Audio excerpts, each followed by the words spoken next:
The woman swore before the Lord and the King who is in heaven that if she was helped with this matter, she would give up her firstborn. She had a blade in her hand. In those days, the ruler of the kingdom of Aden was indeed a tyrant. He not only brutally killed his enemies in front of everyone, but also killed their children, even if they were just babies. Moreover, he hated his servants who tried to give him advice at the risk of their lives. He really was a crazy killer who brutally killed even his supporters. Because of a cruel tyrant who could not be compared with any king in history, the capital for a long time was a city of silence, fear, and blood. In an era when the only goal of people was the desire to survive, Count Luxon had two beloved daughters. The eldest daughter's name was Ljubljana. The youngest daughter's name was Kalan. Ljubljana, once when she was 15 years old. Looking at her younger sister Kina, she decided to give her beautiful and also very smart sister an appropriate gift. In these difficult times, title inheritance does not depend on birth order. Ljubljana did not understand who even had the right to link titles and families. Meanwhile, Kina told her little sister that she was choosing this thing because, after all, it suited her better. All this made Ljubljana think that the next Countess of Luxina should, in theory, be Kina. Ljubljana ordered Kina to better clean up her dirty hands right now. The older sister hoped that Kina would one day become smarter and not try to take what belonged to her sister. But for now, Ljubljana is worried about the future. The girl was very surprised when her uncle started running into her room and, with horror on his face, said that he had just received a call from the capital. Before Ljubljana informed her parents of her decision, their parents were summoned to the capital and killed. Their uncle told them this. They were killed by the royal family. Kina couldn't calm down at the funeral. People did not understand what the count was to blame for, and they also said that the pearl given to the king had a crack. Just one crack. The funeral was supposed to last 3 days. The condition of the corpses was terrible. There were few mourners. It was such a strange thing to look at the tyrant. Their bodies were hardly recovered to be handed over to the land of the Luxon family. The father's attempts to protect his children by giving up power and leaving the capital failed. Ljubljana couldn't forgive it. The day the peace in their family was destroyed filled Ljubljana with determination, once and for all. Since then, time has flown by. And one day, when there was a month left before the main character's 20th birthday, Ljubljana congratulated Kina on her 18th birthday. She presented her birthday present to her sister. The guests were completely shocked because it was the signet ring of the Luxon family. Everyone was shocked that Ljubljana wanted to give the title to Kina. People did not understand whether Ljubljana would not retain her status and wanted to lose her inheritance. The uncle argued with Ljubljana and assured her that they had already held the coming-of-age ceremony for 18 years. But Ljubljana denied this and said that the time had not yet come. Ljubljana was grateful and said that she was thinking about going to the monastery at the palace. Uncle thought that now was exactly the time she was talking about. The main character said that she kept thinking about this after the death of her parents. She said she wanted to live her life as a nun and escape from the world. Kina shook Ljubljana and said that she knew she was pretending to sleep because her eyelids were moving. Ljubljana said that she was sleeping, but she knew that her sister was sleeping with her. The younger sister assured Ljubljana that she knew why she was going to the Lutel monastery. Ljubljana could not restrain herself and asked why. The sister said that Ljubljana wants to go there at a minimum because she wants to eat and have fun all her life. Because there is not much need for discipline there, and their family has made a lot of donations there, so Ljubljana can at least 20 hours a day sleep and have fun. Ljubljana thought her sister was too smart and said that she was not going to sleep 20 hours a day. Kina said that she forgot that she needed to eat, so it was 15 o'clock. The main character told her sister that since she already knows, she should make a donation. The abbot there is a very greedy person. If you reduce the amount of donations, he will get it. She wondered how she would cope. Kina began to hug her sister. The girl joked about Kina crying. The younger one didn't like it because she just said it in a very uncool way. The younger one told Ljubljana that she did not force her to write first, but if she sent, then Ljubljana must answer. Kina agreed and said that it was her fault. Ljubljana also noted that Kina should not take revenge on her. She just wanted to live as they live. Ljubljana will have fun in moderation, and Kina will be smart and take care of the family. The main character asked her sister to forget about everything and continue living. Surprisingly, Ljubljana had few things: some clothes, a couple of books, and also my father's handmade bow and arrows. Ljubljana lived a calm and measured life in the monastery, answering letters from Kina every day. The letters were filled with the daily deteriorating affairs of the kingdom, and Ljubljana no longer read this with interest. The travels of a tyrant who says he will never grow old, bathes in the blood of children, and extorts unheard-of huge amounts of taxes, ruining even the nobles. To all this nonsense, the main character simply shook her head, and in her answer did not mention anything related to the word tyrant. From the moment Ljubljana began living in the monastery, a girl ran into the room and shouted to Ljubljana that now was not the time to sleep here, because she had guests. The main character should have gone to the chapel faster. The sister, whom Ljubljana saw for the first time in several years, smiled at her and began to say that they had not seen each other for a long time, and it seemed to her that she was ready to finally overthrow and destroy that scoundrel. Well, or in a different order, the result is still the same, so she needs the help of her older sister. Kina invited Ljubljana to destroy this tyrant together. The main character left the title and care of the family to her smart sister. In this cruel world, the main character thought that this would be the best solution to preserve the title and protect her little sister. While Ljubljana spent all 4 years, just in case, she trained in the backyard of the monastery. Her smart sister was finally able to find a way to turn this bastard down. It just wasn't enough to just protect their family and land. Kina even said that it was possible to change the order and first kill and then overthrow. She appeared before the main character with full readiness to overthrow the tyrant. She asked her sister for help.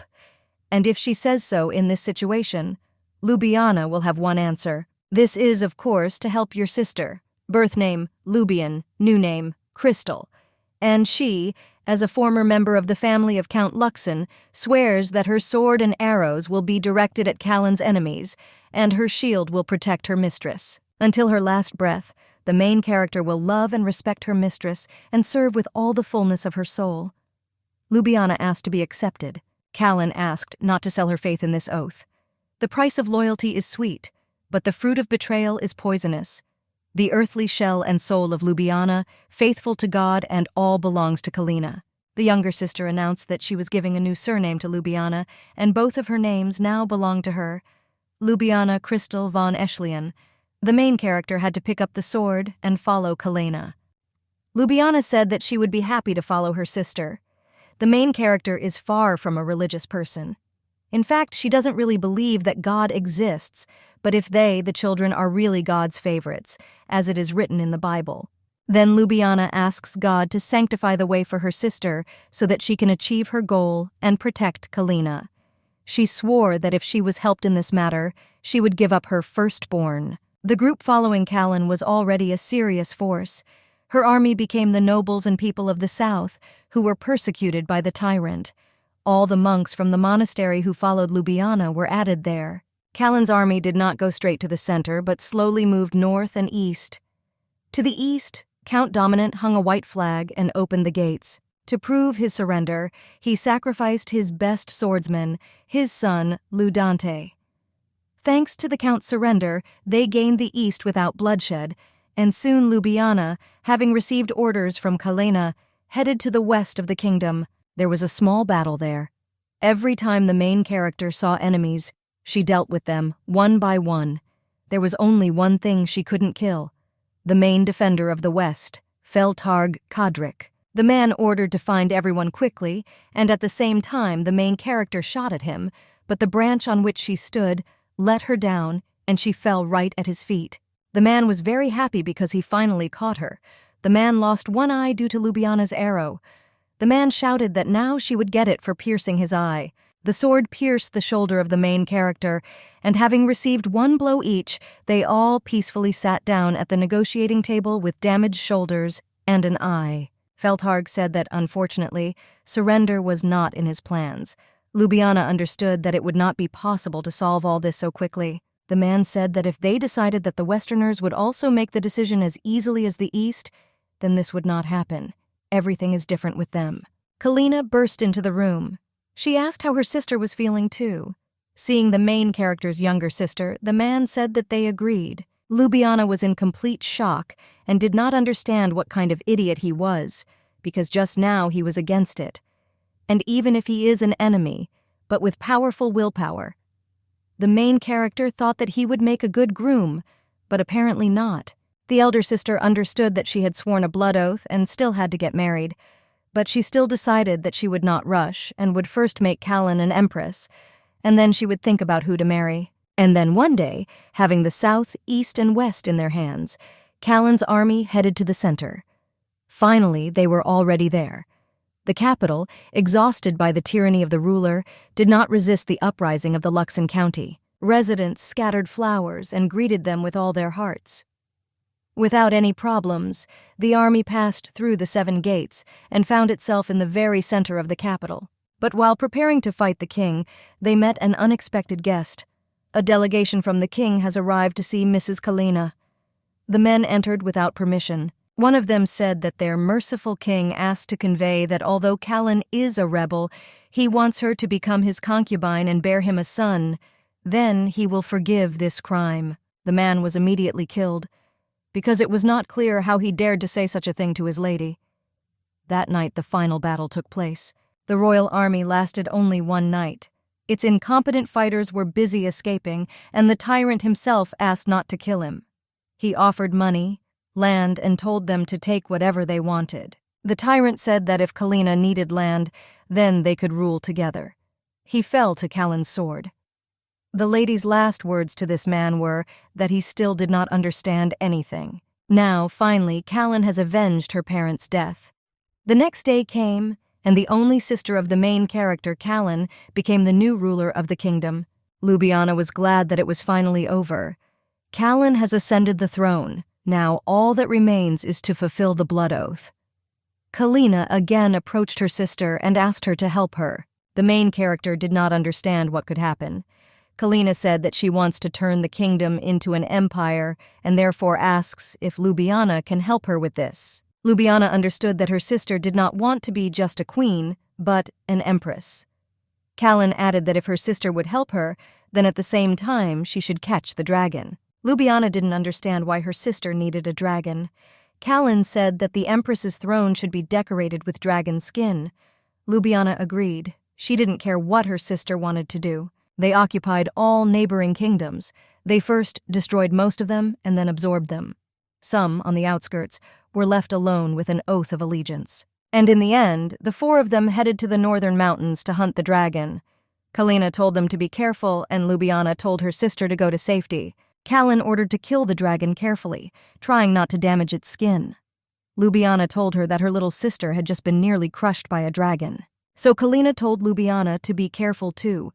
At the end of a fierce battle, Dante cut out the dragon's eyes and heart. As a result, Kina sat on a throne trimmed with dragon skin and put on a crown with a dragon heart, and she became the first empress. There were always 3 people next to her, serving her entirely. They were awarded the titles of dukes and were given lands by the empress. The dominant of Black Tulips received western lands. Feltarg received the southern lands from the Rose of the Iron Cross, and Ljubljana, who was called Ashlian of the Silver Line, received the infamous northern lands. The beasts born from dragon blood have been infected, and the only people there are prisoners.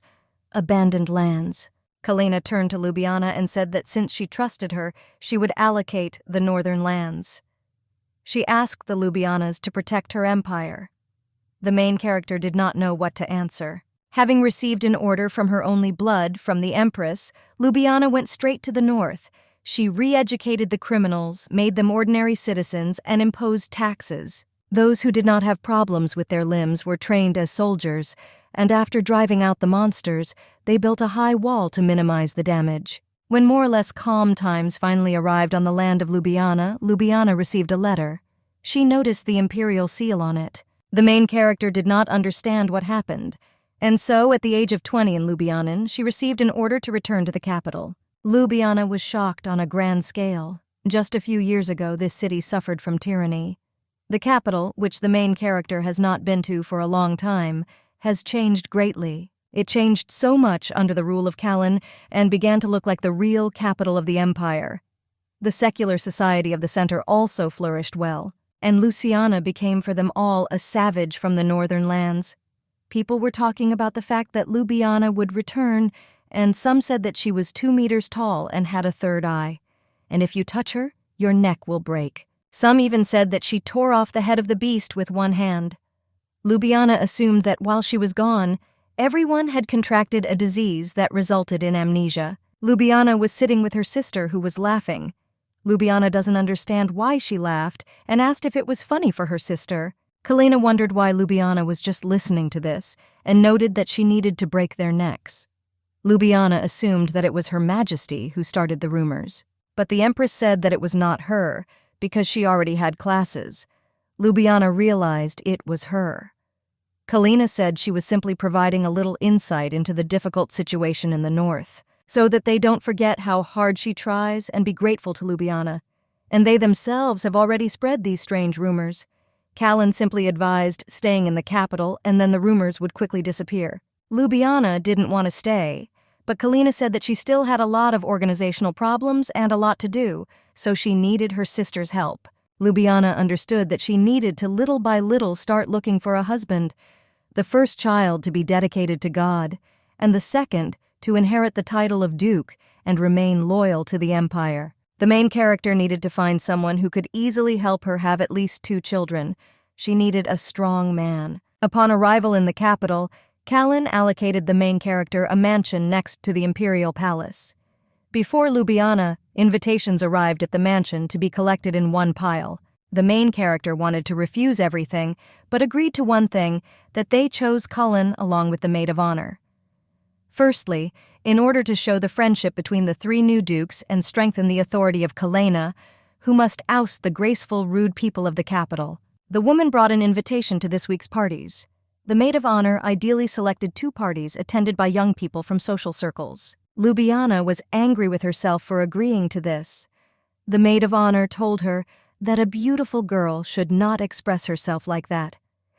Ljubljana noticed that this woman was very similar to her grandmother, so she could not say anything against it. The main character decided to forget that she tore the dress that was prepared for her for this. Still, she thought that she should probably try going. Today, everything was business as usual again. The banquet at which the main character is present today is hosted by the Marquis. All unmarried young girls and boys participate in it to demonstrate their knowledge and talk about the state of the empire. Of course, this is an event where everyone can calmly propose to each other that they meet, and it is not necessary to get married in the end. Ljubljana stood away from everyone and thought about the maid of honor. She was pleased with the thought that the woman could not see her now, and she also gave her a watch, which still did not help her. The woman told the main character that this is the most fashionable thing now, and she should pull it out during the conversation. And Ljubljana should choose someone good and not ambitious. This woman really resembled the main character's grandmother. Ljubljana recalled how her grandmother called her Luby. I promised that she would definitely have a good and unambitious husband. Ljubljana told her grandmother that she would meet a smart and handsome husband. But my grandmother said that a girl from an influential family in the capital chooses a smart and even handsome husband. The grandmother asked the girl to remember her words that she needed to find a husband who would not damage her reputation and property, because Ljubljana is the future of the county, and she should not even look at those who want to undermine her authority. Ljubljana decided that she would look for a husband based on her grandmother's words. She needed a good man, but also a strong one, so that he would help her conceive at least 2 children. During the Civil War, many good men died, but we need to figure it out and, most importantly, give birth to 2 children. Such rare exhibits as Kadrik or Ludante already belonged to Empress Kina. The men jostled and called the girl the King of Beasts from the north. The main character heard all evening that she was a cruel killer, and they also said that during the lunar battle she literally had no tears or blood, and she was a real bloody duchess. Ljubljana didn't understand why rumors were spreading only about her. See, Kadrik and Ludante were much crazier than her. The girl kept hearing about how bad she was, and that's why she squeezed the glass of wine in her hand so tightly, and it cracked. The main character was very angry because thanks to her they all live in safety and did not understand how they could say such things. A maid approached Ljubljana and asked if she was okay, but the girl said that she was fine and did not need ointments. Ljubljana thought that this marquis most likely had a financial problem because he was using low-quality dishes. Many women really liked the Bloody Duchess, and many of them did not understand why she was a woman. The girl did not understand what these strange looks at her were, and she quickly turned around. Hatred, disagreement, steadfastness. Apparently, the girl who fell in love with Ljubljana is the bride of one of those whose self-esteem was hurt. They didn't even dare challenge her to a duel. Suddenly, the girl saw the Marquis's wife in front of her. Ljubljana approached her and thanked her for calling her. The Marquis's wife said that the Duchess herself takes her banquet to a new level with her presence. Ljubljana said that she was sloppy and her things were wet, so it was time for her to leave. The woman was a little upset. She said that next time she would definitely wait for her. The main character went outside and decided to take a little walk. Because it doesn't matter if she goes now, then the maid of honor will look at her, asking why she's already returned. But if you think about it like that, God really exists. Kalin easily dealt with the tyrants and took the throne. It also took over neighboring countries. She created an empire and became empress. The strange thing was that it all happened so quickly and easily. Ljubljana understood that she needed to quickly fulfill her promise to God. She told herself this every day, but marriage is not that easy. Suddenly, the girl heard that someone had no chance of getting out of marriage. She began to spy and saw a man talking to a woman and did not understand how, out of many things on the planet, marriage could be mandatory. Looking at the girl, she noticed that she was very beautiful, and next to her was a man. His outfit is absolutely ordinary. He seems to me to be a member of an aristocratic family. In a black suit with a white tie, that's all. The main character was very interested in what kind of person he was. He was an incredibly handsome man. If God really exists, and if he created not only this world, but also angels, this is definitely, maybe one of them, the most beautiful but with the most terrible mood. The woman asked that Ljubljana not avoid her. The man removed his hand because he did not allow himself to be touched. Ljubljana noticed that this man does not know about manners. The man looked around. But the woman said that she would not give up and would do everything so that he would be hers. Ljubljana told her to shut up. Ljubljana was surprised by the way he spoke to her. The man was looking for someone among the bushes. Ljubljana was afraid that he was looking for her. The main character was ashamed that Duchess Ashleyne had become a laughingstock because she was hiding in the bushes, but the fact that she saw him here today somehow felt like she was getting into something very tiresome. Although Ljubljana's ideal is a handsome man, he seems to have a terrible character, and Ljubljana is looking for a kind and strong man. She again remembered her grandmother's words. Ljubljana promised not to forget these words. Only recently did she think so. Ljubljana met him at the palace. However, here he behaved differently than then in the garden. He looked as if he was melting the hearts of girls with his gaze and hand movements. Ljubljana thought it was because he was handsome and didn't look so disgusting. Kadrik told Ljubljana that she looked good. The girl was glad to see her old friend here. But the man said that she was rather glad to see not him, but the alcohol. Kadrik, looking at that man, asked what it was. Ljubljana asked if he saw with his one eye how handsome that man was. Kadrik started talking about how he lost his eye because of someone and became more sensitive. But Ljubljana just smiled and noted that this was an ordinary denial. The man was very interested in this, and he asked if she was happy only because he couldn't see. But Ljubljana admitted that she was still ashamed of him for this misunderstanding. To be more precise, she is sorry that she did this to the candidate for husband Cullen. As a result, Ljubljana asked who this man was because she would see him for the first time. Kadrik said that this man is the grandson of Earl Graham. Ljubljana realized that if he was Graham, then he was from a family that was close to the tyrant. Ljubljana recalled that during the midnight battle, the day the gates opened, the entire family surrendered and submitted to Kina. It would not be strange to destroy them, as is usually the case. Kina ordered her older sister that if anyone other than the royal family surrendered, Ljubljana must spare their lives. But thanks to Kina's kindness, they survived. And the main character's opinion about the Graham family is that they are people ingratiating themselves everywhere for the sake of survival. After this, Count Graham bought beautiful men and offered them to Kina, flattered her as best he could, and removed the gifts in order to stay close to Kina. When the main character saw the gifts from that count, she was in complete shock and asked her sister what she would do. Ljubljana even offered to help look after him if her sister wanted it. But Kina said that this was not necessary, and Ljubljana should just tell him that the Empress liked everything. These words made it clear to the sister that Kina had a plan, but it was a little strange, because as far as Ljubljana remembered, the Count's people had wheat-colored hair and brown eyes. Most of the people had no muscles. They were tall and dry. I couldn't believe that there was someone with such silver hair and black eyes. The day the Graham family surrendered, they of course checked the Count and his family. This man most likely looked like the illegitimate son of a tyrant. Kadrik confirmed this. Ljubljana couldn't believe it. Louisman Fen Lux Acel von Graham. Kadrik asked Ljubljana if she knew what this name meant. The main character knew that such a name was a sign of the royal family. Shiny silver hair, black eyes, and gorgeous looks. Ljubljana still couldn't believe it. Kadrik called him his last blood relative. More specifically, this man is the last member of the royal family that they destroyed and the only descendant of the tyrant. Shiny silver hair and black eyes, distinct traits from the previous royal family, the only descendant of the past ruler. Ljubljana did not understand how the descendant of the tyrant survived, because Ljubljana believed that they destroyed all of his relatives during the midnight battle. Kadrik said that everyone, and even newborns, this was not enough to get to him. How it happened that he stupidly ended up at a banquet organized by the imperial palace was not clear. Kadrik added that they recently found out who he is, and this man is from the House of Scientists. This surprised Ljubljana. The House of Scientists is a place where people lock themselves in a high tower-like wall.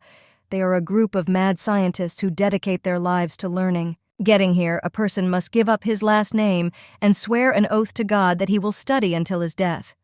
Once there, you can find yourself outside only after your death, which is why this place was even worse than the monastery. They were respected by both the people and the tyrant himself, because the scientists maintained political neutrality.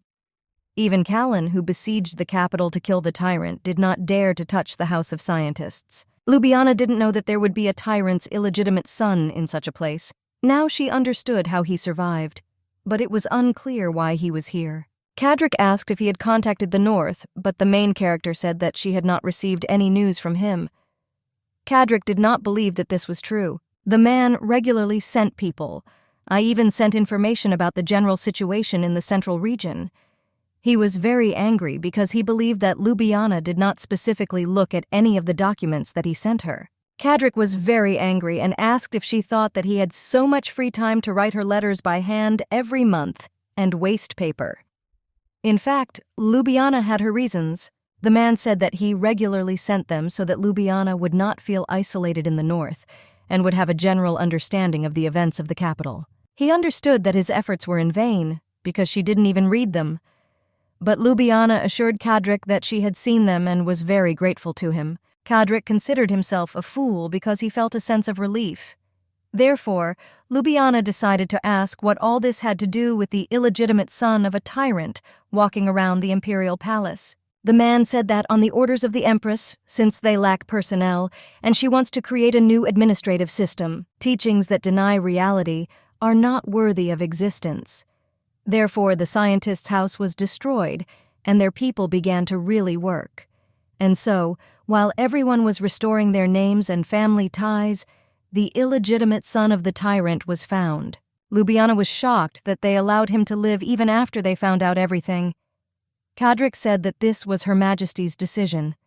The two of them were very irritated. There are still a few small fry left, unsuccessfully trying to follow the ideas of the tyrant and restore the former kingdom. Ljubljana assumed that Kina was simply trying to bring them to light and get rid of everyone at once. Most likely, this is the case, which is why Count Graham is still trying to get closer to the Empress. Not worrying about growing powers is just like Callan. Ljubljana noticed that aristocrats were gathering around him, literally clinging to the tyrant. The main character was glad that she avoided meeting him that time, because if she contacted him, she would get stuck in an annoying situation. The main character did not understand why this fair-haired man continued to look at her with a look full of despair. The man said that Her Majesty had arrived.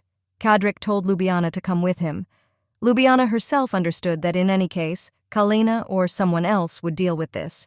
The work of an empress is not associated with beauty or infuriating tricks. The main character just needs to find a suitable groom and return to the north. Ljubljana hated annoying things. That's what she thought before.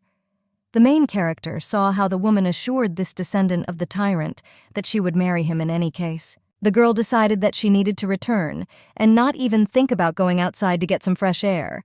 They continued to argue. The girl said that this time she would not let him go. Because today is the day she will make him hers, she hit the man. The girl said that she really didn't like seeing pain on his handsome face, so he should be hers. The woman said that he should know that cooperation with her family was absolutely necessary for Count Graham's plan. Not to mention that there are already talks about marriage between their families, so the guy should just give up. Suddenly they noticed someone. It was Ljubljana. The main character told them that no matter how urgent it was, she did not think it was worth doing this on the territory of the sacred imperial garden. The situation is completely different from the past. Ljubljana wondered if she should help him, despite his background. The man began to ask for help. The woman pressed Louismond and was very happy to see Duchess Ashley.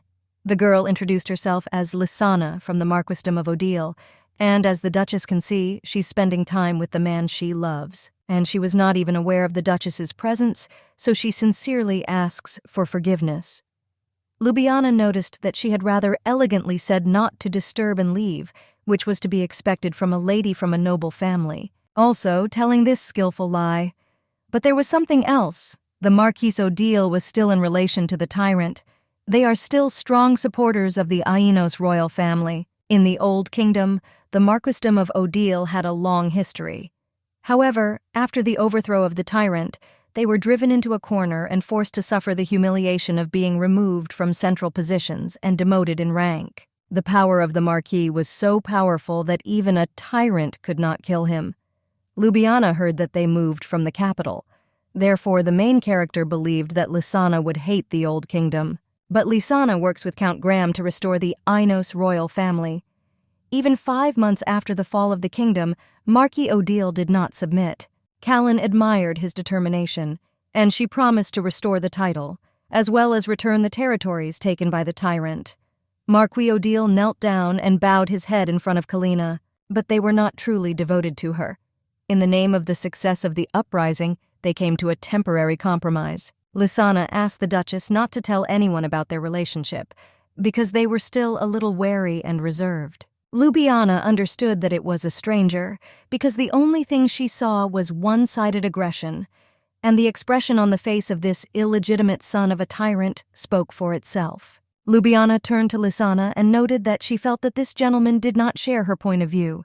The guy himself screamed, asking for help. Lysana denied all this. She turned to Louismond and said that because of his shyness, even the Duchess doubted their relationship. Louismond quickly stood up and hid behind Ljubljana. From a distance he seemed thin and frail, but if you look closer he was quite complex. Most likely he fell because the lady unexpectedly hit him. Anyway, Ljubljana didn't understand why this guy was so clingy. The main character asked him to relax a little. Lysana was shocked because it seemed to her that the Duchess was trying to boast that Louis had rushed to her. It was still not clear why they were so close at all. The girl asked how dare they, but Ljubljana asked the lady to clarify the situation first. She asked to be a calm lady. Ljubljana noticed that it would be better to continue the conversation during the day, even tomorrow or any other day. In the meantime, she will help a member of Graham's family get home. Lysana was very annoyed by how calmly Ljubljana speaks, because she behaves as if she has power here. She thought that she should be next to Louismond. The girl could not accept that in her place there was now a killer from the north. She shouted that she would never forget what the Duchess had done.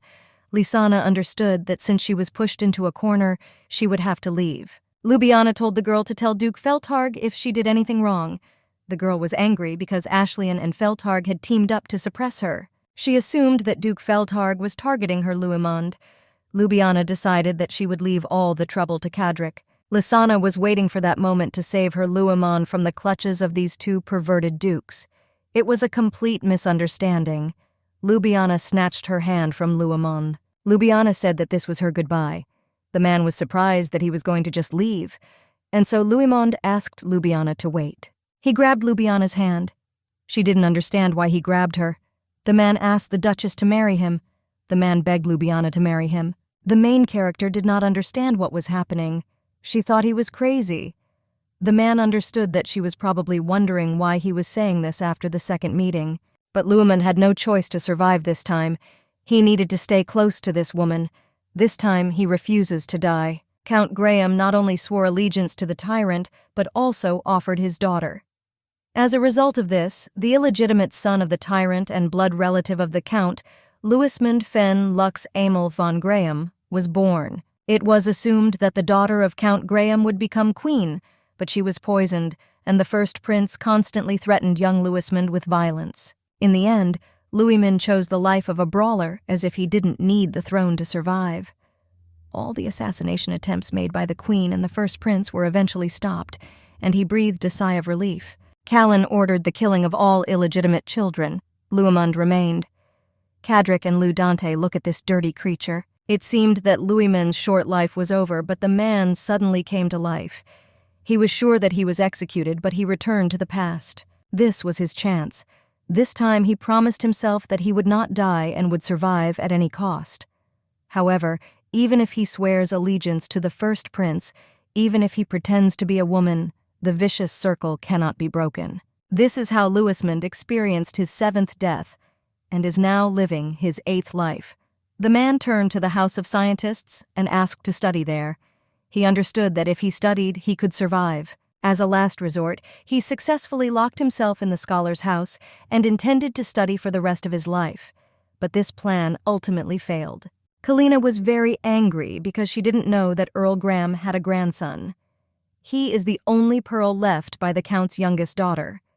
A diligent and attractive young man. Louismund was brought here as a candidate for the Empress's concubine, but he didn't think she wanted it herself, because those eyes are clearly filled with the intent to finish him off. The man understood that his 8th life might end here, but for himself, he decided that he had to survive, but for this he needed to find someone who would protect him. This must be the one who is held in high esteem by the Empress, and the one who will get her out of the clutches of Count Graham and Marquise Odile. He needed the powerful Duchess Ashley. She is the only one who can become his savior. The man asked the Duchess to remain married to him for 3 years, and he promises to divorce her immediately after this period expires. Louismund also noted that Ljubljana, in any case, needs to fulfill the blood oath. During his 7th life, he heard about the blood oath made by Duchess Ashley. The man said that it was not so easy to find a candidate, so he asked to accept him. The man knew that she also wanted to get married, so he hoped that she would definitely agree. Ljubljana threateningly asked how he knew about her blood oath and pointed her sword at him. The Duchess asked again how he knew about this. The man was in complete fear and understood that now he could possibly die again. Dukes Dominant and Feldharg were not enough for him. Now he will also have to die at the hands of Duchess Ashley. The man didn't want this anymore. He didn't want to die. Louismund began to cry. Ljubljana did not understand what caused this and asked him. The guy said that he was sad to die like this. Ljubljana told him to be honest if he wanted to live. This was his last chance to answer how he learned about his oath. Louismund recalled the professor telling him that not every path would lead him to the answer. Discovering new paths is part of science. He understood that the professor was right. The man understood that if he did not find the answer along this path, then he simply needed to create a new one, even if he had to blame someone else. Louismund admitted that he heard this from his grandfather, who is planning an affair. He was shocked that the Duchess didn't even raise an eyebrow and asked what was wrong with that. She asked why he suggested his name to her, even if he heard it from Count Graham. Louismund admitted that it was all for the sake of survival. As he said, Earl Graham is planning treason, but he is not interested in a destroyed country. The guy is loyal only to Her Majesty the Empress, so he would like to avoid a coup. Ljubljana asked if this was the only reason he proposed to her, and she noticed that she really needed to find a husband.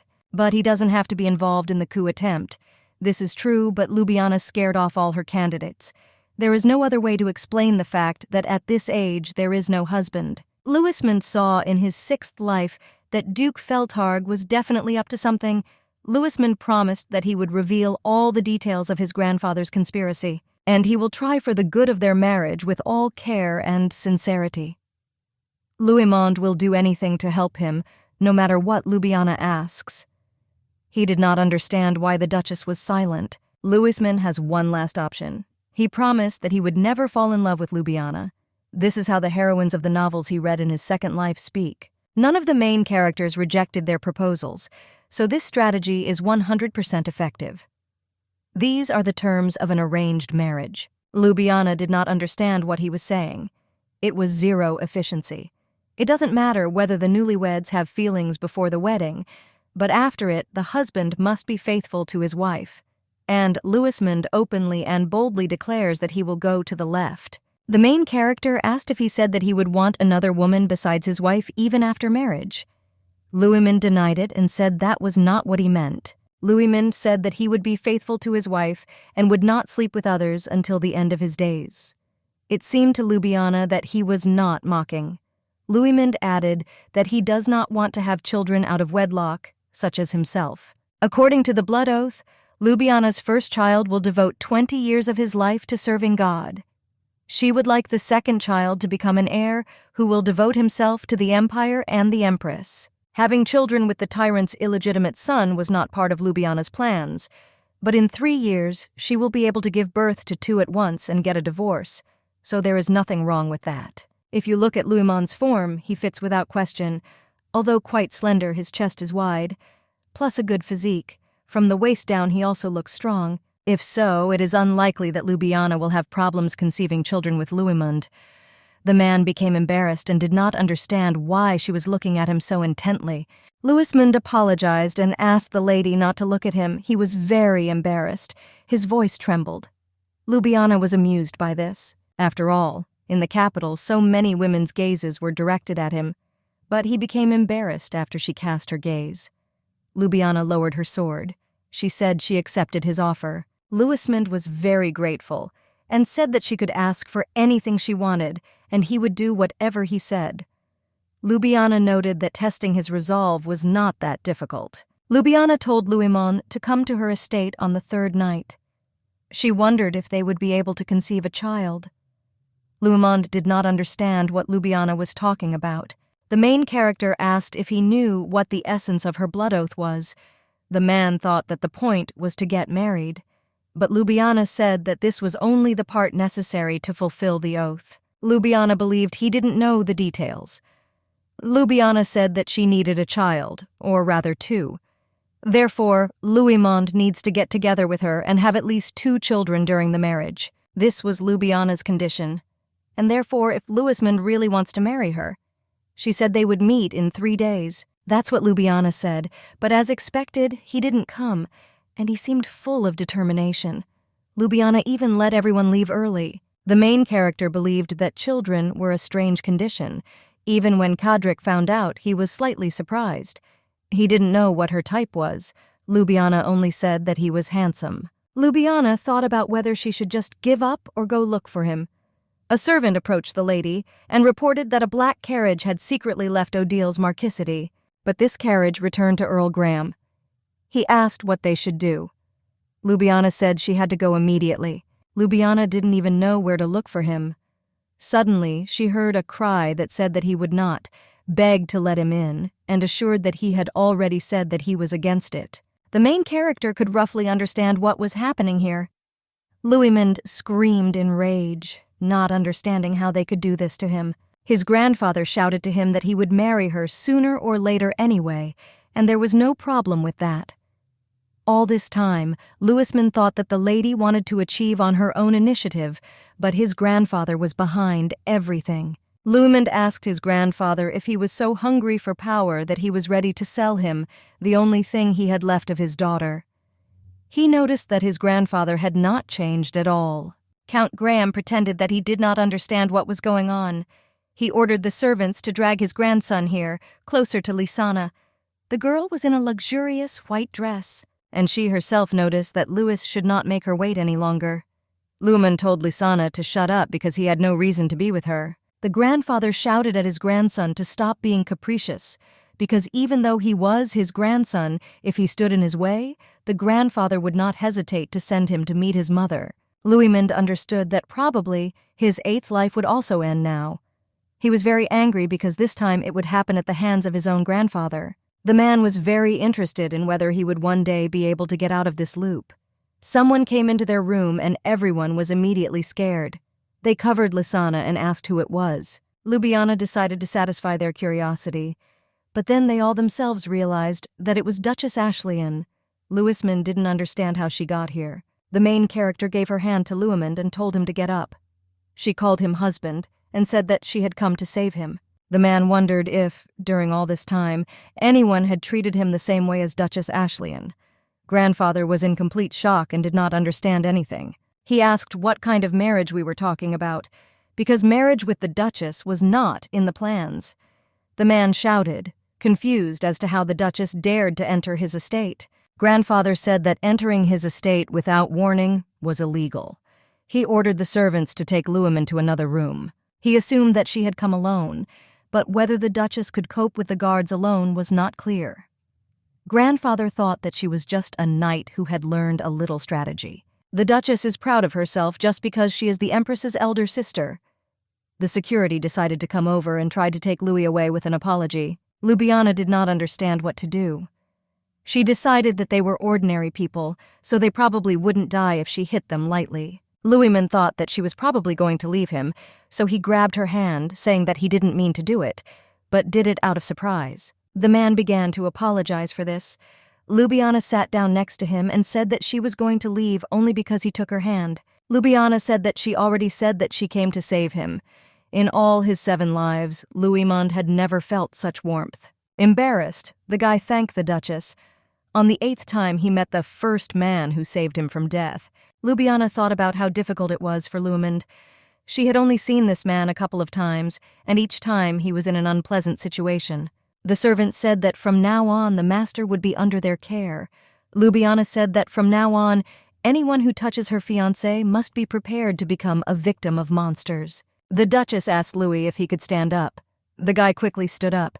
He began to thank Ljubljana, when suddenly he twisted his ankle and began to fall. But Ljubljana grabbed him, preventing the guy from getting up. Ljubljana didn't notice right away, but he's surprisingly tall, and his body is quite muscular and strong. Ljubljana asked if her husband was okay. The guy in turn thanked the lady. Grandfather did not understand who dared to take Louismond at will. The man shouted at Louismond, saying that he was not allowed to leave without his grandfather's permission. The man still couldn't calm down. Ljubljana asked if a man who had gone through the coming-of-age ceremony really needed permission to leave the estate of his own free will. The grandfather assured that Louismond needed to ask, because this child belongs to the Graham house, and to him in particular. Louismond did not understand how to understand this. Louismond was ordered to remain silent. Ljubljana asked the Count if it was Louismond. This was some kind of object that might have an owner. The Duchess said that if so, then from now on Sir Louismond is part of the imperial family, and it will belong to Her Majesty. The Count did not understand what kind of nonsense Ljubljana was talking about. Ljubljana said that she believed that the Count was talking some kind of nonsense. She asked the Count whether he realized what a sin he was committing by trying to take possession of the Empress's property. She asked if this meant that the Count yearned for power equal to Her Majesty. Louis couldn't believe that someone would oppose his grandfather like that. The Duchess explained that the estates, territory, and all employees of the Empire belong to Her Majesty, and she has the right to take what belongs to her sister. The Count was very annoyed by what the Duchess was saying. He asked Louismond what he was doing and ordered him to come over immediately. Ljubljana whistled, and at that same second arrows flew at the Count. They didn't hurt the man, they just scared him. He didn't understand what was happening. The main character said that her people are outside right now, and she ordered the Count to listen to her carefully. She repeated again that his grandson was now her husband, so the Count shouldn't do anything stupid anymore. She took Louis into her carriage. He didn't know if everything would be okay. Ljubljana did not understand what Louismond was talking about. The guy said that his grandfather, or rather the Count, if he accuses Her Majesty, there will be problems. What the Duchess said cannot be called a lie. But according to customs, nobles have full right to their property and inheritance. It is enshrined in imperial law. And the Duchess could be punished for violating property rights. Therefore, it is better for Ljubljana to abandon Louismond. He wanted to say this, but he couldn't, because then she would definitely leave him. Ljubljana said everything would be okay. Ljubljana assured the guy that she would sort it out, so Luimond didn't have to worry. And at the same time, she asked if her husband needed help. The guy was surprised. The main character noticed that she was asking for help stopping hiccups. Luismin did not understand how she was going to do this while they were in the carriage, because there was nothing there. Luismin didn't want to believe it, but he still thought that she was going to stop the hiccups with a kiss. The guy became very embarrassed at the thought. He had done this countless times in past lives, but this was the first time he would kiss. Ljubljana said that she would not force him if he did not want to. Luimond began to deny it, and say that it wasn't that he didn't want to.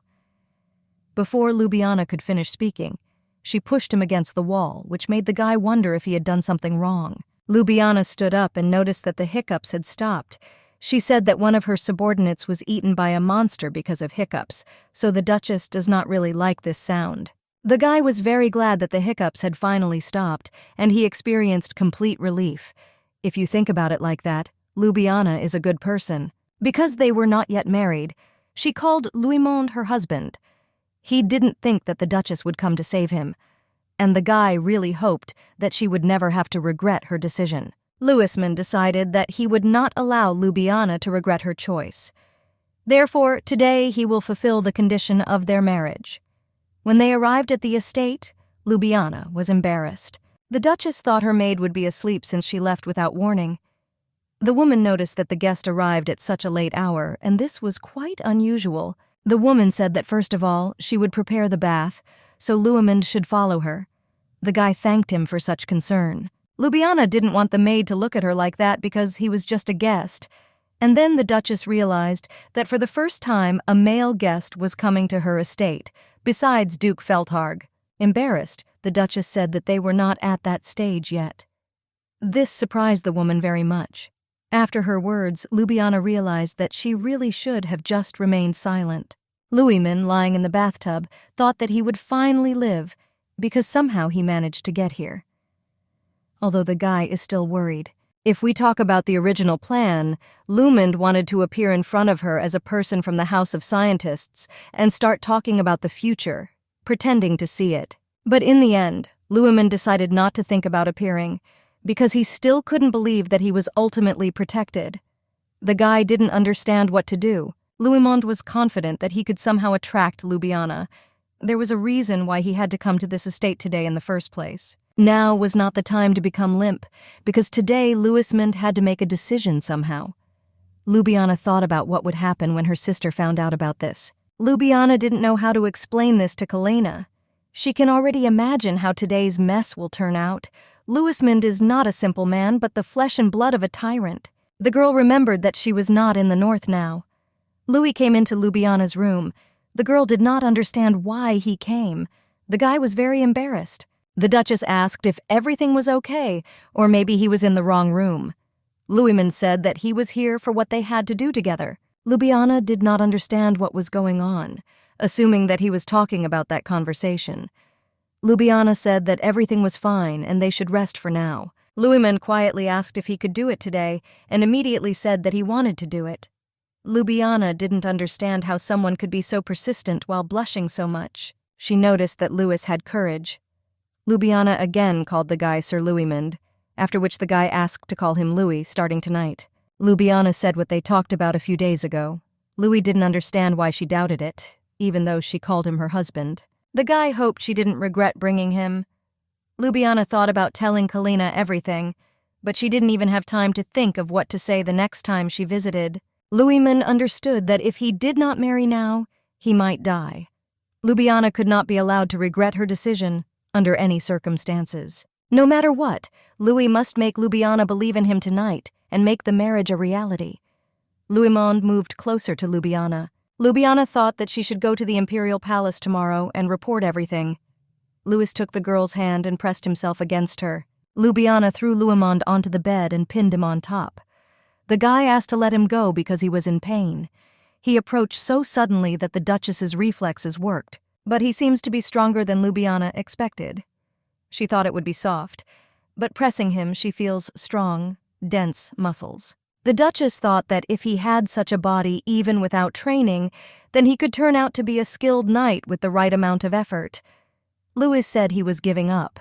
Ljubljana asked what Lumond was doing. The guy asked if they should do it. Louis said that the Duchess was the first to propose. He thought about whether it was too risky. The girl repeated herself and said that she had already said that everything was fine. Louis asked to let him go, and Ljubljana asked if he would return to his place if she let him go. The guy refused. Ljubljana said that in this case, she would not be able to let him go. She noticed that everything was the same as last time. This look. The same look with which he bored into her at a social party, as if telling Ljubljana that he is determined and has his reasons for this. Ljubljana didn't understand why he was looking like that. Louismond turned to Her Majesty and asked if she could let him go now. Ljubljana noticed that Louis seemed to be used to this. Louismond was surprised and did not understand in what sense he was used to it. He said he doesn't know about the others, but he doesn't want to hear that from Ljubljana because it's his first time and he's not a womanizer. Ljubljana was very surprised that this was his first time. She didn't understand why she was so happy about this. The Duchess released Louis and covered her mouth. Louis took Ljubljana by the neck and kissed her. He understood that most likely he would not be able to do this with today's thoughts in his head, but he suggested that the mistress make a child.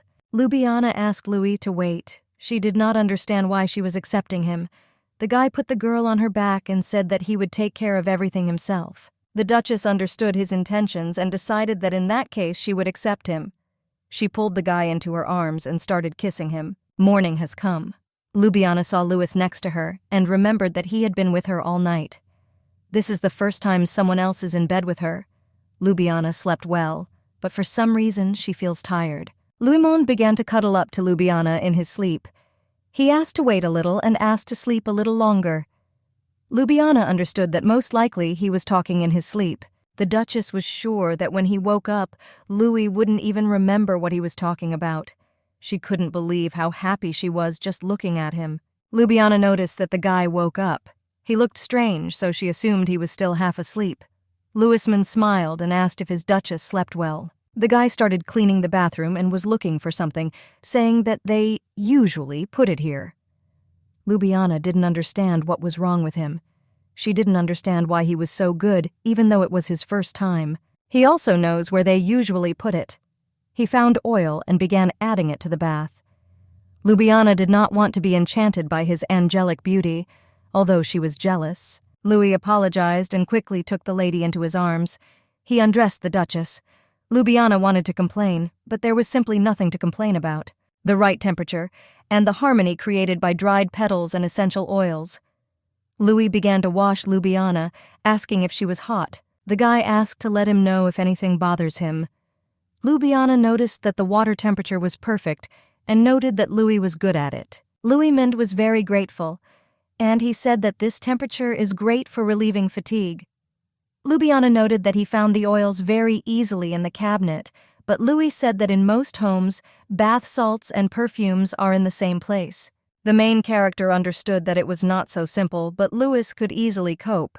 Louismond was very grateful to his lady. Louismond shared with Ljubljana that he was told off a lot at first, but that he quickly improved his skills because of it.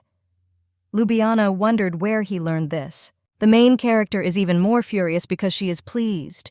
She wants to say something about his skill, but looking at that face, all irritation evaporates. Louismond said he would bring towels. He started it himself, but doesn't even know where to look.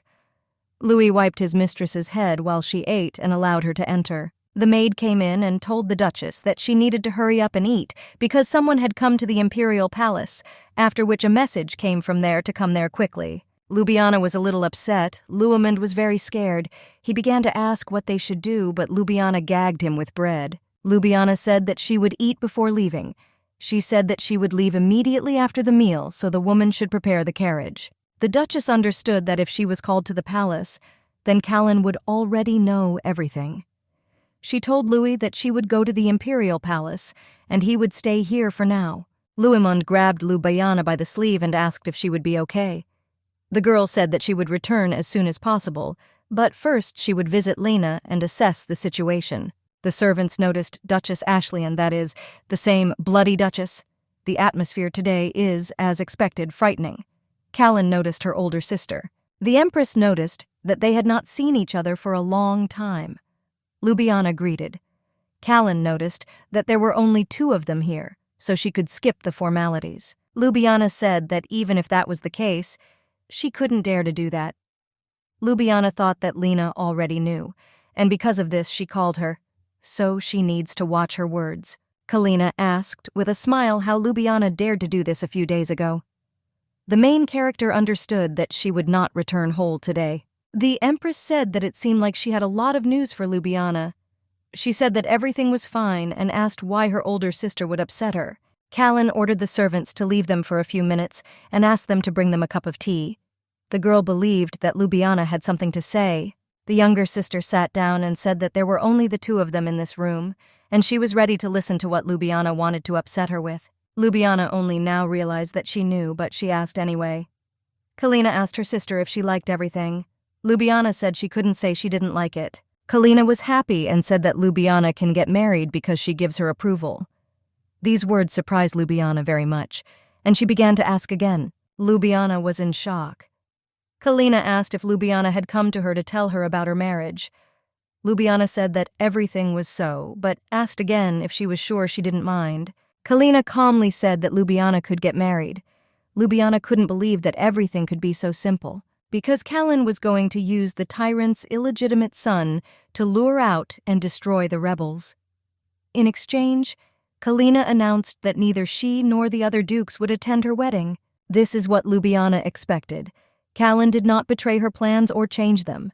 Using her sister's wedding with him, Callan probably intends to destroy all those who disagree at once. Kalina asked her sister not to be upset because she had said this in advance. Ljubljana was not against this. She understood that not only Callan would not come, but also all the dukes. Once the wedding ceremony is over, the nobles will be busy spreading rumors. People will say that Ljubljana was fascinated by the tyrant's son and quarreled with the Empress. No one should notice that this marriage is fictitious, and most of all, Ljubljana is worried about that person. At this rate, by the time the marriage contract expires, Louis will be accused of treason and immediately executed. Ljubljana must somehow prevent this. Ljubi apologized for interfering with her plans and causing trouble. Still, Ljubljana spent the night with him, and she can't help but worry about her current husband. Kalina didn't understand why her sister was apologizing, because she always had a soft spot for handsome guys. Ljubljana began to deny a little. The Empress did not understand why not, because there is no explanation why she saved Duke Feltarg then. Ljubljana said that he saved himself and also lost an eye. Kalina asked if Ljubi thought it would be easier to take away an eye than to kill it. Ljubljana was angry because she felt like she was being picky with her words. But the Empress said that her sister was still crazy about her beautiful appearance. Ljubljana was embarrassed and said that this was not so. The Empress did not understand, in a sense, this was not true, because even knowing what Callan was planning, Ljubljana chose him just by looking at his face. The younger sister was glad that she knew so, and was sure that everything was so.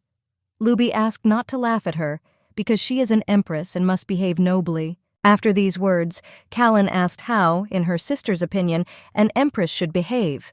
There is no such thing as nobility, because any action of Kalina is majestic, as is typical for an empress. Ljubljana noticed that it was very similar to her sister and began to lean. Kalina was angry because her sister wouldn't even share breakfast with her. The Duchess said that she had eaten before coming here. Kalina told her to think about it being lunch. Kalina said she wouldn't take no for an answer, because Ljubljana does not need to rush to feed the animals in the north. Ljubi didn't know what to do because she had already eaten. The Demon King has arrived.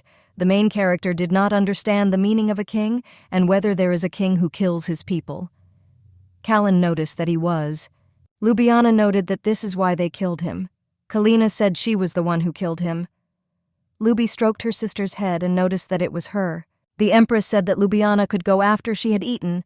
The Duchess was angry because she had a feeling that she would burst. The man came to the door and informed the Empress that Duke Feltarg was still waiting for her. Kalina noted that she remembered this. The man noticed that he had come to see Duchess Ashley at the palace, so there was no point in making him wait so long. Callan allowed him to enter. Kalina greeted him and noticed that, judging by his appearance, he had a lot of things he wanted to tell her. The man came closer. Lena apologized for the long wait. The Duke asked if Kina had given them her blessing. She said she wasn't sure she understood what Feldharg meant. The man asked Her Majesty not to pretend. He said he didn't agree, and he asked in horror why she allowed the tyrant's illegitimate son to marry Duchess Ashley. Kina assumed he was asking because he didn't know.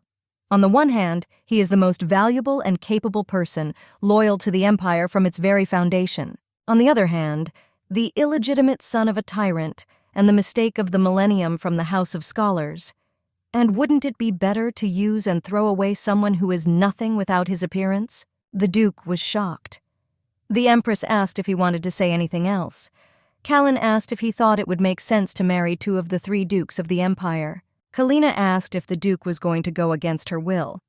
He asked her if the lady knew how hard it was to resist making a scene. The Duke has spent the last few years searching for his distant relatives, and he did this because he wanted to give up everything, including giving up the title. And all this was in order to achieve Duchess Ashley. But the Empress did not allow this. Kina said she didn't want to lose such a significant figure. The Duke asked Her Majesty to tell him the real reason. Callan has already said that he is the most valuable to her. Kina sat calmly. Even though his family was killed by a tyrant, he remained to defend the border until the very end, for the sake of the people. Ashley mistook him for a man who had given up after setting his sights on Callan. But in truth, he gave up because he realized that in front of him stood a real traitor who would not make a truce with a tyrant. Having failed the uprising, the people who joined it were destroyed. Based on this, we can conclude that he is a truly virtuous person, and among other things, he developed unwanted feelings for his subordinate, for whom he was ready to go to the ends of the earth. If he marries Ljubljana, he will be faithful to her until the end of his days. Even so, Callan hates him for hurting her older sister. The Duke asked if the Empress knew why he lost his eye. Kina said it was because of the arrow her older sister shot, and she asked if she should explain it to him more clearly. The Empress asked if he knew how her sister fought with an injured shoulder. She could no longer use a bow, so she went to the battlefield with a sword. And Feldharg simply smiled and was happy while her sister suffered with such a large wound. He said it wasn't that bad. Be that as it may, that wound destroyed Ljubljana's body. Kina asked if he wanted to marry her even after leaving so many scars on her body. The Duke said that it was a fair duel, and he noticed that he had already paid the price that time, having lost his eye at the hands of the Duchess. And if he hadn't fought back then, the Duchess would probably have killed him. And so the man asked if Kina expected him to die that day. The guy said that if he had not counterattacked, he would have died. The Empress knew that at that time it was only self-defense, but that's why he can't marry her. The Duke asked what he should do then. Kina turned away and said that she would die, and now he must understand why the Empress will not bless their union. Feldharg asked what about the tyrant's illegitimate son, because this creep is just using the Duchess to save his own skin. The Empress took a handkerchief from the cabinet and asked the Duke if he knew what it was. The guy said it was a shawl. Kina noticed that she was beautiful. She told the Duke that her older sister received it as a 15th birthday present. She kept the shawl in the closet, but Lena took it out of there a couple of times just to touch it. The shawl was so beautiful that Kina simply begged her sister to give it to her. The Duke suggested that the Empress herself stole it, but Lena said that she herself gave it away. Kina said that since her sister liked this shawl, it is obvious that she also thought it was beautiful.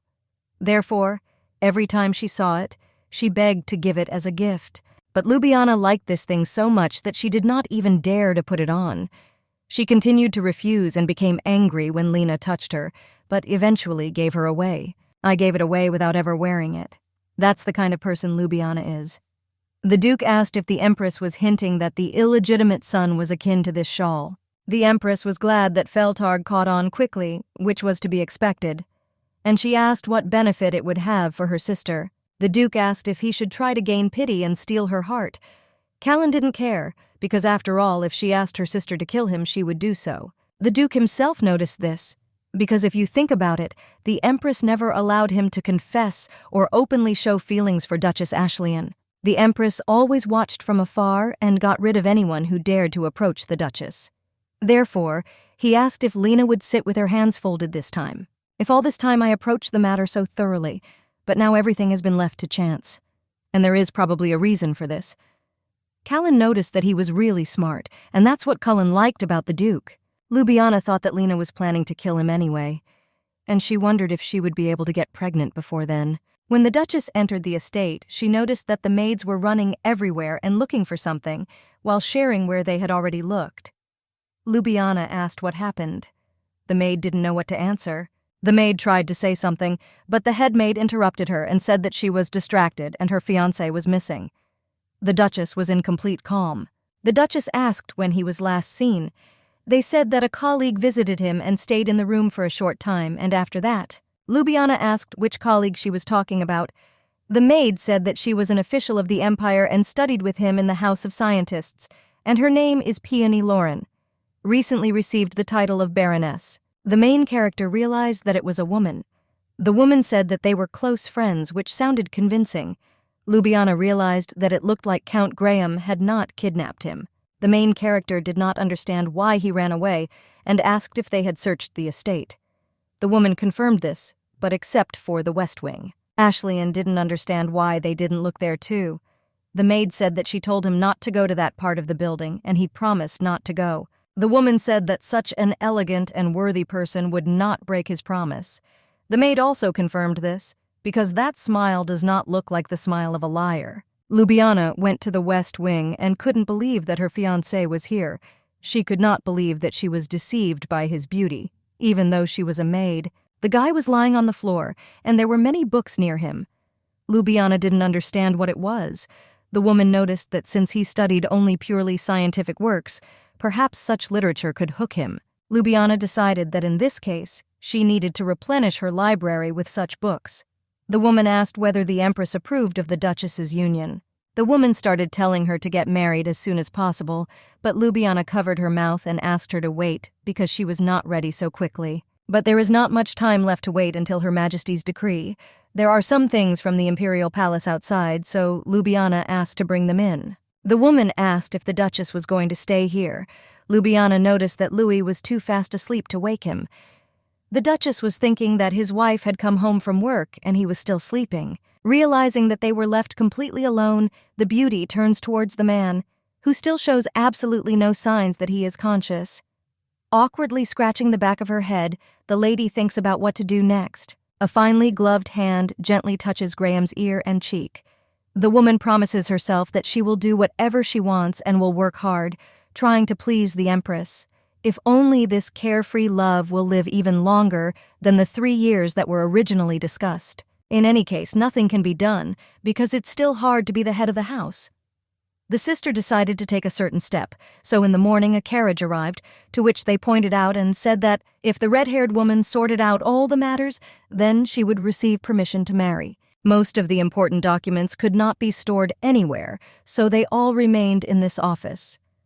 The girl was worried that problems might arise, but she never expected that someone would be able to sleep soundly on the floor of the room. Sitting down on the floor and leaning against the back of the chair, Ashley sighs and turns a languid look at the blonde.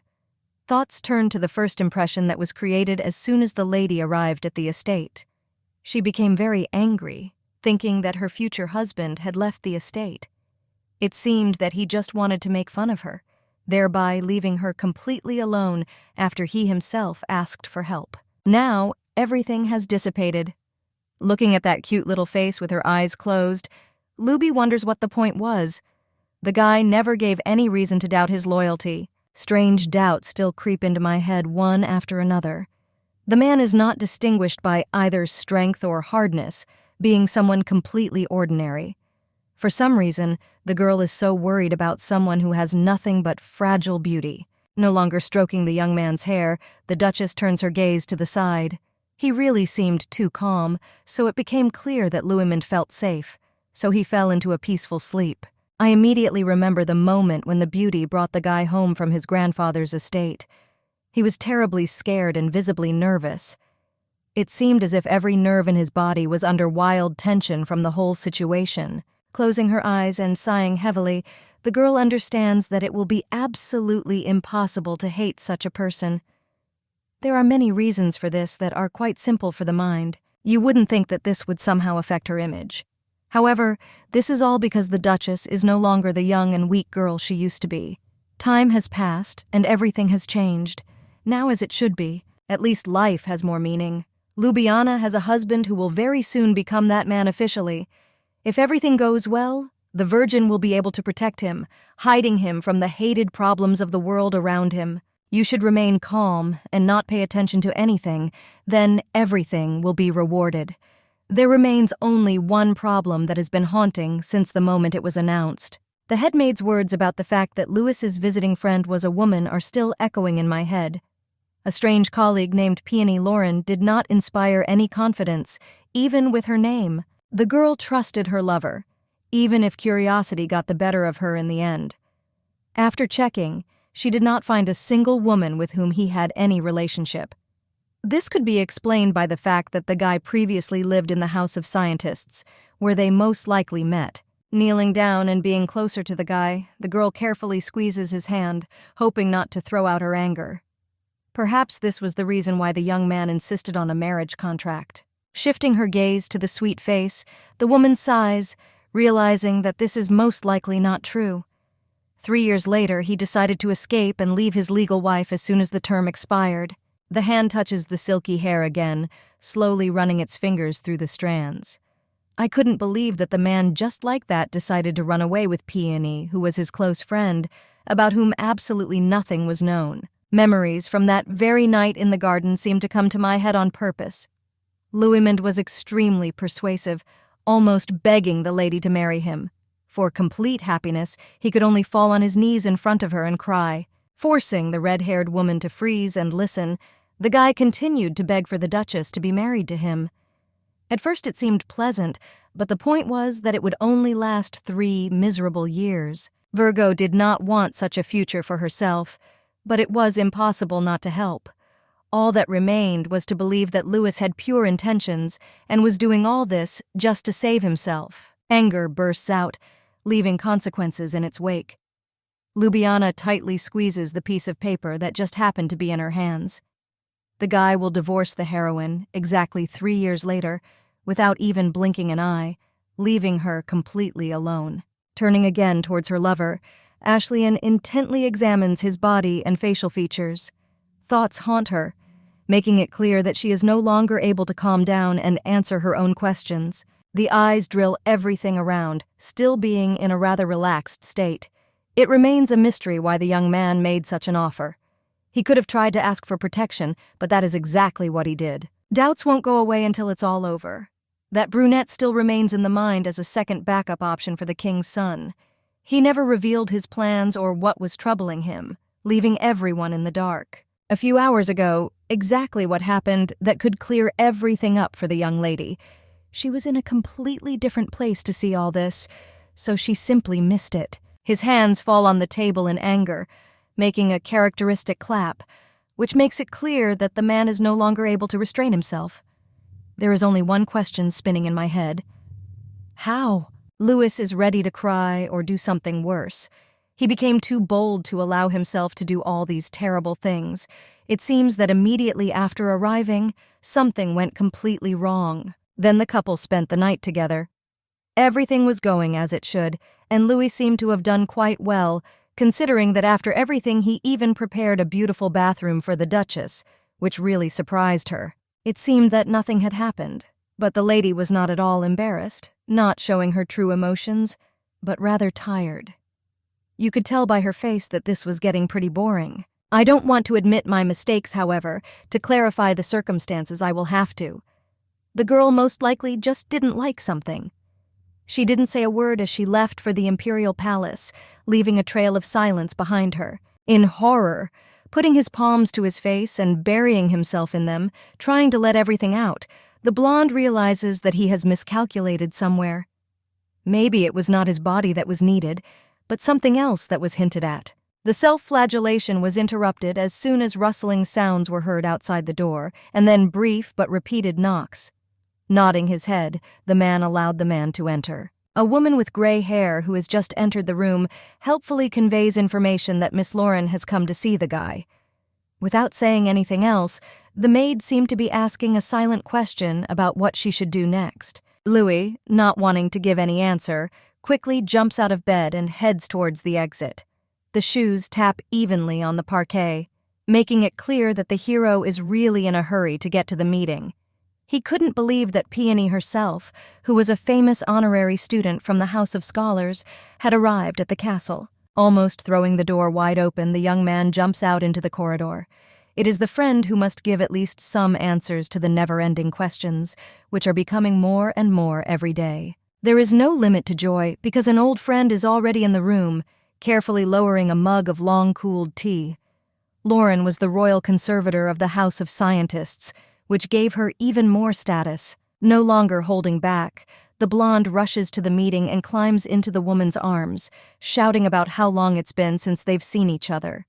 Putting her hand forward, the beauty asks him to move away, which is quite typical of her, because the maiden never wanted anyone to have the right to touch her. Sitting down on a chair and looking at the trays completely filled with sweets, the guy asks how the girl found out that he was here.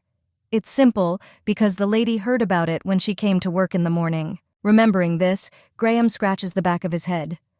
Work still remained something important, not counting the fact that the man forgot to warn absolutely everyone there about the vacation. Peony was more prudent, so she officially asked for time off for a friend. However, the Virgin is here not because of gratitude, but because of rumors that began to spread like a comet. From the very morning, in the House of Scientists, everyone talked only about Louis Monde and how the Duchess fell before the beauty of a man, so she stole him from the hands of the Count, bringing him to her estate. It sounded funny, but to some extent, it was still true. Grabbing the cookie and starting to chew it slowly, the brunette listens to her friend's excuses, not burning with any strong desire. It turns out that her ladyship simply learned about the terrible situation, so she decided to help. Now, my friend is not very interested in this, because the next question becomes something more important.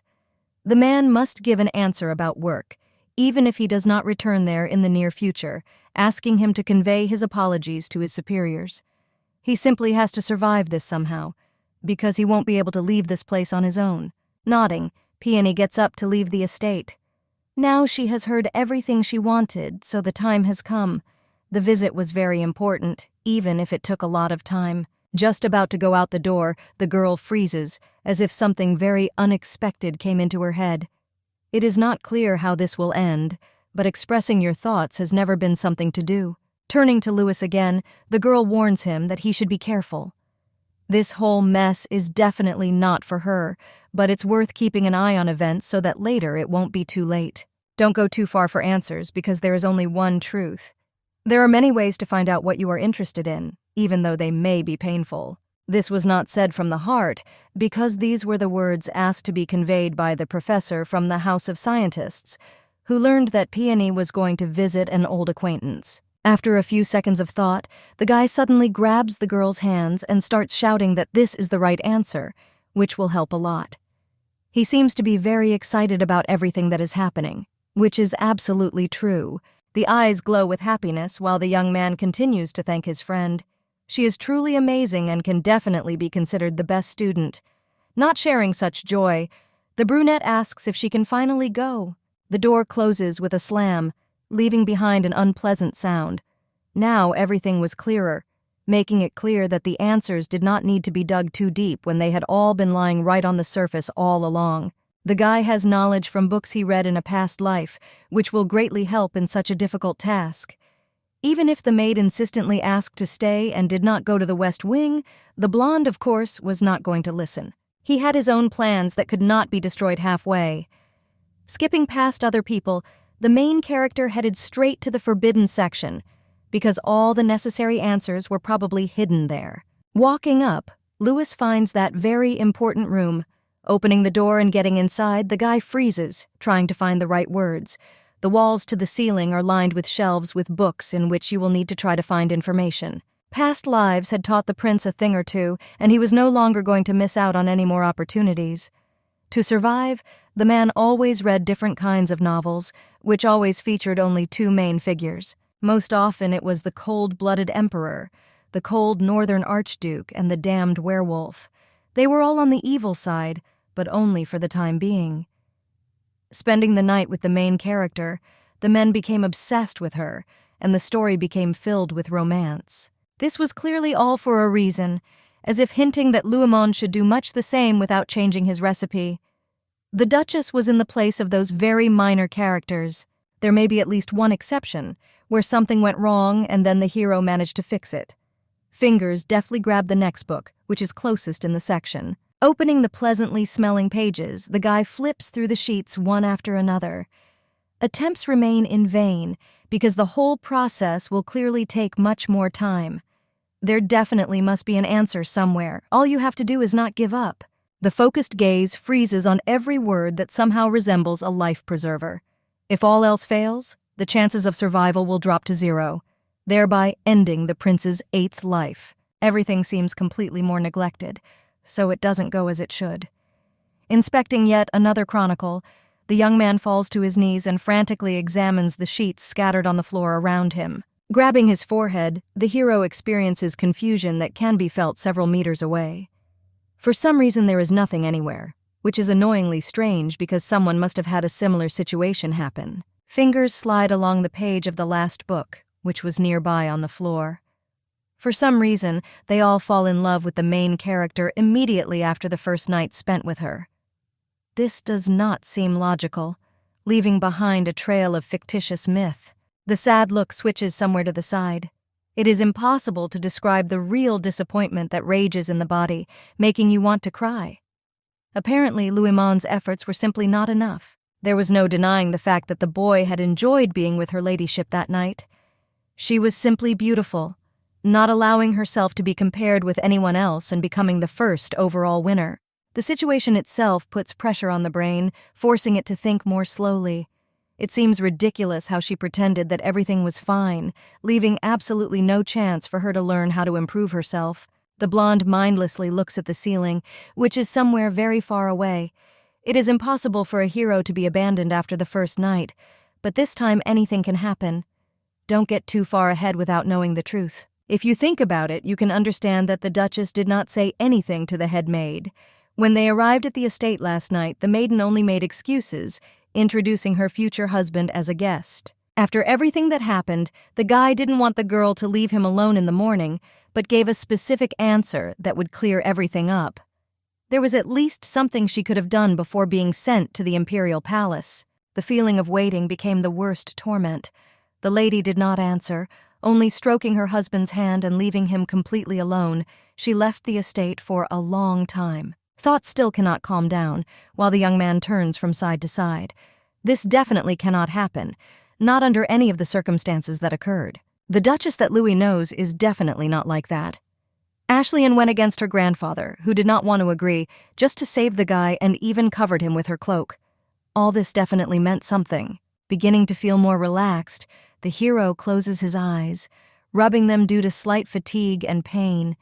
Thinking about my wife makes me feel better, because this is all nonsense. Covering his eyes with his palms, the guy takes a deep breath. He seems to be the only one here who has feelings. They appeared completely unnoticed, making it clear that this has its place in the world. Turning over on his side and closing his eyelids so as not to see the blinding sun, the blonde sighs. He would like to know who exactly he is to the princess, who never gave her answer. It seemed like only a few minutes had passed, even if it took much longer.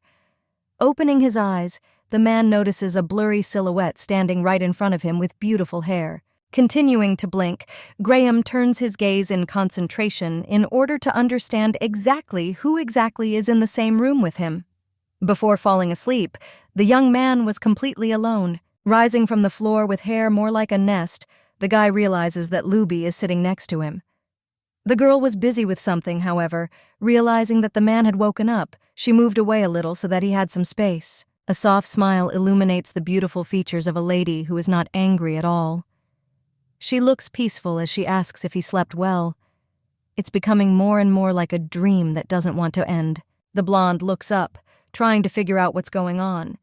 He did not expect to be noticed, not imagining the possibility of escaping before someone came here. The cheeks themselves turn scarlet, making it clear that embarrassment is taking its toll. Looking surprised and disheveled, the guy stares intently at the Duchess, who sits just a few steps away from him. Standing up and sitting down a little, he is still silent. It was evening outside. The sky darkened, making it clear that it was time for the moon to rise to its rightful place. The stars were shining brightly, not allowing themselves to be hidden in any way by clouds, and only one light from the panoramic window in the room remained unextinguished. Moving back a little and taking a comfortable position, the woman chuckles, saying that her lover was sleeping so soundly that she didn't want to wake him up. Nodding quietly, the man says that he understands everything, even if this is not at all the case. Reaching out his hand, the blonde notices the thing that was on him all this time.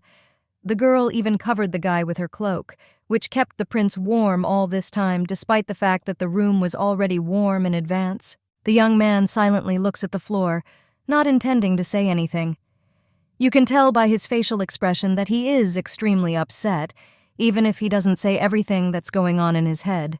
Thoughts are interrupted by the voice of Ljubljana, who holds out something, asking that the interlocutor not be surprised, but simply accept what is asked of him and read the contents of the sheet. The eyes run over the lines with concentration, making it clear that the guy is extremely interested in this. The text says that this is a marriage contract that seemed never to be seen again. Almost breaking into a scream, the guy asks what it is, showing how surprised he is. Remaining unshakable, the red-haired woman chuckles, saying that this is the marriage contract that the young man so wanted to receive. Louismond, blushing, turns his gaze somewhere to the floor, trying to explain himself in order to be understood. Without words, realizing the next remark, the lady reaches out to him and adjusts the cloak on his shoulders, saying that they managed to get permission. Remaining as calm as ever, the Duchess continues to adjust her robe. Today, in the imperial palace, she received the Empress's blessing for them to get married as soon as possible to save the young man. Louismond cannot take his eyes off the beautiful lady. He was indeed the same person who had offered the contract, which now lay right in front of him, like a delicious apple that left no patience not to bite into. Nodding her head, without talking about all the details, Luby says that she was satisfied with everything. The lover does not need to know about Kalina's conditions, because in 3 years the lady will be able to kidnap him. Again, persistently holding out the piece of paper, the girl offers to look through the items and then sign. It contains all the information regarding the couple's marriage, or rather everything they need to know. After the divorce, the man will also be considered part of the Ashleyan Duchy. Even if he marries again, his identity and status will remain intact, and alimony and pension will also be paid. For this, the girl wants something in return, namely fidelity to marriage for these 3 years, and also deprivation of paternal rights to children who are due to be born in the near future. If you think about it this way, it could be considered callous. The hand itself clenches into a fist from indignation, which came too unexpectedly. The girl didn't want to talk about it all, but the guy himself suggested this figure of 3 years, which can no longer be changed. The last point was added only so that later the man could not say that he could not leave because of the child. They have an agreement, and it is designed to ensure that Louis leaves the estate without lingering feelings for his loved ones. Switching back to her interlocutor, the lady urgently asks him to read everything carefully in order to add or change something. But in response, she only receives a refusal. Not understanding what is wrong and what the problem itself is, the beauty asks if she needs to do this, to which she again receives a refusal. This is not the #1 priority. Still unable to come to terms with this, the red-haired girl asks what the problem is. This is done for security purposes, because this is a contract with restrictions and conditions that the guy will have to adhere to for the next few years. The pen is in your hand in a split second in order to write your signature on paper.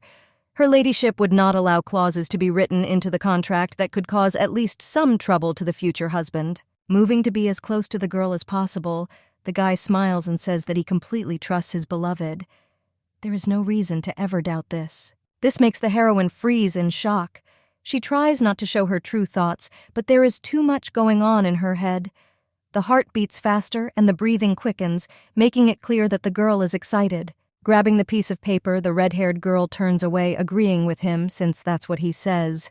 The voice seems unstable due to stuttering, which was caused by embarrassment. Looking away, in which all warmth and love is read, the guy thinks only about the Duchess. This is exactly what he should have expected, given that the beauty never behaves differently. Virgo is responsible for the words spoken to the end. She helped him, and even when he was locked in the estate, she came to let the guy know that he was safe. The one with whom the hero spent the night put this burden on her shoulders. It becomes clear that the lady does not want to change anything, so she will do everything to make them happy. Looking again at the interlocutor sitting next to him, the young man looks at her with love in his eyes. All these features suited the beauty perfectly, because she perfectly combined it all in herself, being his future wife. He will be her husband, who will also try to do everything in his power to gain trust. The red-haired girl signs the contract, regretting nothing. Her hair falls a little on her face, preventing her from concentrating, but making her look even more beautiful. Next to this woman, it's as if something is changing, because Louis immediately relaxes, and his anxiety fades away, making it clear that everything is fine. One gets the feeling that everything is floating before their eyes, and they are somewhere in a weightless space, which makes it clear that everything is gone. The man can no longer hold back and falls to the floor unconscious. Everything sways, making it impossible to see anything, but the last thing that remains before your eyes is the figure of his wife, who is trying to shout out, calling him Louis. It is important for her to understand whether her future husband hears her. Opening his eyes a little, trying to concentrate, the young man blinks nonstop, intending to get up. The girl did not call him by his full name. This is very pleasant to hear until you feel dizzy. Only a few hours passed, which managed to turn into a whole immeasurable space. The room is dark, and only one candle and nightlight on the edges of the door are lit to create coziness. The young man lies in bed unconscious, completely unaware of what happened, and not even suspecting that the Duchess had been sitting near his bed all this time, without moving a step. The man looks peaceful, but at the same time worried. His eyelids twitch, as if he is about to wake up from some nightmare that will overtake him. Ashley-Ann looks at her husband with warmth in her eyes, trying not to replace it with concern. Graham's body was too weak due to constant overwork and fatigue, which definitely took place in the body. A few hours ago, a doctor visited the estate and made an accurate diagnosis and verdict. Nothing bad happened, except that, be that as it may, it was difficult for a young body to survive so much at one time. He will recover quickly if he rests and receives the necessary care. This arrangement of things did not suit Crystal at all. The girl was given a wonderful bath for complete relaxation, while the guy himself slept on the floor the whole time. If you think about it, it becomes obvious that the man is not okay after this. Louismond had to go through a lot while living with the Count. This became clear even without reading any biography or further questioning. He probably worked himself up, even being here, thereby making himself nervous. Squeezing her hand, which had rested peacefully on her knee all this time, into a fist, the girl thinks about what this reminds her of.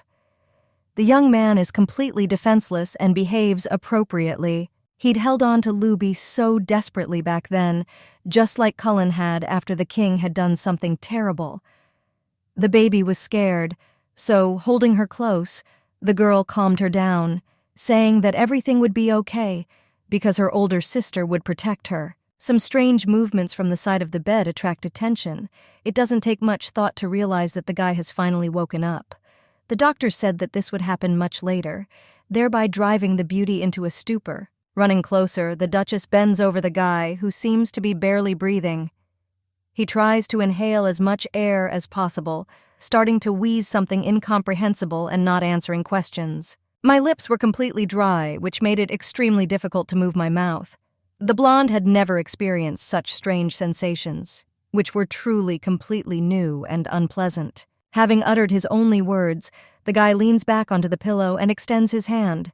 He doesn't want to die at all because everything has gone too far.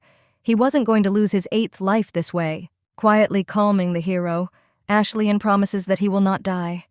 Everything will be okay, even if he doesn't think so. The guy's hand reaches forward and grabs the shirt of the girl standing next to him. He squeezes her convulsively, listening to the words about how she won't let anything bad happen to him. Lowering herself and pressing her face to Louismond's chest, the beauty sadly looks at his closed eyes, which are no longer trying to open. Everything will definitely be okay, even if it takes just a little time. The young man's eyes slowly open, trying to study everything around him. The ceiling looks familiar, but it's not the most interesting part in this house.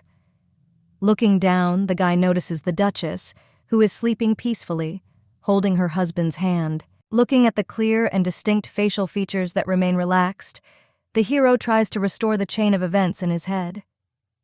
The last thing that comes to mind is the contract that we managed to get in the office. Nothing else is known because the actions seem to be shrouded in fog. The couple's hands are intertwined, which makes it clear that more than an hour has passed like this. The girl's warmth warms her. Getting up and sitting down in bed, the guy still can't concentrate. It sounds strange to even say, but why did the girl wait for him to wake up and sit here the whole time? For some reason, the beauty does everything for the sake of the prince and tries to prove that she cares.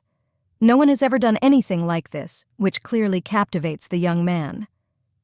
Approaching the heroine's face, he examines her. Their lips are very close to each other, even if it happens completely by accident. It seems as if something is going to happen, but everything is interrupted. The whole idyll is interrupted by a lady who suddenly wakes up. Frowning, she asks if her lover has finished admiring her and if it is possible to move. Jumping to the side, the blonde blushes and stares in horror at the girl, who grins. With such loud breathing and movements, absolutely anyone will catch him. Standing up and placing her hand on top of Louis, the girl smiles a sweet smile, asking if the young man would like her to teach him how to pretend to sleep properly, which could one day save him. Trying not to stutter, Louis is unable to speak a word normally, failing the mission. He wants to know what his wife said just now, even if he doesn't need it at all. Pretending that she does not understand anything at all, the beauty grins and asks if an explanation is needed about the not-real dream. The man just wants to know why the maiden called him that. Awkwardly scratching the back of her head, the red-haired girl seemed to remind them that very soon they would get married, so she thought about addressing each other as convenient. She has a nickname, Luby, that can be used. Approaching and almost interrupting the girl, the guy calls her Bia. There is a large choice, but he wants to call her by this name, and not by what other people have come up with. This option seems to be the best. In his past life, the young man heard something not very good, which made him realize that this was the last chance to change everything. Duke Feltarg had a strange bad temper, in which he became the last thing the prince saw before he died. He was angered by the fact that the man lusted after his Luby. The hand itself squeezes the sheets lying nearby. Now it doesn't matter at all, because what happened has already passed long ago, leaving no trace behind it. Now nothing has such a strong meaning anymore. Even if the Duke takes off his head, Ljubljana will still be his Bia. Everything has changed, and nothing will be the same as usual anymore. After a few minutes of thought, the blonde hears the voice of Luby, who, after a minute of silence, says that in fact she always did not like the previous nickname, which was irritable. Deciding to do this, the man repeats Baya again, savoring the taste of the name, preparing for how it will sound on a regular basis. The Duchess smiles back, looking happy. She clearly likes this boy, who still remains quite cute and belongs only to her.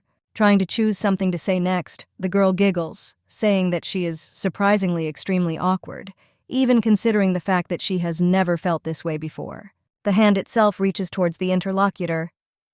You need to think about what to say next, because 3 years is not so much. Thoughts are spinning in my head, making it clear that the young man wants to stay with her longer. Maybe it will even be forever, because he really wants to be with his beloved. The hand reaches to the face and stops a few centimeters away. The next step is for the young man to bury his fingers in the bright hair, which seems too soft. The virgin does not belong to anyone else, remaining only for Louis, who no longer wanted to share her with anyone. This arrangement did not suit him, despite what others thought about it. The girl's lips stretch into a smile, slightly exposing her snow-white teeth. It is clear from her that such determination mixed with something new is exactly what she likes. The couple can no longer contain themselves, being so close to each other. They lock lips with opposites, finding it most beautiful. Only 3 days have passed since the last incident, and since the guy fell ill. These days passed unnoticed due to the time spent together, but something unexpected still happened. Immediately after this, the prince's temperature jumped. The doctor was extremely agitated, not knowing what to do, but gathering his strength, gave him a lecture and insisted on bed rest, which is best observed regularly. Meanwhile, rumors spread throughout the castle like a snowball, drawing in as many people as possible. The servants could not shut up, passing it all like a chain from hand to hand. Among all the rabble, there was the funniest one about the fact that the Duchess fell in love with the illegitimate son of a tyrant and spent all 3 days in bed with him. It seemed absurd, but it continued to act, gaining strength. Anger from everything that has piled up fills me headlong. The fist hits the tabletop with force when, like a beauty, she screams that there was only one Louismund in the bed. Because of this, the claims become incomprehensible. This remained too minor a problem now, because the lady had not slept for the 3rd night because of the mountain of work that Callan had dumped on her. I couldn't believe that my sister was capable of this. Going through another stack of documents and rereading the reports, the girl sighs. Whatever she had done, this punishment was too cruel even for her. In the beginning, things weren't that bad, but over time the situation got worse, so it got to the point where the lady wrote a letter of outrage that had to be sent. This still did not make any sense because the message would not have reached the addressee. The blonde would have understood what was going on, realizing that it was probably about the fact that Ashley didn't want to work, so she wouldn't have had to read it. Count Graham, who considered that relations with the Empress had gone wrong, visited the palace to complain and express his deep indignation. He could not calm down, realizing that this was too much for him. Not wanting to listen to all this, Kina simply tried to calm this whole conflict with patience. Everyone is tired, but this is not a reason to give in to emotions that are overflowing. As it turned out later, it all started because the Empress sent the Count a letter allowing a marriage that he himself did not agree to because of his grandson, who belonged only to him. Everything will be fine only if the heroine agrees to pay a large monetary compensation. She will have no choice, otherwise the decision will be reversed. Ultimately, justice prevailed. Early in the morning, a meeting took place between Crystal, Louismund, and Graham in the Imperial Palace, in the presence of the Queen, who controlled everything. The future husband and wife stand in complete silence, not wanting to start this unpleasant conversation, which in advance seemed like a complete failure. Count Graham also had no intention of saying anything, remaining strangely taciturn and not very happy to see the couple again. His most important servants stand on his left and right. It seemed that lightning would soon begin to flash in the room due to the rising tension that continued to press on the consciousness. The situation does not improve, even with time. Stepping forward, no longer able to simply remain silent, the man looks menacingly towards the couple, saying that despite the agreement approved by the Queen herself, he is against this marriage. He is not going to give his Louis to the Duchess, even if he has to fill his eyes with sand. This whole situation was already quite annoying to the woman, making it clear that everything was bad. But giving up and giving the guy into the clutches of his grandfather was definitely not part of the plan. Deciding to try to smooth out the conflict, the girl nods, thanking him for raising his grandson to be a decent man who knows a lot about everything. There's no regret in her voice when Ashley says that in exchange for permission, she's giving away a generous reward that will definitely be worth the shutting up and nodding of heads. First in line will be a diamond mine in the west, as well as a salt cave in the south. The Ashleyan mine brings in the highest profits in the empire, making it an even better deal. The salt cave is in no way inferior to the above. It is said that the size of the salt mine can cover the area of several villages in the area. These dimensions look quite impressive. This does not bring any disappointment or loss, because all this, the crystal, was given by the Empress after she ascended the throne and settled a little in the new place. It's very simple, because when the Empire gets rid of all the rebels, all the property will become a national treasure, so there is no problem here. The property will go back into state ownership. Reflections are interrupted by Louis, who, holding out his hand, rubs the girl's knee, trying to attract her attention. He does not try to hide the conversation from the rest of those present, remaining still extremely clear. Bowing his head, the blonde asks not to give away so much property. There is absolutely no point in this, because it will not help the matter. Knowing his grandfather very well, the young man can definitely say that this is not a deal worth agreeing to. Nodding lightly, the red-haired woman tries to calm her husband weightlessly, assuring him that this is nonsense, about which he shouldn't worry so much. Even if this is impossible, the plan should work. Turning away, the man sighs convulsively. He looks down, trying not to notice anything around him. The beloved does not understand the seriousness, because all this can be used for an uprising, thereby spoiling everything for the Empire. Turning around again, Ashley notices Lueman's slump.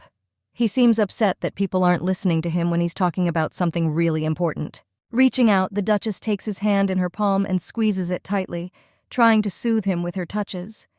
She knows what he is talking about and what he is worried about, but everything will be fine, no matter what. No one knows what things may happen by chance in the future. However, Luby, who has already calculated everything in advance, is counting on a good outcome. After all the difficulties experienced in life and devotion, Kina gave only mines with crystals and salt mining sites in the north. It seemed unfair, but it had a certain motive. This is all because the places can be used for rioting. The riddle was not difficult, so it did not take much time to solve. I didn't want to quarrel with my sister, given my temperament and temper, but the fact itself made me feel lousy. No matter how strong the force of the revolt, and no matter the outcome, it will not change the villagers. It will not even be possible to take away the spies who serve the Empire from there due to the attack. Looking at her lover, the heroine experiences physical pain. He overreacts, just like he always does, not knowing that he shouldn't apologize so much. Everything has a hidden plan, which will one day be carried out in the right direction, revealing itself correctly. Deciding to cheer the guy up a little once again, the lady approaches the prince's ear, asking him to raise his head higher. He is no longer subordinate to Count Graham's family, which means he can enjoy his freedom. A man should sit up straight and look straight at his grandfather. He will not do anything to someone who is no longer in his power, because he has status and power only in his estate. Listening to the advice, the blonde turns to the side and raises his head up. He looks at a man he no longer recognizes. His habits remain the same, and the fires of greed burn in his eyes. Strange sensations still do not cease to haunt the guy, even after all the words spoken. It is difficult for him to believe that everything is already behind him. Raising his chin even higher, the young man frowns and looks around at his interlocutors with a look that expresses all the anger and irritation towards them. Nodding slowly in approval, the Duchess turns back to her grandfather, who is obviously ready to give an answer, even if complete agreement was visible in his eyes from the very beginning. Smiling a false smile, the Count says in surprise that the girl loves Louis too much, which means he cannot interfere with them. An old man like him cannot interfere with the love of young people. Spreading his arms to the sides in a hospitable gesture, the brunette offers to forget all old grievances and seal the friendship between the two great families with a marriage that will be concluded very soon. The man is given papers on which he needs to sign in 2 places to transfer everything he needs. Frowning, the heroine folds her arms over her chest, noticing what a greedy person the guy is. Grasping the pen as if in despair, the Count signs everything that is needed. If the rebellion is successful, perhaps he will be called Grandfather of the King. It would be a great honor for him. Everything will be fine in any case and in any scenario, because even if things fail, it will be possible to use Luemund and hide in the shadow of the Asvillian Count family. Without experiencing any emotions, the blonde still silently continues to glare at his relative. He seems to be happy with the idea that by selling it he will gain more power and money. Taking the paper back, the red-haired girl carefully reads everything and nods. Now, everything is becoming official, and all she has left is this person and nothing else. All that remains is to wait for the moment when the rebels rise. The Duchess's assumptions turned out to be correct. She had never made a mistake before, so this time everything turned out not much worse than expected. Graham is just the tail of this rebellion, not the body. Behind this is someone else, more powerful, who rules the entire matter, planning every next step for each of his pawns. If they really want to make Louis their king, they will definitely want to interfere in every possible way with the marriage to which consent has just been signed. Their goal is much more primitive, because people just want to revive the past kingdom, which existed with a tyrant as its head. The blonde is just another pawn who has a blood connection to the royal family. Even the guy himself does not matter much, because for a sufficient reward, they are ready to happily transfer him into the hands of another person. All the rebels are waiting for is the separation of the Duchess and the king through this marriage due to disagreements. The man is only connected to the previous government by blood. In fact, he would make the worst king, given his ability to govern. This leaves no doubt that this could not have happened under any circumstances. Louis was treated in a completely different way almost all the time. If they really considered him their king and were devoted to him, the guy's life would be completely different. Rising from his seat, the Count interrupts the heroine's thoughts, bending down and asking her to leave. They need to talk to Louis for a bit, and this conversation will be completely private. The woman already takes care of the boy enough, but family conversations are a completely different, serious matter. Still, without any scandals or objections, it is worth leaving the premises. About to say something, the Duchess turns towards her future husband. He interrupts her halfway, saying that it is better to do as Count Graham asks. Freezing in surprise, the man begins to get angry. He definitely could not tolerate such a strange pronunciation of his own surname under any circumstances, especially from this puppy. Ashley also did not intend to remain silent, therefore trying to focus as quickly as possible. She tries not to speak out on this matter, only glaring at her interlocutor with a cruel look that makes it clear that it is better to shut up. Turning her gaze to her lover, the girl asks him again, as if clarifying whether everything will definitely be okay. It's important for her to make sure before she walks out the door. Louis is too sensitive to everything. Smiling his usual charming smile, which makes the lady calm down, the guy assures that everything is fine. He also has something to say to his grandfather, after everything that has happened recently. Nodding and turning around, the girl heads to the door and by opening it again, reminds that she is always there when needed. Don't be shy and call her for help, even if it will be strange for others. Heeled boots click on the floor, signaling that the Duchess has left the room. Turning sharply and breaking with her heels, she disappears. Just about to walk a little further to go out into the corridor, the red-haired girl freezes, realizing that we are talking about something connected with her. The man says in a harsh voice that he is no longer groom. Turning away and hiding behind the door to continue listening to the conversation, the lady intently looks at Louis, who stands silently and then continues to talk. The grandfather is no longer allowed to visit his grandson or to appear in Aswillen's house, at least somehow hinting at his lack of hospitality. A smile appears on the heroine's face by itself. This is exactly what you need to do with people like this rogue. The guy acts like her husband, showing himself in all his glory. No longer intending to listen to anything and stand outside the door, the beauty turns around and heads towards other rooms. She doesn't know why, but she just wants to walk around, making a circle. Already halfway through the journey, the Virgin notices something or someone. She looks to the side with concentration, realizing that the man is clearly familiar to her, and quite well. In the distance, you can see the alarming face of Duke Feldharg. He looks annoyed at the world, making it clear that something has clearly gone wrong. The man had never been known for his friendliness, but today everything was even worse. Turning in the other direction, the girl tries to avoid annoying supervision and behavior. She didn't like it when a person couldn't keep up with another, leaving him absolutely no choice. Perhaps it would have been best to pretend that the lady was not there, but the guy beat her to it, calling her by name. Even with one eye he can see perfectly, and this has served him well over the years. Turning towards the interlocutor, the beauty smiles welcomingly and waves her hand, making it clear that everything is in perfect order. She greets the young man, not wanting to hide her true emotions. The blonde bows his head and looks intently at the ground under his feet. She seems too beautiful at such an exciting moment. You need to find the right words. Not understanding what's going on, Ashley looks at the guy with concentration. There was no way she was going to do something wrong again, since they hadn't even really started a conversation. Closing his eyes so as not to convey his negativity, the guy sighs, suggesting that everything went better than expected. His thoughts are very difficult to read, just like his emotions. The Duke is clearly holding back, so, sighing with relief, the heroine realizes that the guy is not like this because of her. Nodding, she confirms his words, because everything went just fine.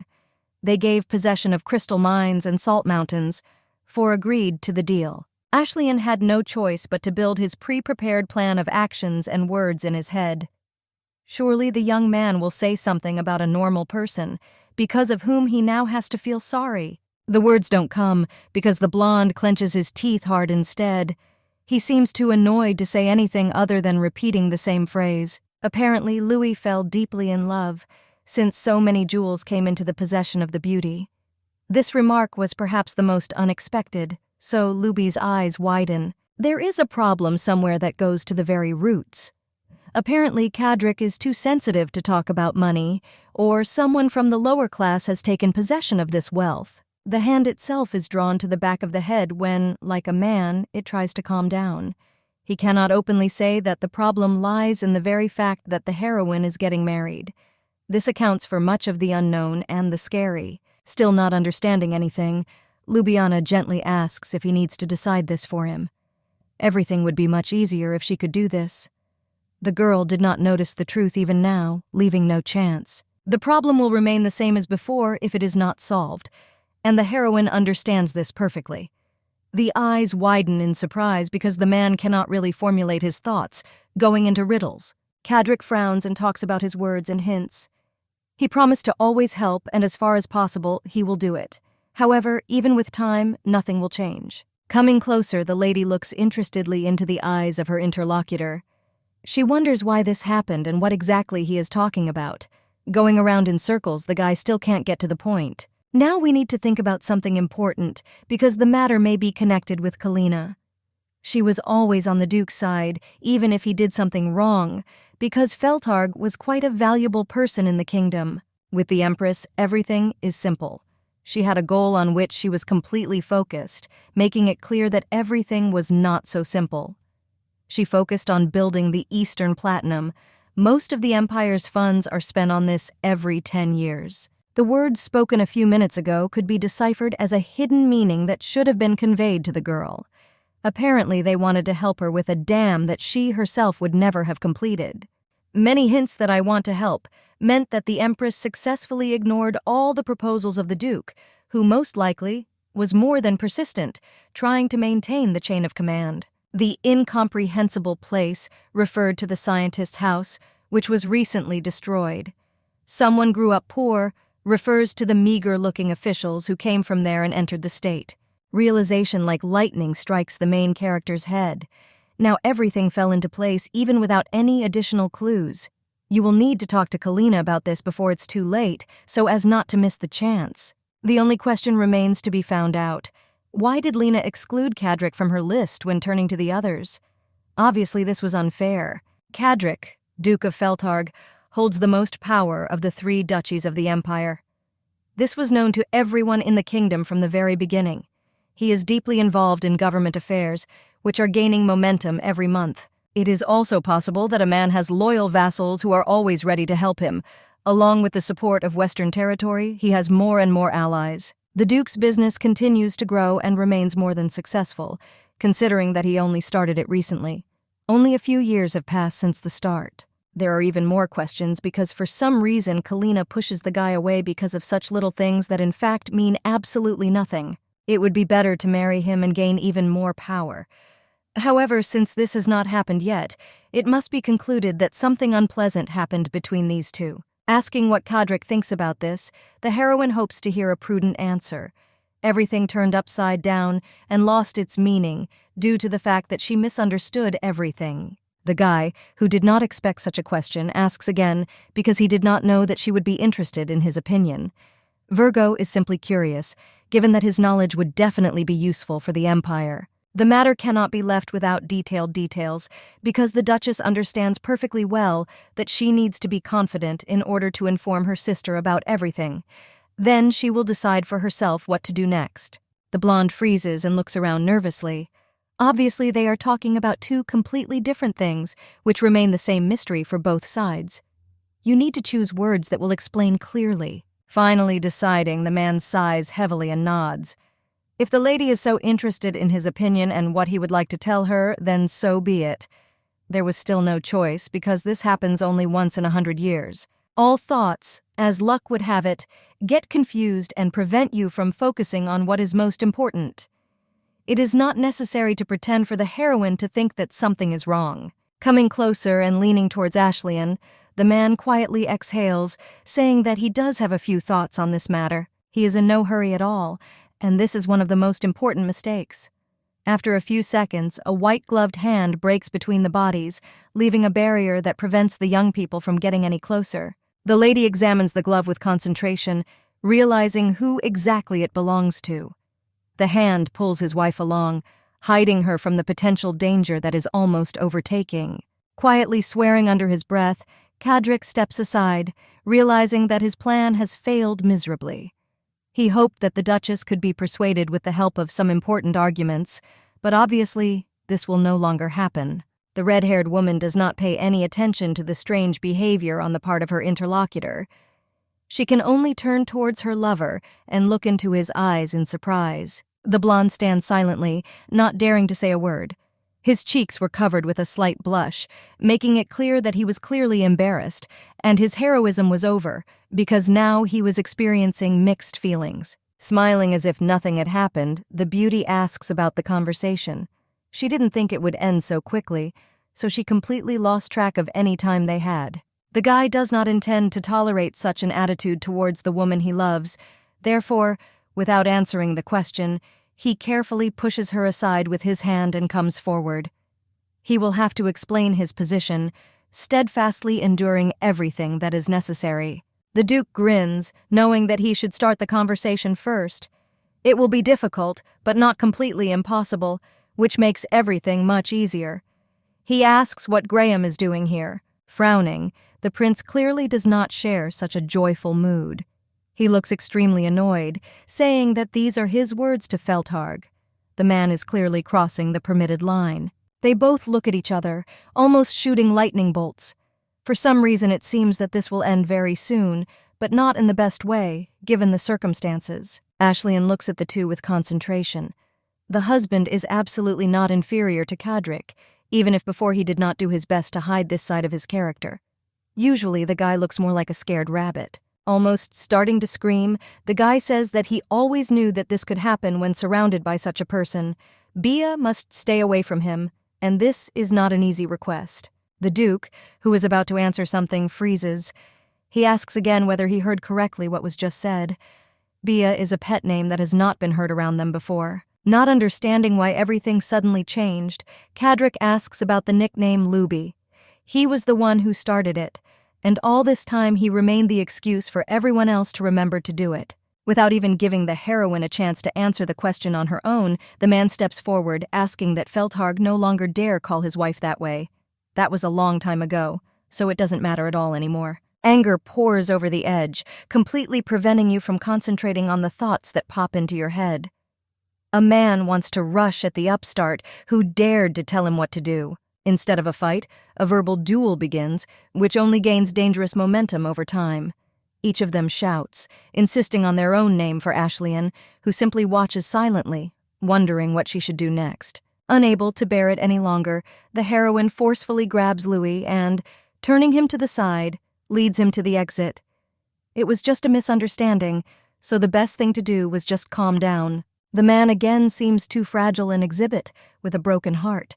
Tears gather in the corners of his eyes, making it clear that he feels strange about all this. He quietly repeats his beloved's name. Grabbing the guy's head, the girl presses him to her, nodding her head. There is no need to worry about something so small, considering that everything will be fine either way. The idyll is interrupted by a voice from behind, whose owner is clearly not going to just give up. Sarcasm is the most offensive because the man calls the guy a puppy, who simply cannot be in the taste of such a noble lady. The Duchess's patience had long since run out, losing any boundaries she could no longer stop. Turning, the lady looks angrily at the Duke.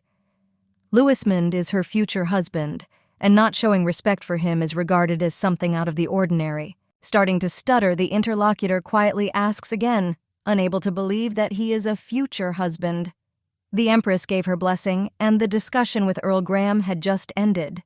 Now everything is definitely decided. The anger still does not subside, because Rui was in shock because of the Duke, who just made one wrong move, trying to whisper something in his ear. Gritting his teeth and trying to breathe deeply, the guy examines the couple with concentration. They talk about marriage right in front of him, which makes it that much worse. Crystal was about to say something wrong, but the blonde stopped her mid-sentence.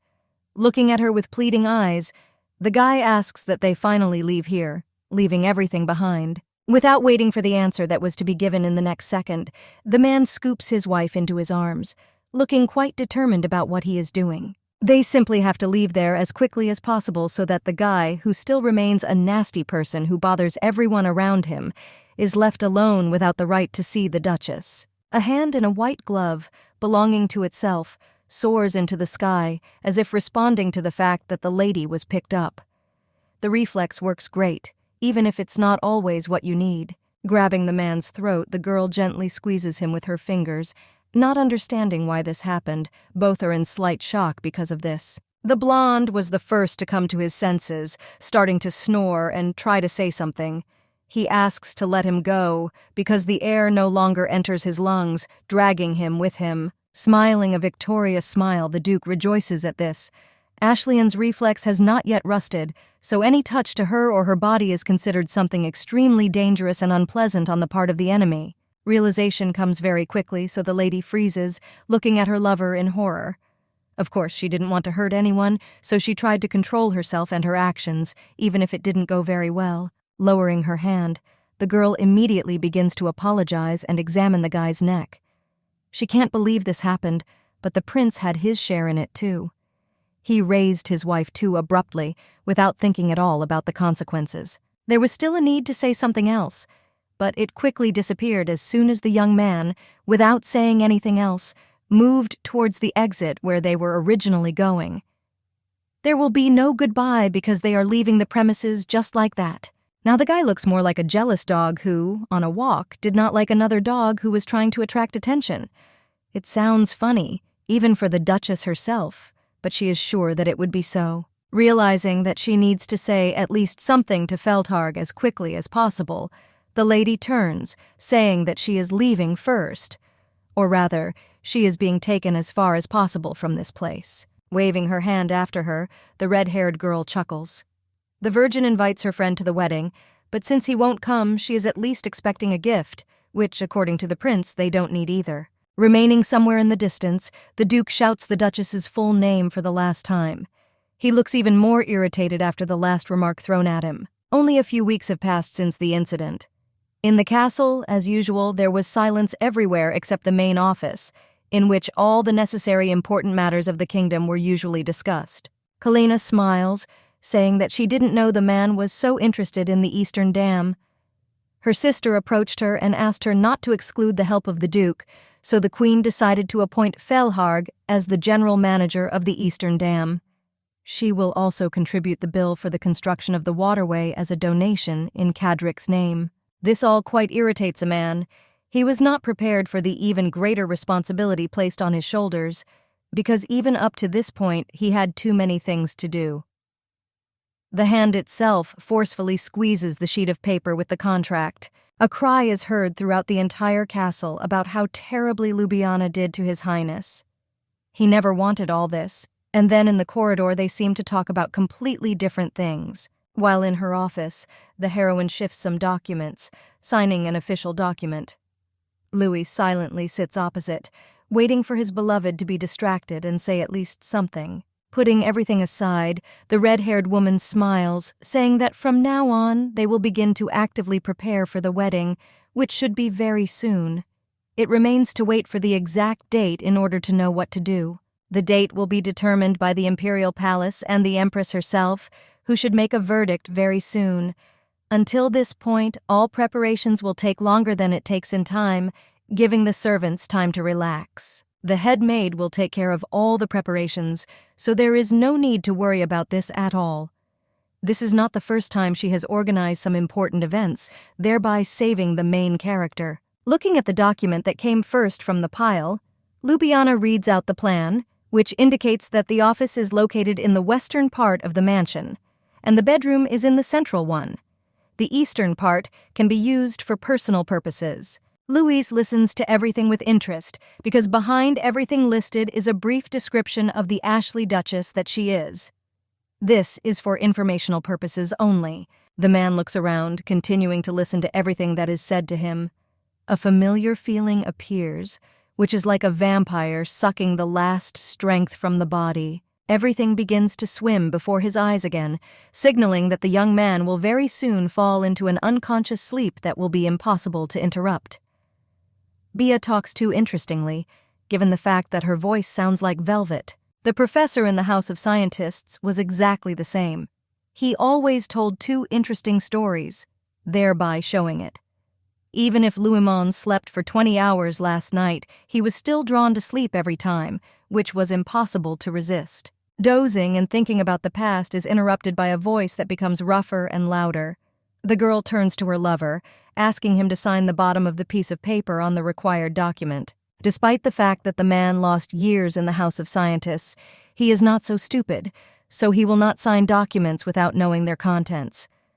This is understandable even to a fool who knows absolutely nothing about life. It cost a lot of money without having any meaning, so quickly writing out his signature, the young man quickly hands the piece of paper back to the Duchess so that she can accept it back, handing the letter to the head maid, the lady, so that it would be accepted as soon as possible.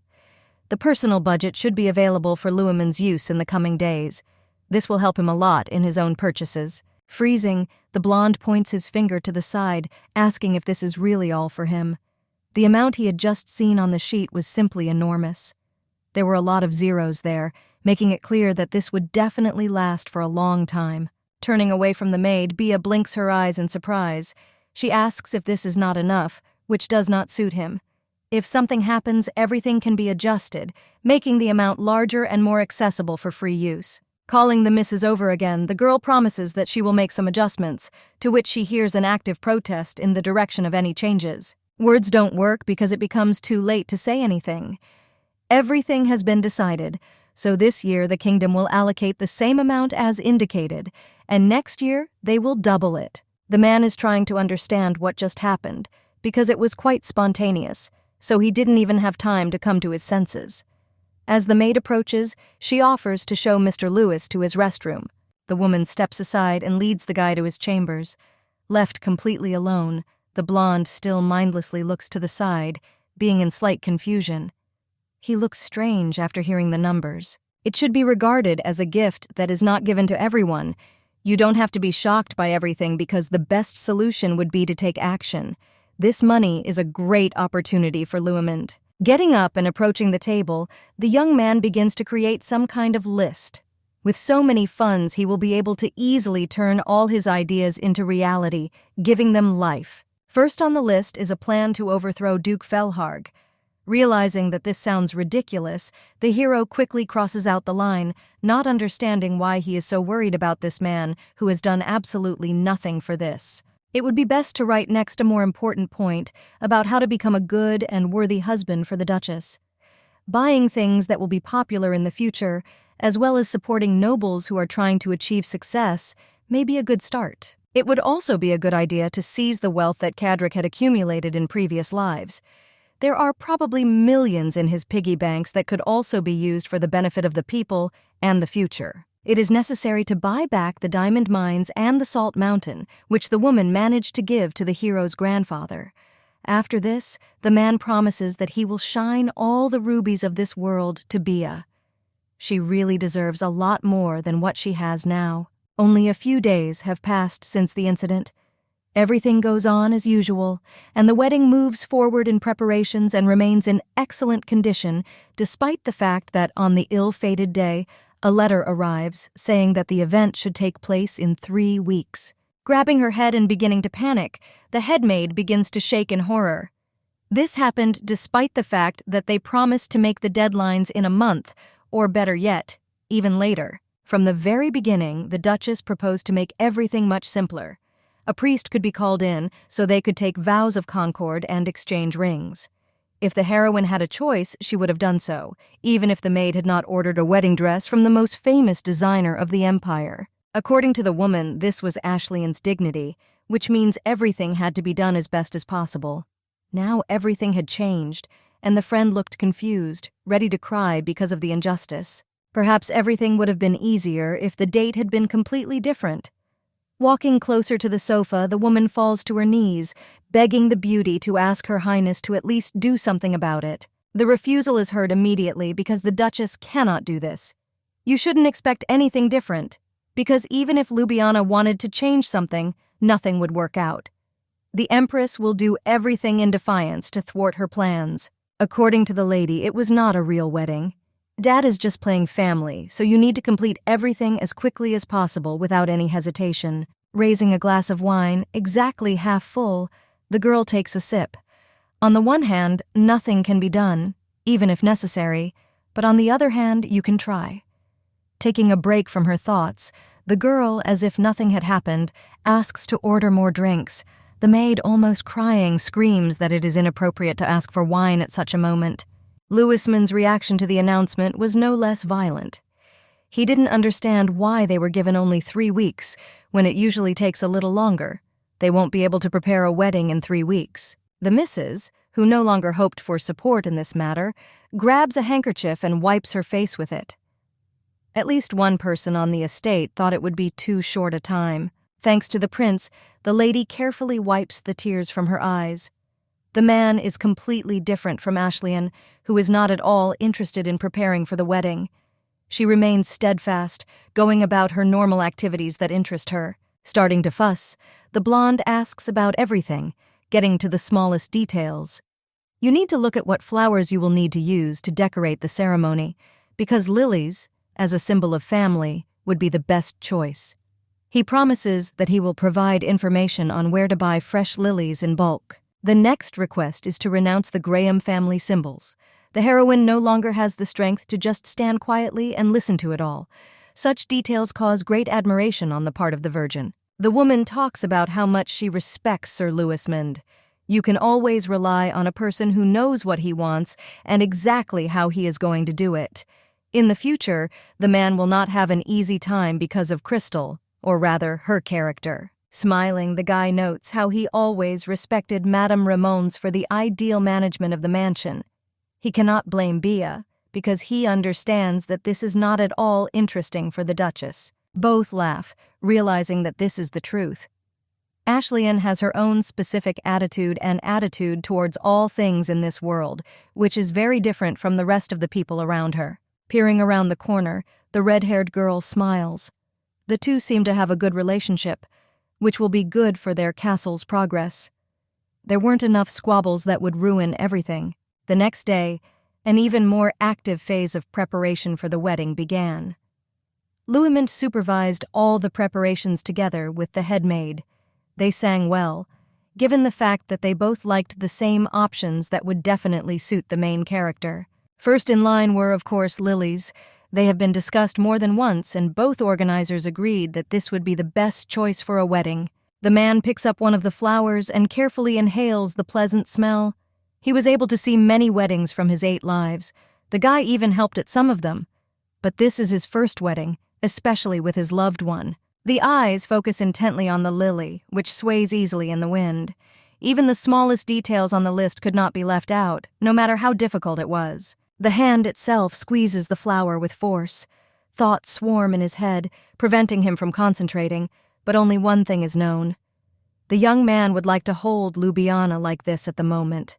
The maid, who was nearby to observe, calls out to the prince, who seemed completely lost in his thoughts, which pulled him further and deeper. The woman asks him to be careful and look at his hand. Realizing that there is almost no pain, the guy looks down at his palm, which began to bleed because of the plant that had been there all this time. The incident happened quite unexpectedly. It's just a small prick with a thorn that means absolutely nothing.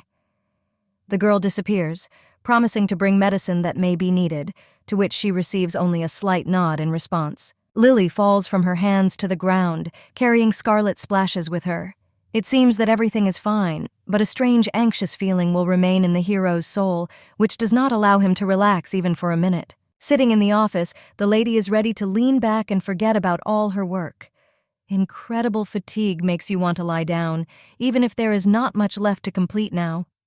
In addition to sending wedding invitations to all noble people, the beauty can remain close to Louis, which is good news. An invitation to the Marquis Odile is on the agenda.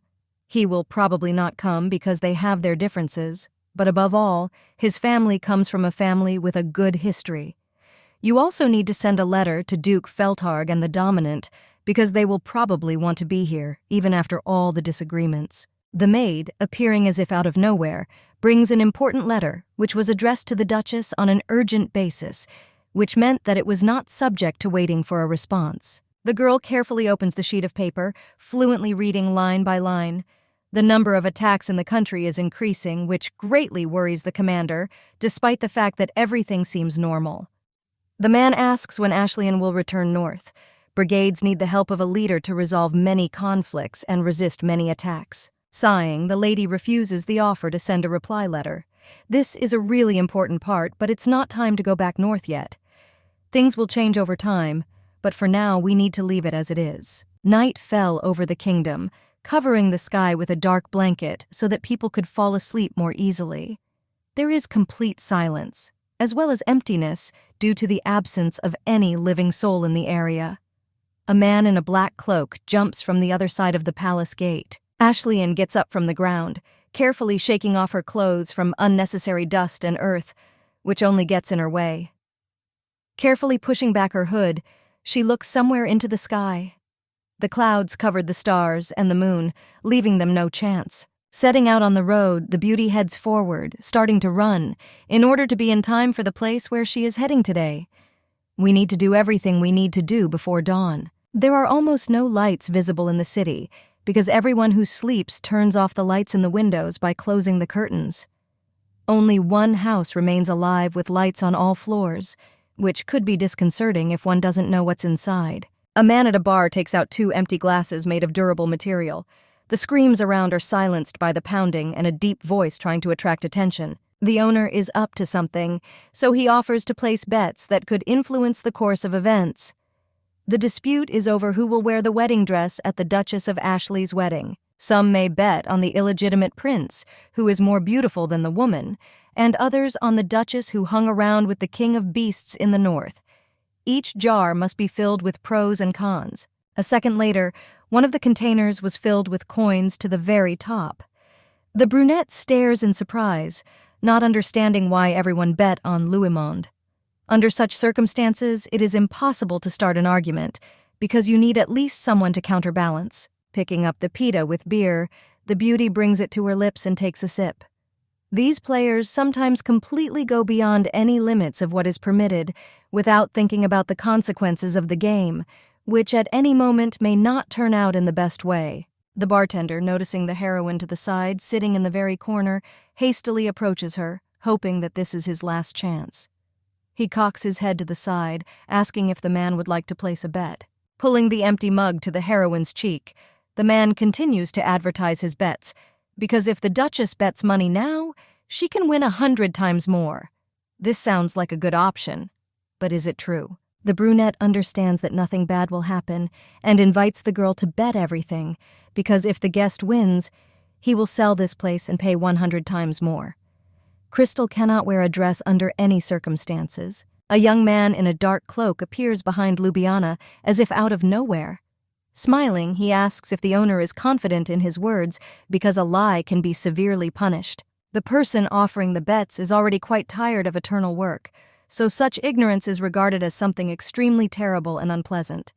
He can't contain himself, but a snap of his fingers catches his attention. A coin flies into the empty jar with a roar, glittering as if it were gold, which makes it clear the true value of the thing. This hasn't happened in this house for a long time. The brunette freezes and exclaims in surprise, "This really can't happen because the young man just took and threw a gold coin against a whole bunch of others." This is regarded as something more ideal. Behind the young people, talking and whispering begins, which makes the heroine sigh heavily. Obviously, people can't believe that someone just put gold in the mug, which ordinary workers don't have very often, especially for betting. Ashlyan, unable to restrain himself, turns to the arriving guy, asking him what these antics are. They attract attention, which is clearly not desirable in this case, because then their meeting will be jeopardized. Smirking, the interlocutor asks what irritates the Duchess so much, who certainly has no right to tell him what to do. He can use his money as he pleases. Grabbing the guy by the collar, the girl heads towards the exit, dragging the Duke with her. Every time he opens his mouth, it doesn't end well, only spoiling the mood of everyone around him. This is not advisable to do under any circumstances. Having walked enough meters to find herself around a corner where no one would find a mate, the maiden finally lets go of the man, who in the end has completely stopped resisting, simply accepting his fate. Not wanting to waste precious time, the beauty chuckles, asking about the stupid outfit that the young man put on himself without asking exactly what was wrong. The cloak looks scary and ominous, instilling fear in normal people. Raising his hood, the guy asks what's wrong. The girl herself asked him to dress like that and hide his face, even if it didn't quite work. There is no need for them to meet at all, not taking into account several pressing problems that still remain real. Ashleigh sighs, realizing that there is absolutely no point in trying to argue anything. In any case, they need to go to a quieter place so that no one can find them or even overhear them. Turning towards the sounds, which still remain very close, the Duke quietly asks if it is worth leaving a group of people to stand aside, just as they wanted. Calling out to the lovebirds, one of the men says that they had to leave while their older brother was leaving. Now there is absolutely nowhere to run, given the fact that it looks like they are in the money, which means they can benefit. Laughing a nasty laugh, one of the gang assures that everything will be fine. They are not going to kill anyone. But to do this, young people need to take off everything they are wearing and get away as quickly as possible. In general, such a reaction from civilians is surprising, but everyone has a vice, and these people turned out to be robbers. The brunette standing nearby seems serious as he draws his sword. Sighing heavily, Ljubljana asks to do everything without blood, so as not to stain everything around here, thereby ruining their time.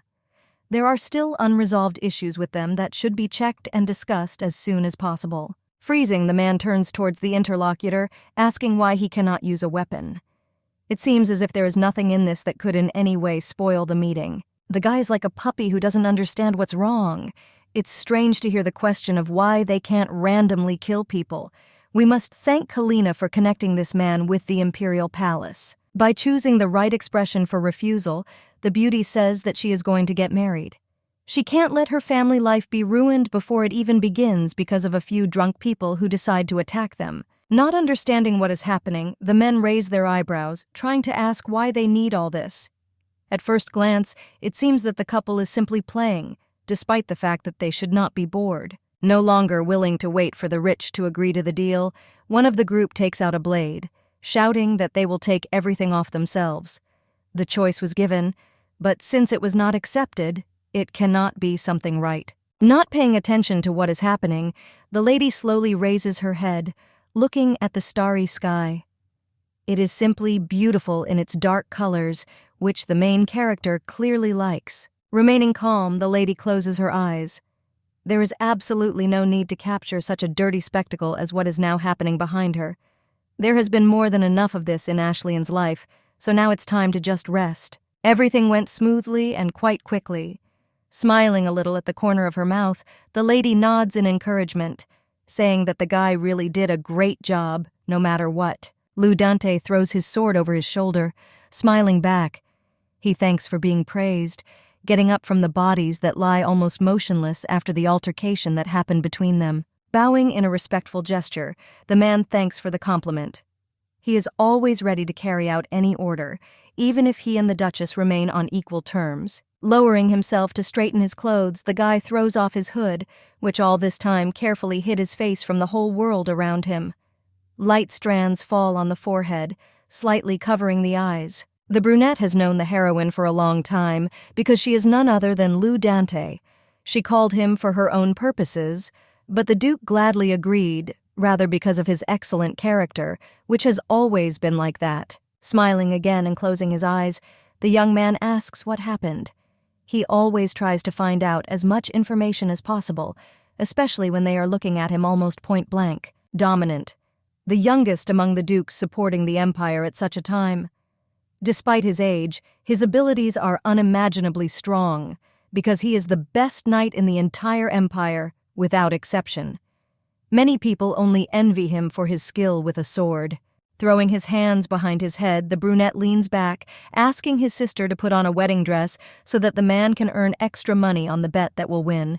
He is handsome, but this is only a shell, since from the inside the guy thirsts only for blood. Showing an unpleasant gesture towards the interlocutor, the beauty smiles as if she is laughing, creating a shell of sarcasm.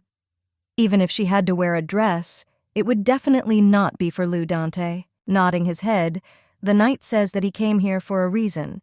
He is not at all interested in that dispute, because due to lack of time, he will not attend the wedding, which means he must give a wedding gift right now. It all lies in information, without which the event will most likely not be entirely successful. Leaning back, the red-haired girl understands that the young man just wants to cheer her up with words. If she thinks this way, then many difficulties will arise that will themselves get in the way. No longer intending to joke or play, the Duke gallops closer to the lady, being only a few steps away from her. Leaning over, he whispers that this is really important to know in order to save that very solemn day. The heroine freezes. She doesn't quite understand what the guy means, but her eyes automatically widen due to fear that is usually not seen in the strongest warrior in the land. She is afraid not for herself, but for Luamund. The hand goes down on its own and convulsively grabs the handle of the sword, which has been on the belt all this time without any movement. The gloved fingers begin to tremble, not wanting to obey the owner. Taking a few steps back, the lady swallows noisily. She is again haunted by a strange feeling that haunts her.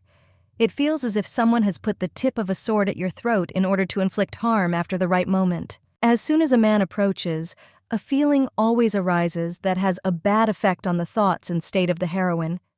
She never understood what the problem was, even if it would have been nice to find out everything from the beginning. With Kadrik, everything is the same, despite the fact that they seem to be friends, or at least not enemies, since they serve the same emperor. It's not just because Felharg, the knight, is a better knight than her, because there's something else at play here. This cannot but worry the girl, who always reacts sharply to every bad moment. The feeling and look in the eyes always gives you a shiver, making you want to go home and curl up in a ball under the blanket. That is why the blonde does not advise getting close to Lou Dante. No one knows what is going on in the young man's head, given that he arrived here completely by accident, without initially intending to serve anyone else or help other people. The Duchess, not understanding what the hint is about, twists her mouth and frowns. There was no way she could get close to someone like a dominant, no matter how crazy it sounded in the eyes of others. They had indeed been hanging out together in recent days, however, without making the excuse of having only one eye. The Duke should have noticed that it was Dante himself who stuck to the girl, insisting on each of the meetings, appearing at them at the most unexpected moment. Not understanding what the lady is getting at, the interlocutor asks why the man stuck to her. There must be at least some reasonable answer to this, even if there is none. Putting her finger forward, the girl begins to list the reasons, because he could do this, since the heroine is the sister of Her Highness, and she can influence the marriage issue. Don't waste your time and skip all these steps. They had just such a conversation not so long ago, and now every line flashes through their heads as if something familiar, making it clear that Kadrik was right about something, as always. Gray eyes, which all this time have been looking straight into the eyes opposite, look down and notice details that are impossible to notice at first.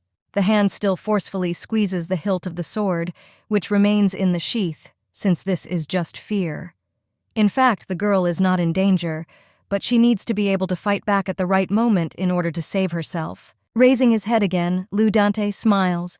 It is not immediately clear whether there was a reason for such strange joy, or whether it happened by pure chance. Seeing how nervous Ashley is, he seems to be enjoying himself, which is even stranger. The anxiety will not go away, driving the heroine into a dark, remote corner, not even giving her a chance to escape. That's probably what he was thinking about. When a great knight approaches a man, the last thing on his mind is what to do, trying to remain alert. If the lady does something wrong, she will easily be deprived of her life, which will make everyone nervous. Either way, this guy has no idea what's going on in a lady's head.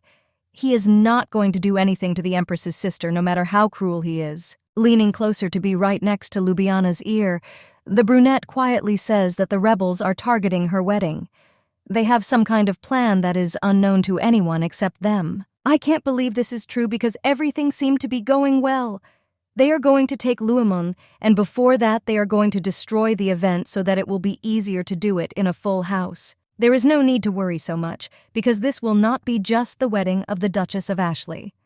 All attention in the kingdom will be focused on them, and this will be authorized by the official publishing house, which was subscribed by the Empress. Calming down, the heroine lowers her voice, asking for information. The young man must be absolutely sure of her in order to tell her anything. Throwing his hands behind his head, the man grins again. The woman takes everything too seriously because it seems that among the rebels there is just one more extremist. A completely different force appears, which will be independent of others. The second group wants to restore the old kingdom of Aden. It could even be the third and fourth, because a lot of them have formed in recent years. This information turned out to be much more valuable than the previous one. Luby didn't know that there were more rebels who were up to something. She only knew of a few that weren't so well hidden. Grinning, the young man notices the amazingness of this event. There is no point in restoring something that someone has already destroyed long ago. This was done for a reason, but for a better life for people, which, of course, raises many questions. The kingdom was not destroyed in a good position, which means it is questionable. Nobody knows why the rebels need all this and who will become their new king. Plans are hidden from the outside eye, making you nervous. The empire is a completely new country that was founded less than 10 years ago. No matter how sad it may sound, not everyone would like such radical changes, even if most people simply agreed with the acceptance of the new government and new life in the future. This made it obvious why people worry so much and cling to old memories, hoping that they will be able to return to something familiar. They don't know what awaits them, so they prefer something old. In such a situation, it makes no sense to pretend that a bad relationship has formed with Kina because of a man who is the son of the previous government. This could affect the reign, even if the Empress in such a situation would hardly be so absurd. There is clearly some reason for this that Ashley never managed to find out. That is why the beauty is put in danger in order to eradicate as many rebels as possible, who are going to make everything worse with just a few hours of time. The guy doesn't allow you to concentrate, running from side to side and asking about everything in the world. There is something wrong with the expression on her face, and he also thinks that by looking at him again, the maiden will realize that she will have the illegitimate son of a tyrant as her husband, which will undermine her reputation. Losing her temper, the heroine screams, begging him to shut up. Sighing heavily, as if he had been offended, the young man simply nods, saying that Ljubljana is again thinking about all sorts of nonsense. Nothing can get through the armor that protects feelings, because the maiden becomes so serious only when talking about her majesty. Of the three of them, Dante is closest to the Empress, and now decides that he can brag about it. This cannot be true, since the Duchess is her older sister. All this worrying is useless, so don't take it so seriously. Ignoring another request and refusing to remain silent, the man says that he thought about getting married earlier. Liubi was supposed to be the last, but it seems that the situation has changed. It sounds like another nonsense, because it's unlikely that any woman would like to see a husband who returned home stained with someone else's blood. For the empire to be stable, it is important for Her Majesty to quickly find a husband and firmly establish an heir. The guy was sure that he would marry first as soon as the empire was formed, but everything went wrong. The only thing that is confusing is how he thinks that he will become a partner for Callan. Sighing slowly, in order to control herself, the Duchess remembers Cadric. He could rightfully be the first because he is also a duke. A man would clearly be better than the brunette standing opposite. Freezing, the dominant slowly turns towards the interlocutor with widened eyes. It seems as if he heard the most terrible stupidity in his entire life. Not even a second passes before the guy bursts into laughter, which echoes through the alley, filling the entire space. It doesn't seem like Bia said anything funny, but this reaction says otherwise. Wiping away fake tears, the brunette smiles, asking if the heroine only said that to make him laugh. There is nothing left to do but believe it, because Felharg has no chance of getting Callan's heart. Grunting, the girl says that after the hysteria that the guy threw, she will push Cadric forward, helping him become an emperor. Objecting, the young man only manages to say that he tried to help his sister and save her wedding, completely forgetting that it was a wedding gift. Deciding to quickly save his situation, Lou Dante comes up with an absolutely absurd idea that actually doesn't sound bad. He offers to protect Ashley's future husband, who is not always able to do this herself. Giggling now, as if the maiden had heard the joke and they had switched places, she asks why he needs this, since she herself can perfectly provide protection. This cannot be reality when the lady is not in the capital, unless she is going to take the prince from the House of Scientists somewhere in the direction of the north. She had a plan to make sure everything was perfect because she was really going to take him with her. Luoman can simply be wrapped in thick fur clothing to maintain temperature. Insisting on his position, the dominant reminds that the lady still cannot be with him all day long. As long as he is in this capital, no one will be able to protect the Duchess's husband better than him due to his excellent abilities. After Ashley's words, it's worth thinking about because the man is the head of the intelligence service in the entire empire, so it would be nice to protect Louis with the help of this man who has the Imperial Guard. There are still too many buts that, after all, influence the course of events, so the beauty turns away, announcing her verdict. She will refuse, and for good reason. A place next to Her Majesty cannot be exchanged for anything, even if someone really wants it. The girl believes in her sister's insight, so if one day she takes a gardener or a gatekeeper as her husband, the Duchess will support her. If you think about it like that, there are plenty of strange people everywhere. If it is someone abnormal, it will be possible to deal with him without Kalina's knowledge, so as not to upset her. Snorting loudly and muttering with displeasure, the young man turns to the side, complaining that he told everything for nothing. No one is going to help him move up the career ladder. Humming and pretending that she is not interested in Dante's departure, the heroine remembers one important detail.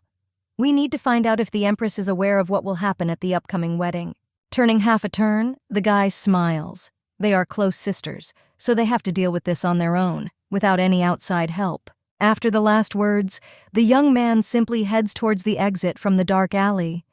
It is safe to say that he is not serious at all, thereby not doing anything wrong, just revealing the truth. It doesn't matter what he planned or said, but judging by his confidence, he will do anything to achieve the Empress. The first step is to find out whether the boy really loves Callan and whether it is mutual. After returning from the capital, another incident occurred at the ball when the lady met the dominant. He, as usual, was not distinguished by manners, which he simply lacked. So he asked why his sister was fussing so much lately. It seems that he was not joking, but simply sincerely did not understand what the problem was. It would be much better and easier for her to sit in the Duke's mansion because it is completely inconvenient to constantly see each other. Ashley was not happy with this because she was looking for a worthy husband at events like this. They had another altercation. Each one worked diligently on his own task, completely unwilling to acknowledge anyone else. It would be too much to just provide all the information about decent people, but Dante, as usual, offers to promote him closer to Kalena, which he refuses. Shaking the champagne in his glass, the man again jokes about the lady leaving too early.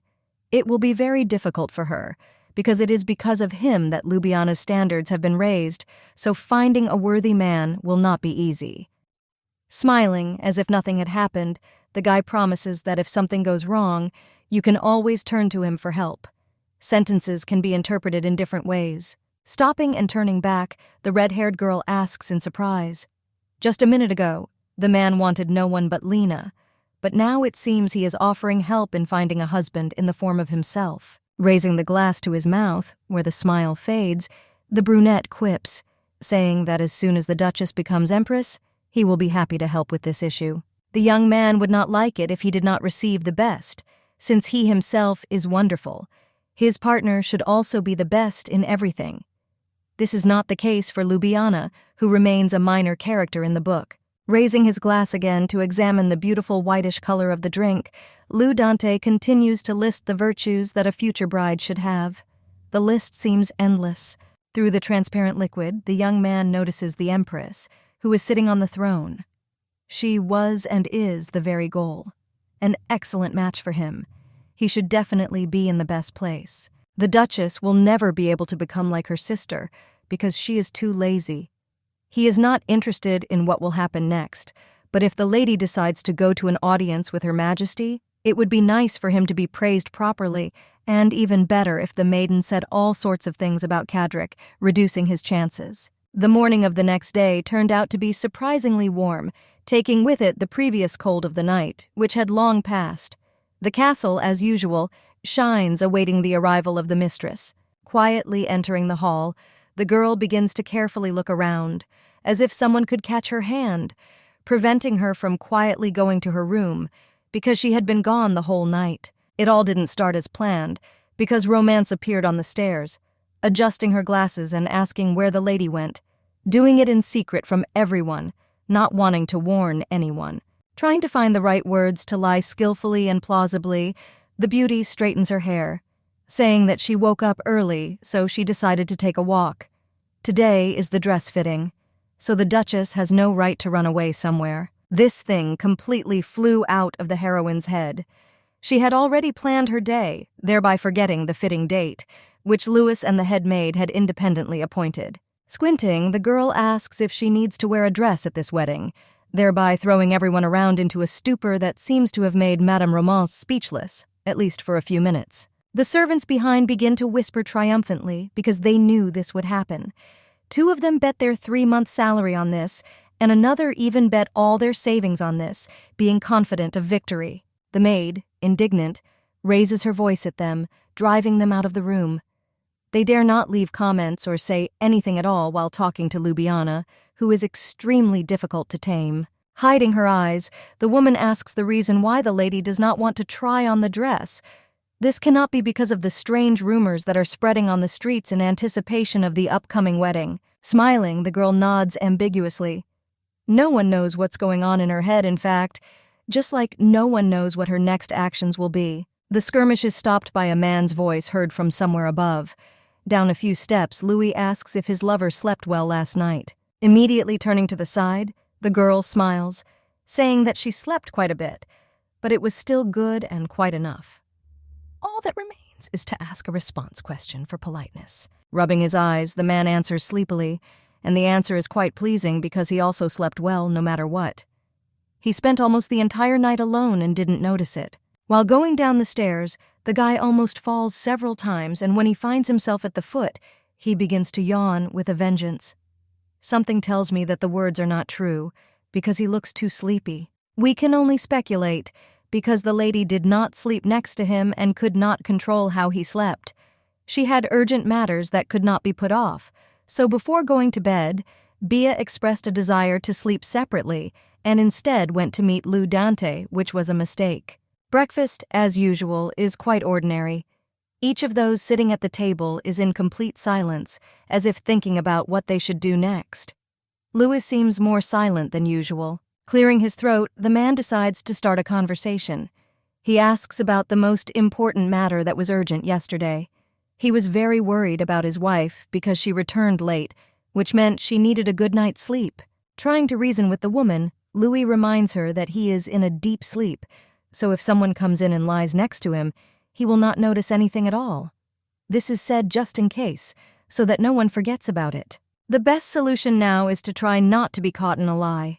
Smiling, the lady is glad that Louisman did not wait for her, because the Eastern water supply business was transferred to her, so too many documents had accumulated. One of the maids is clearly unable to listen to all this, because she hopes that the heroine does not think that her husband really was not waiting for her, just going to bed. The couple simply continues a peaceful conversation because none of them is going to reveal the truth about themselves to their partner. Each of them has their own plan, not wanting to share it with anyone else. The conversation is interrupted by Romance, who bows and announces that the dress designer has arrived and is waiting for her in another room to try on options, and then choose the best one. Nodding, the red-haired girl gets up from the table and heads towards the exit. No matter how much she wanted to do all this, no one left her a choice to use. Walking out the door, the lady abruptly closes it, not allowing the maid to follow her into the distance. She should be with Louis and help him, because the lady is able to sort out her formal costume herself without any outside help. Madame would not be the most important if she did not know how to object to the Duchess.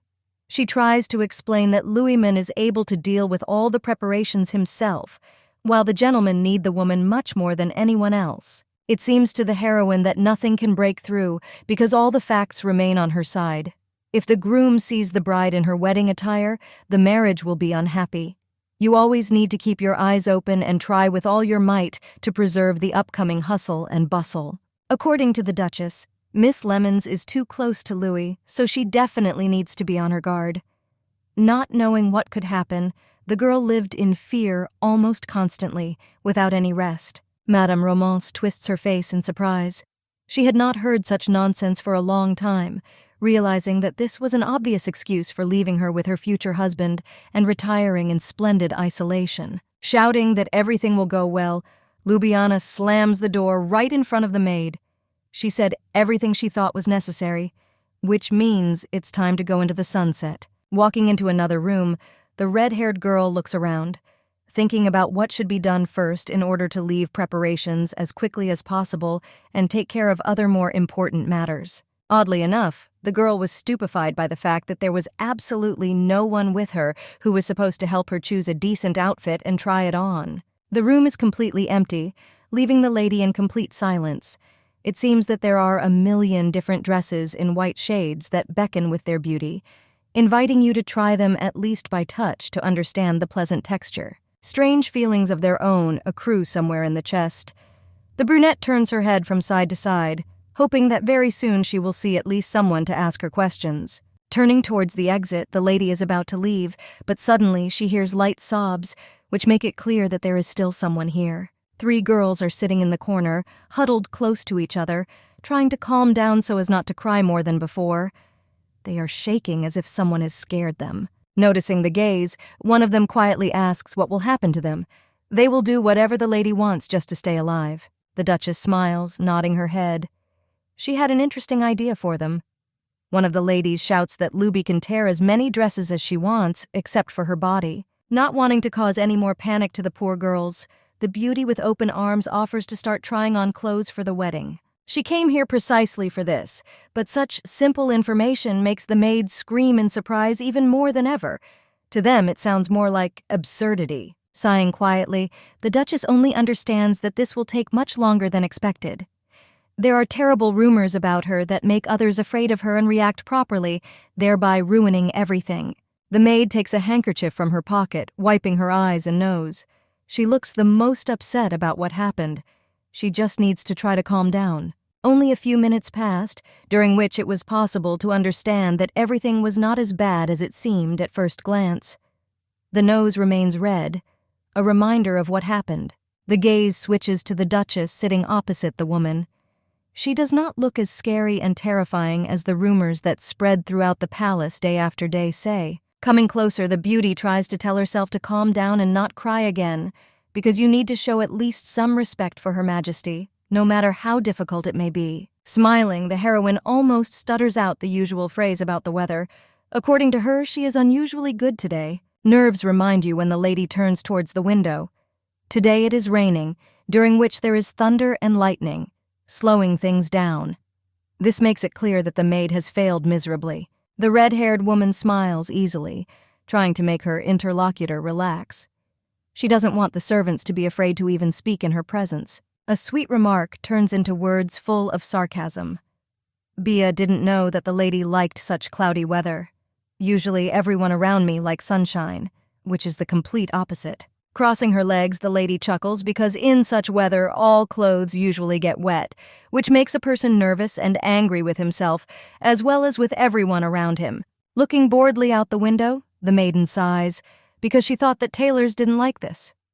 Usually this is not very good for the created images, which they work on, showing the result with all their might. Leaning back on the sofa, the main character thoughtfully examines the interior and the lightning that does not subside. She doesn't look too interested, but the pose itself leaves everyone else speechless. Everyone freezes as one, covering themselves with a light blush. They did not expect the Duchess to be such a person. Instead of rumors, they found a wonderful person. Looking at Luby with a loving gaze by profession, the tailor admits that her heart was already pounding from such beauty. This can be perfectly combined with any proposed outfit. A gloved hand rises into the air and gently taps a finger on the table nearby, wordlessly ordering the dossier to be placed right in front of her for further review. Bringing the folder, the girl places it in front of Ashley. She must first carefully look at each picture and details, and then give her answer about the dress she chose. The Duchess opens a notebook containing many sketches. She has already paid a decent amount, so she can choose any design she likes. There are no obstacles, except that there are only dresses. Trying not to interfere, the girl breaks down, noticing a wonderful option that the Duchess might like. Pointing her finger at the sketch, she asks the customer's opinion. Classic and elegant designs are definitely in fashion right now. This is not the first wedding that has been held with a dress similar to this, and each time everything ended more than successfully. The next option remains no less attractive. Fun designs are also in fashion now. Many people love dresses similar to this, giving their preference to something more extraordinary. The latest design is more daring due to the open back, which will be a little ventilated, but no less wonderful. A hat covering the face will add elegance to the look, allowing it to attract more attention. The eyes are focused on the pictures that flash one after another, leaving in the mind only light echoes of images that are simply not forgotten. Looking up, the heroine is embarrassedly silent, and then says that they all look exactly the same to her. For a person who is used to regular clothes, especially in the form of a uniform, there can be no difference in dresses now. Trying to immediately improve, the heroine says that they are all equally beautiful, so it becomes more difficult. Since they are all exactly like this, among them, I would like to choose one where the width of the skirt, even if it is voluminous, will not look strange. Tailors immediately understand what we are talking about. They have a great option that seems perfect for Ljubljana. She is looking for something specific, which means they have something to offer. The wonderful dress looks mesmerizing, making everyone around groan at how spectacular it is. The long sleeves and capped neck lead into a long skirt that fits exactly the description Ashley gave just moments ago. The girl thoughtfully examines the robe, intending to understand what exactly is wrong with it.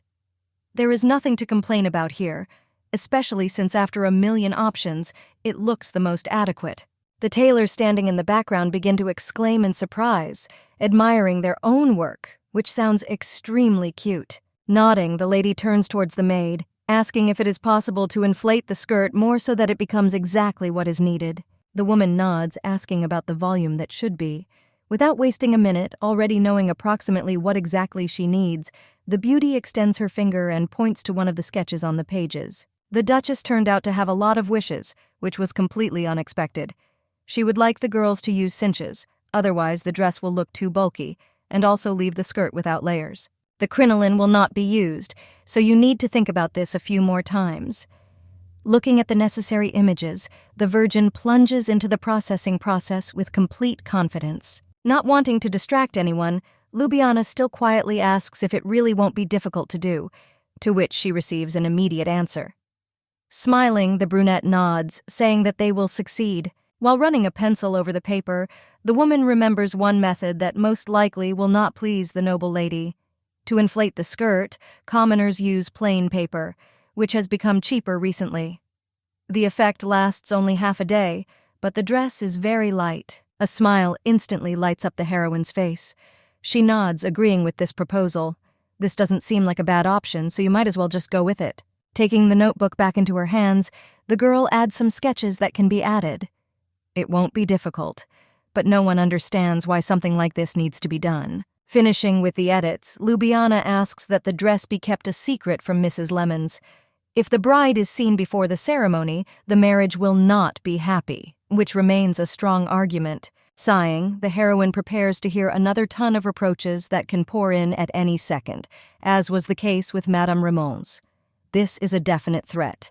Not even a second passes before the tailor falls to her knees, shouting that she will keep this secret to the grave, protecting it with all her might, only at the request of her mistress. The headmaid is left idle, so it is best to follow the Duchess's words and look after Monsieur Louismond.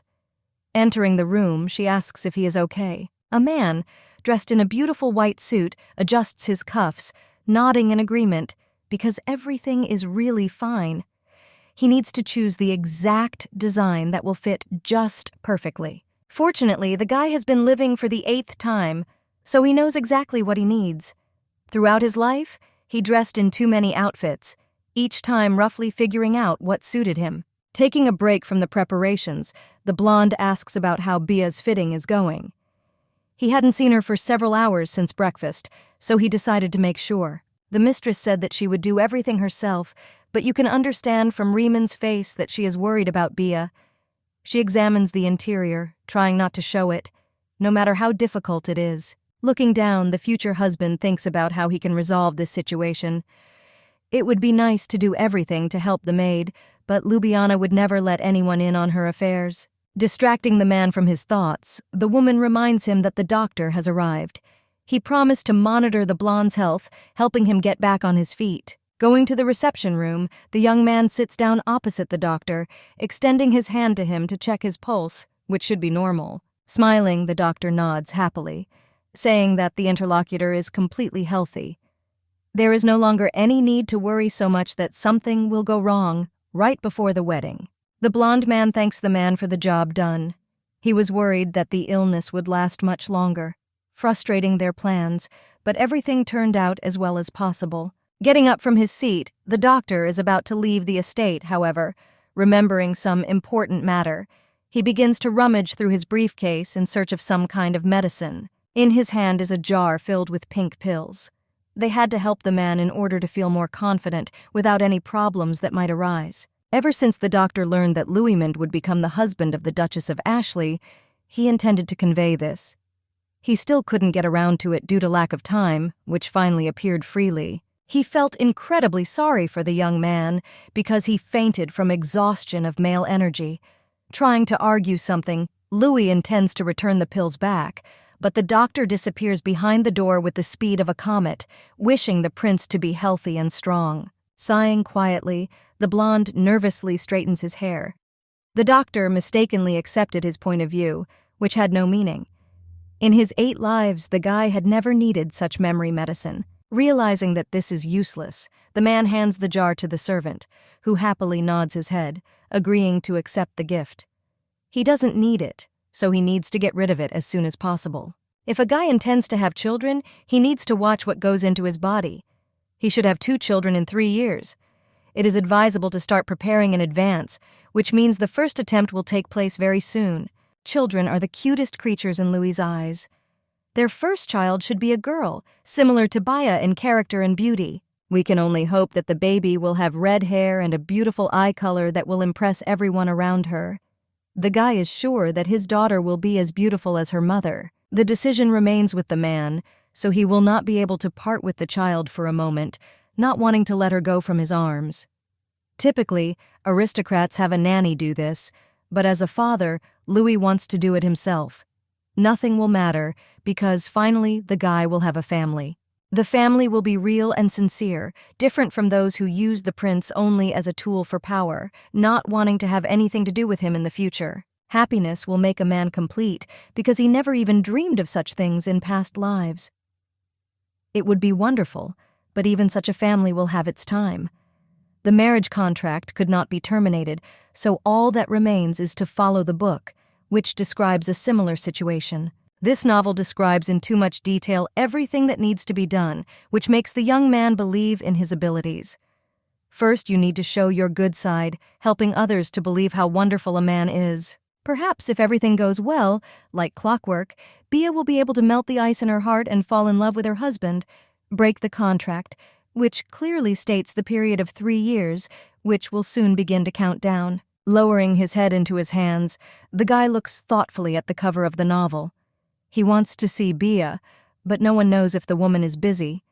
It would be good if at least today the lady did not spend the night in her office, giving herself the opportunity to rest. The girl can't even imagine how much the blonde misses her.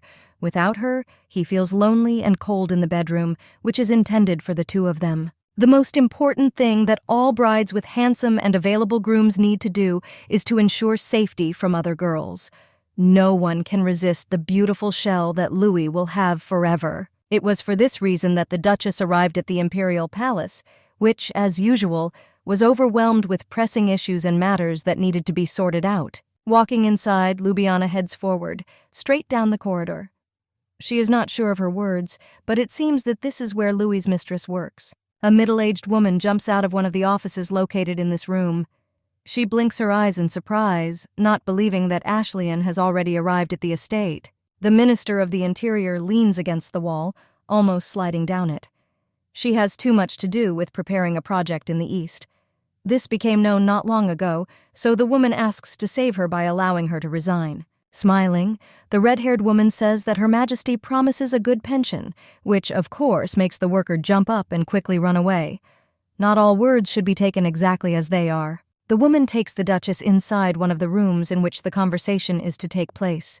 Pointing to the seats, she suggests that the guest sit down on one of the sofas. Nodding, the girl switches to a topic that interests her. She needed to find out where Peony Lauren was now, who had been visiting them at the estate quite recently. Smiling, the minister says that everything is in order, because she will arrive soon. We need to wait for her here, because the lady was called by the Duke for some personal conversation, the contents of which are forbidden to be disclosed. There is more than enough time left, so the Duchess asks why the woman doesn't hire more people.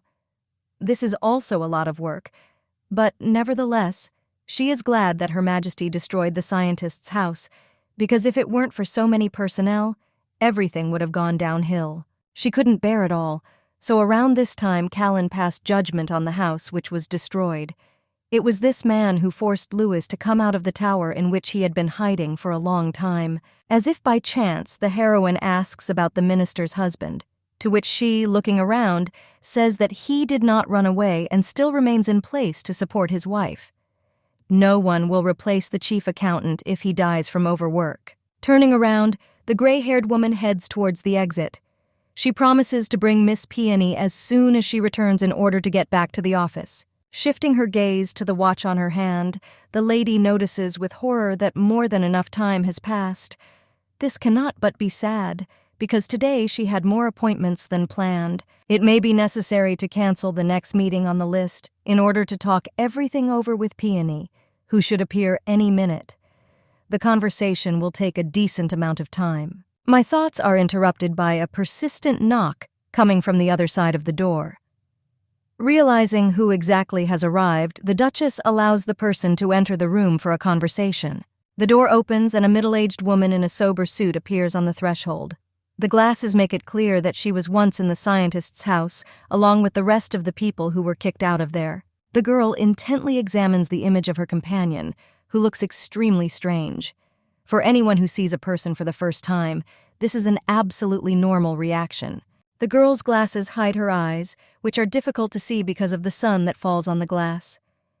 She is silent, only slowly moving inside the room. Stopping just a few steps from the Duchess, the scientist greets her interlocutor by bowing her head.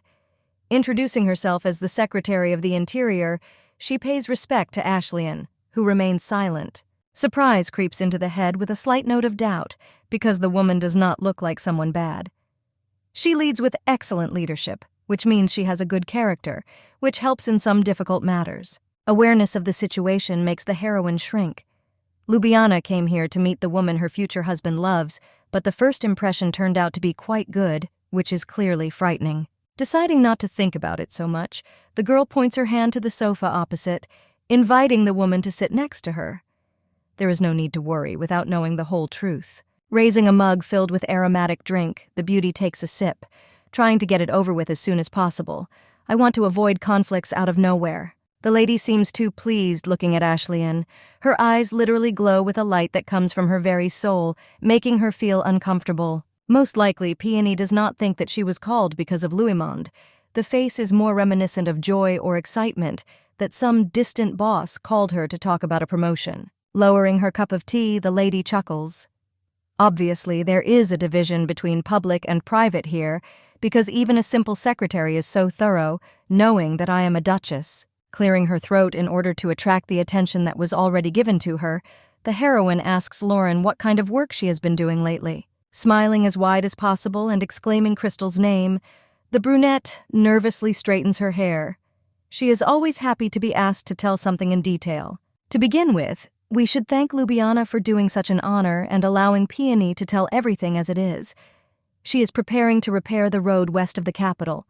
The waterway is being repaired and the road has been re-bricked. Curving with misunderstanding, the red-haired girl tries not to be nervous. The girl tells everything so naturally, as if she was initially preparing for the presentation. The lady is really concerned about maintaining the waterways, so this task is becoming a priority for now. There's no denying that the brunette is very smart. If the lady had participated in the Eastern Waterway project, she would have been able to use what she learned in her current job repairing the waterways. This remains a question that needs to be answered. Peony has ambitions that make it clear how serious she is. It's not a sin to take such a desired talent with you to the north, but in such a situation, it would be more regarded as an exile. Everyone here seems to be interested in the Eastern Water Project. People in the palace have been working for many nights to get everything they need for construction. Historically, the rulers of the new generation had to engage in these works.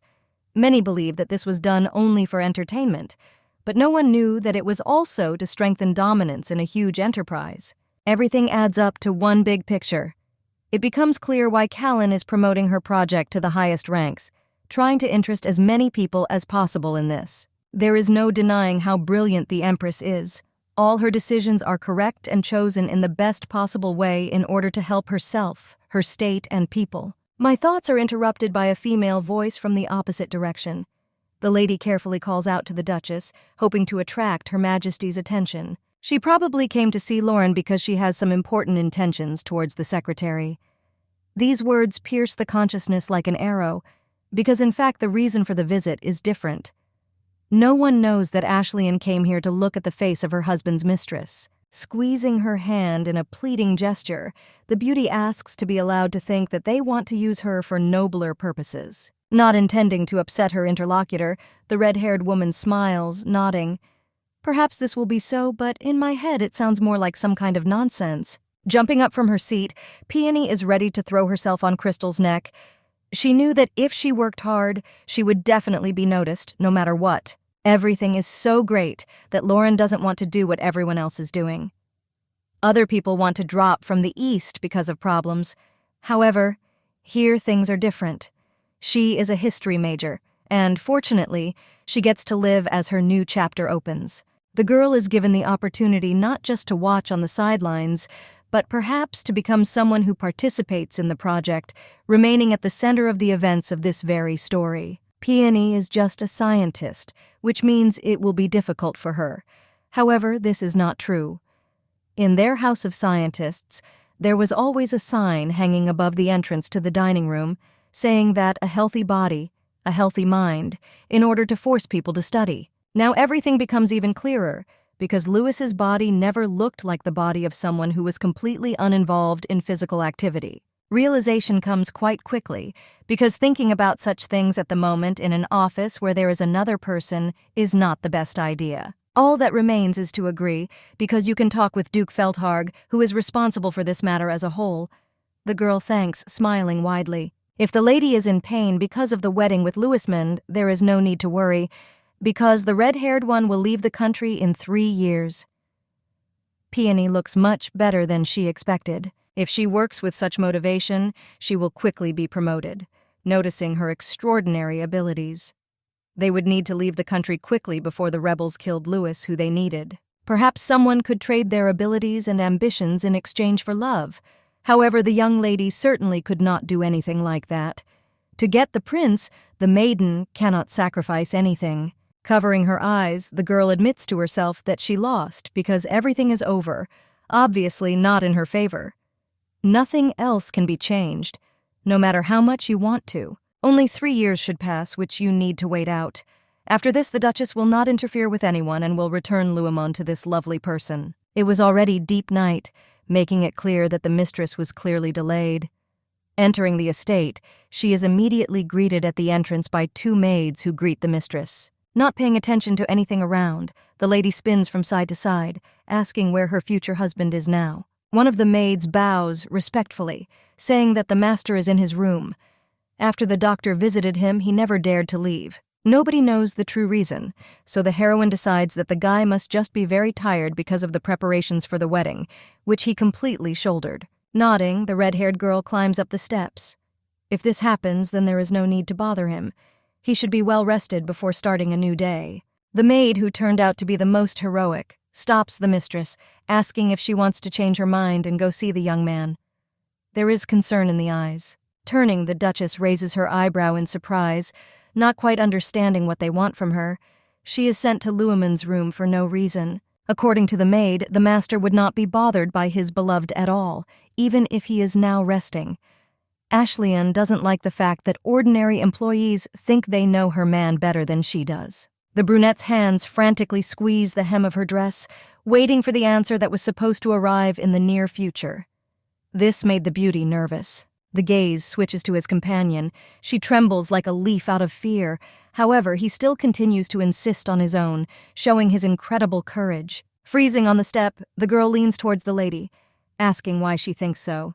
She needs some answers, but in response, only an incomprehensible whisper is heard. Finally, gathering her strength, the lady gives out the information almost in one breath. Last night, the prince could not sleep at all without his wife, who left his chambers. He waited for Crystal's return almost all night, doing various things, and the maid brought him candles until dawn so that he could wait for the heroine. Now everything has fallen into place. In the morning, the man looked completely sleep-deprived, yawning every minute, assuring that everything was fine. However, it turned out that he did not sleep a wink at all. Almost crying, the brunette begs not to leave the gentleman alone. Perhaps today he also decided to wait for the bride, and 2 days without sleep will not benefit his body. No longer able to withstand such pressure, the girl covers her face with her palms. The maid runs up to her, asking why she is crying so much if nothing happened. She is just very sorry for Mr. Louismond. Turning away from her interlocutor, the Duchess notices 2 guys whispering in the corner. One sent the other to call the head maid, because it was obvious that these girls were going to die. Walking closer, the red-haired woman tilts her head to the side, looking down at the brunette. It seemed that she simply had an overreaction that was difficult to control. The brunette notices the gaze on her.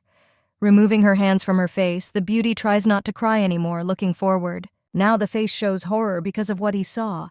Just a few centimeters away is the Duchess, who is resting her cheek on her hand in boredom. Sighing, the lady asks if the maid has cried after everything that happened. This reaction was extremely strange, because instead of aggression, a calm question is heard. Starting to whimper again, the maid was interrupted. Crystal doesn't want to seem rude, but she should answer the question first, and then cry as much as she can. Nervously straightening her hair with her hand, Ljubljana remembers the messenger she sent. Very soon Mrs. Lemons will come to save her charges from certain death at the hands of the Duchess. Smiling, the heroine asks that everything pass as quickly as possible because she needs to leave here before she gets hurt because of everything that is happening. She needs to get away from here to safety. The girl looks at her interlocutor standing opposite in surprise. She no longer sobs, only looking interestedly into her eyes, in which most likely there is no answer. The maids both seem ready to say something, but neither of them dares to utter even a word.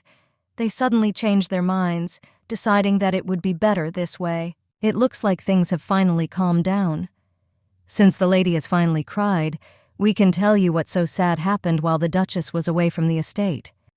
Formulating sentences, the brunette expresses her indignation. Monsieur Louismond is doing everything possible for the Duchess and for this house.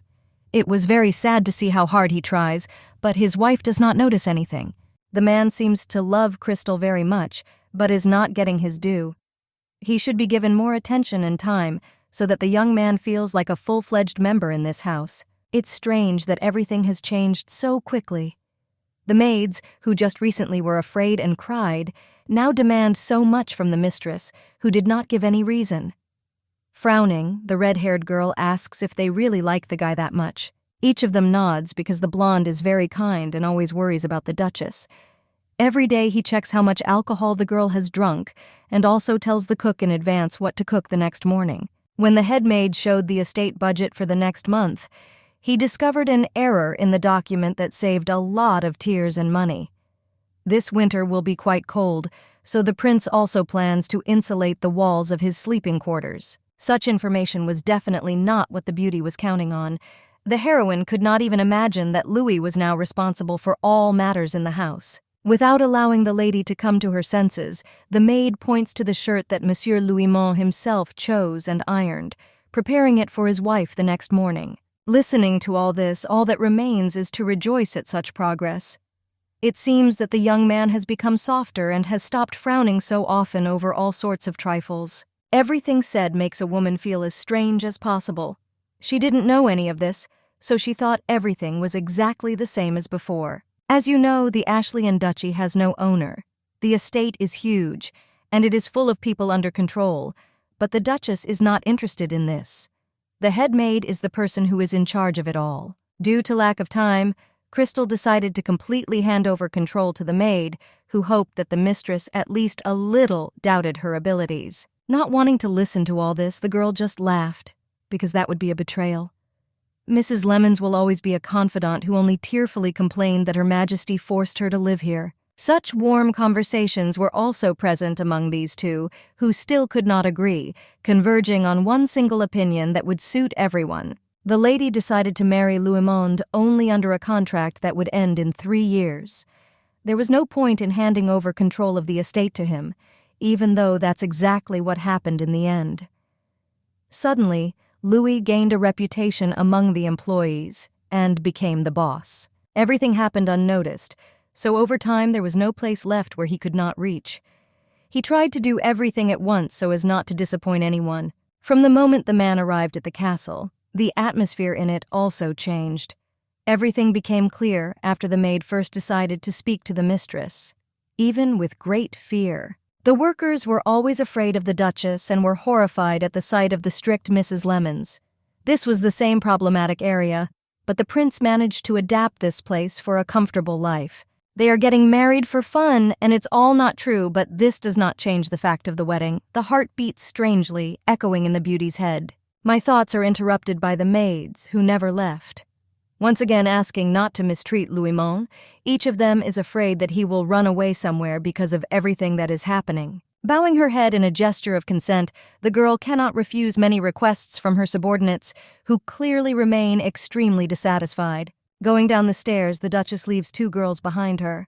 For the first and last time, she decides to listen to her subordinates in order to do what they ask. The maids, clutching each other's palms, almost jump with joy because the heroine went to Sir Louismond, who will now definitely feel better. Standing near the exit from the main hall, Louis waves his hand as a sign of farewell, intending to do his plan in a matter of minutes. Walking down the corridor, the maiden stops near the very necessary door.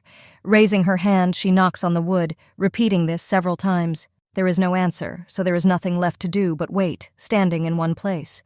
It seems that the man will never open it unless he does it again. Not wanting to linger any longer, the red-haired girl opens the door, sticking her head out and looking around the room.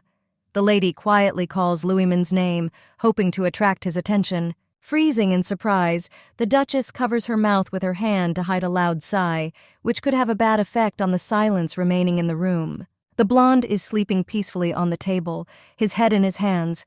Obviously there was too much work for him, so overwork took its toll. Coming closer, the lady carefully runs her fingers through her silky hair. He is too beautiful for her, remaining untouched by anyone. Smiling, Bia chuckles, realizing that the guy is too cute, especially when he sleeps.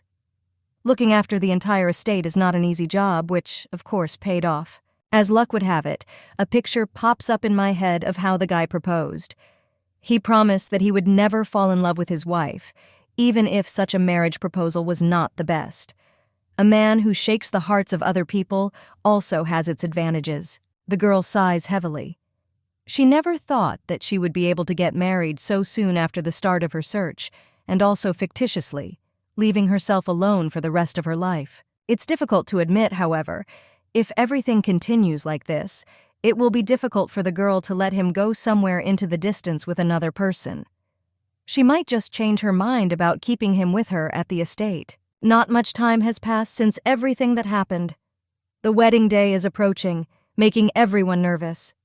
This day was the most beautiful and important day in their lives, despite the fact that the preparation was not ideal. The tailor who brought the dress came in person to help the Duchess change and then evaluate her own work. A woman sitting in front of a mirror examines her reflection with interest, without turning towards the person. The silence extends for some more time. Turning half a turn, the heroine slowly nods so as not to interrupt the work of the makeup artists and stylists. They need to repeat themselves to get everything done. Madame Lemon seemed overly impressed by the sight she saw.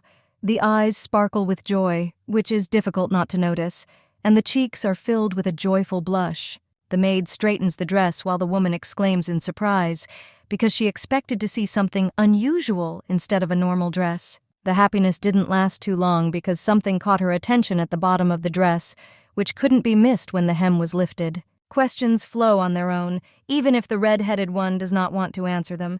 Straightening her dress, she pays absolutely no attention to it. Smiling her sincere smile, the heroine says that this is a secret. No one should know about the details that had to be added in haste to protect the future wedding. Sighing dejectedly, the head maid asks to return to her the delight that she was able to experience not so long ago. The eyes widen on their own, revealing the hostess. The maids, who are on both sides in order to fully assist the Duchess, blink their eyes in surprise. Luby is simply beautiful in such attire. The hairstyle only complements one of the images. Carefully examining her reflection, which still looked back welcomingly, the heroine tries to make sure that their words are correct. Finally looking up from what she was doing, the beauty turns her gaze towards the other people in the room. She looks wonderful. The hairstyle and dress are in perfect harmony, adding accessories here. The hand goes down, grabbing the hem of the dress in order to move on without dragging it along the floor, thereby dirtying the snow-white edges that sparkle so much in the sun. Thoughtfully examining the thing, which is light in shape, the girl admits that she really has mixed feelings. For the first time in a long time, the beauty wears such clothes, which usually do not appear in her wardrobe. The maids never stop praising the dress and how the Duchess looks in it, which makes Bia a little embarrassed by such close attention to the person. "I would like to thank you, but it would be best to simply not be arrogant. If you remember the face and attire of your future husband, you can compare the royal person to a squid, which looks just as awkward." Getting ready to rest a little before the ceremony, the girl heads towards the exit, hearing reproaches behind her. If she lies down, her hair will be ruined, but if she decides to sit down, her dress will wrinkle. You should remain careful with any movements. Anger creeps into my head uncontrollably. She cannot lie down or sit down, thereby making it more difficult for herself to get the rest she needs so much before the upcoming event. Stepping aside, the maiden sarcastically asks if Louis is being tortured in the same way as she was. She definitely wants her future husband to feel at ease, even if it seems that this is not destined to happen. A married couple is one, which means they must suffer together. It was decided to hold the event in the beautiful garden of the estate. Everything had long been decorated for the ceremony to begin.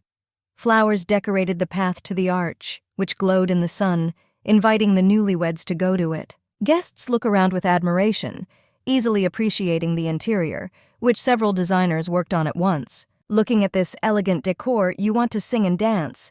Some are seeing something like this for the first time, while lilies add scent to the decorations. Conversations are distracted by movement near the entrance to the castle. The blonde, who just recently had a conversation with one of the scientists, invites him to look in that direction. Now is the time for the appearance of the bride, who slowly moves closer to the altar, dragging her long hem and veil behind her. The girl is truly extraordinarily beautiful in her wonderful appearance. She didn't want to dress in any way immodest, but this dress perfectly combines style and beauty. The appearance of the groom is an equally important part of the evening.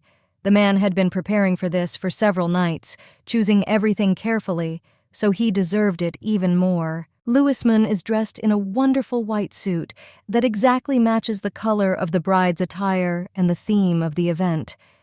Lilies were the most successful design solution. A few minutes after their appearance, the couple meet near the altar, looking at each other in complete silence, unable to find the strength to say anything. The servants in the background do not spoil the situation even with their whispers, which turn into shouts. Everyone was betting that Ashley would not come in a dress, which showed that the maiden acted completely differently. The others also couldn't believe that it was really Ljubljana, who usually dressed like the knight that she was. The eyes are focused on the man who is standing very close. A blush fills her cheeks, making it clear that the girl is embarrassed by such beauty. The prince truly did not yield to a single soul at this festival. just how wonderful he was remained just as wonderful. It seemed that such a sight would be impossible to get out of my head. Tears begin to accumulate in the corners of his eyes and deliberately flow down his cheeks. So the beauty, running closer, asks why he is crying. One can only hope that she imagined it. Unable to do anything with himself, the blonde only quietly pronounces the name of his beloved, hoping that he will be understood, giving him another chance. The girl is too wonderful. Any words that were stored just in case to describe the image of the wife disappear. Her hair sparkles in the sun, and this snow-white dress makes it clear that this is a wedding. The woman's eyes widen due to the bad thoughts that are constantly creeping into her head. It's hard to believe that something will go wrong, even if it's written all over your face. Tears were regarded completely differently, so now Crystal wants to cry. It cannot be that the prince at this moment wished about his decision to marry the bride. Looking the man up and down, the Duchess sighs. She gave many chances for him to escape, but it was Louisman's choice to stay close to his beloved and even agree to the wedding that he personally worked on. A hand gently falls on the man's shoulder so that he can be encouraged. Now, after everything, she is definitely not going to let anyone go, even if the guy is crying. For the next 3 years, this man belongs only to Luby, who is no longer going to put up with anyone. After a while, it will be the guy's choice, but for now it's over. After a while, the maiden promised, and was going to return it to Peony Lauren only in order to provoke people, and so that they could finally enjoy each other. If the prince was going to regret this, he should have done it much earlier, without offering himself as a husband. Now he will not be able to escape the tenacious grip of the Duchess. Guests and servants, watching Ljubljana's mood change all this time, clutch at each other in horror, hoping to fill the space. One can only hope that a girl in such a state will not decide to kill someone. Coming closer, the lady in a quiet voice tries to calm her lover, asking him not to cry anymore, thereby not making things worse for himself. Smiling through her anger and confusion, the girl repeats over and over again what a good day it is today. Considering the weather and the event, this was absolutely true. The hand itself reaches out to the young man's cheek, and the pads of his fingers automatically stroke the soft skin.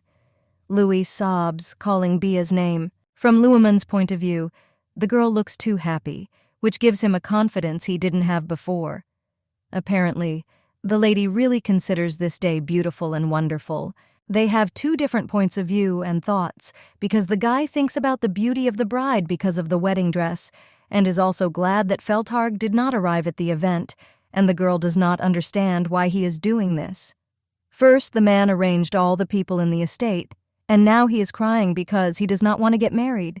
It is still useless, because the beauty is not going to hold on to him. The guests in the hall begin to whisper, because if the groom had not been forced to marry against his will, he would not have cried at the altar. They say that the Duchess fell in love with a guy and then stole him from the house of Count Graham. The couple moves forward, trying not to pay attention to the words coming from around them. The Empress and 2 counts never arrived at the event, which once again confirms everyone's guesses. Approaching closer to the altar, the young people stop and are silent, expectantly. Lumen still continues to shed tears, thereby incredibly irritating the woman next to him. The priest, frozen as if rooted to the spot, examines the 2 standing very close by, waiting for a receipt. Despite all this, they need to get married. Without making a sound, the heroine conveys everything she wants to say through the power of thought. It would be nice if today what was planned happened without delay. The man standing next to him begins to read the necessary words from the folder, trying not to stutter. The mission was failed in advance, so the voice trembles but continues to lead the ceremony. After the wedding begins, Louisman sighs happily, looking much calmer than before. It seems like he's pretty tired of waiting. Hearing the question, the guy turns to his beloved, causing her to freeze, saying that he did not hope for the consent of the monastery because he is the illegitimate son of the king. The excuse does not ring true because the young man had just recently cried because he did not want to get married. It seems that he just wanted to escape and is now playing some simple role. In fact, the monastery was against it, but Ashleyan sent them 2 carts of gold to pacify their ardor. Of course, Louis doesn't need to know this, so the monks try to keep their mouths shut. Clearing his throat to attract attention, the blonde asks the couple to join hands. This must be done for the next stage of the wedding. Stretching out her hands, the maiden finds herself completely in the palms of the prince, who gently squeezes them, not intending to let her go. Smiling with her eyes, the lady realizes that she is blushing. Luamon's hands are large and soft. Warmth emanates even without any touching, warming others. Examining Bia's palms, the man wants to start apologizing because her hands are covered with scars and calluses.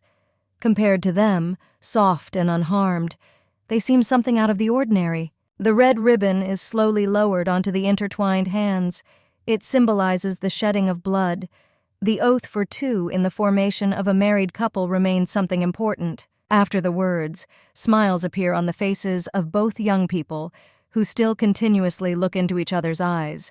They see nothing around them, enjoying their company. Ashley simply cannot believe that after all the difficulties that she had to overcome during the preparation, she is finally left with the very person she dreamed of so much. Guests watch the ritual in fascination.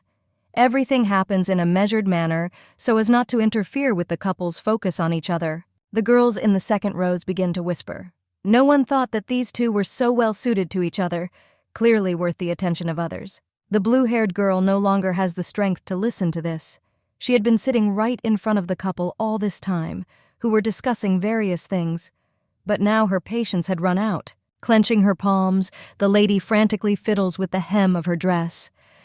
Lisanna didn't think that everything would end like this, without any benefit for the heroine herself. The musicians receive a sign from the organizers and begin to play calm music, signaling that the most important part has just begun. The priest raises his hands, lowering them onto the heads of the young people.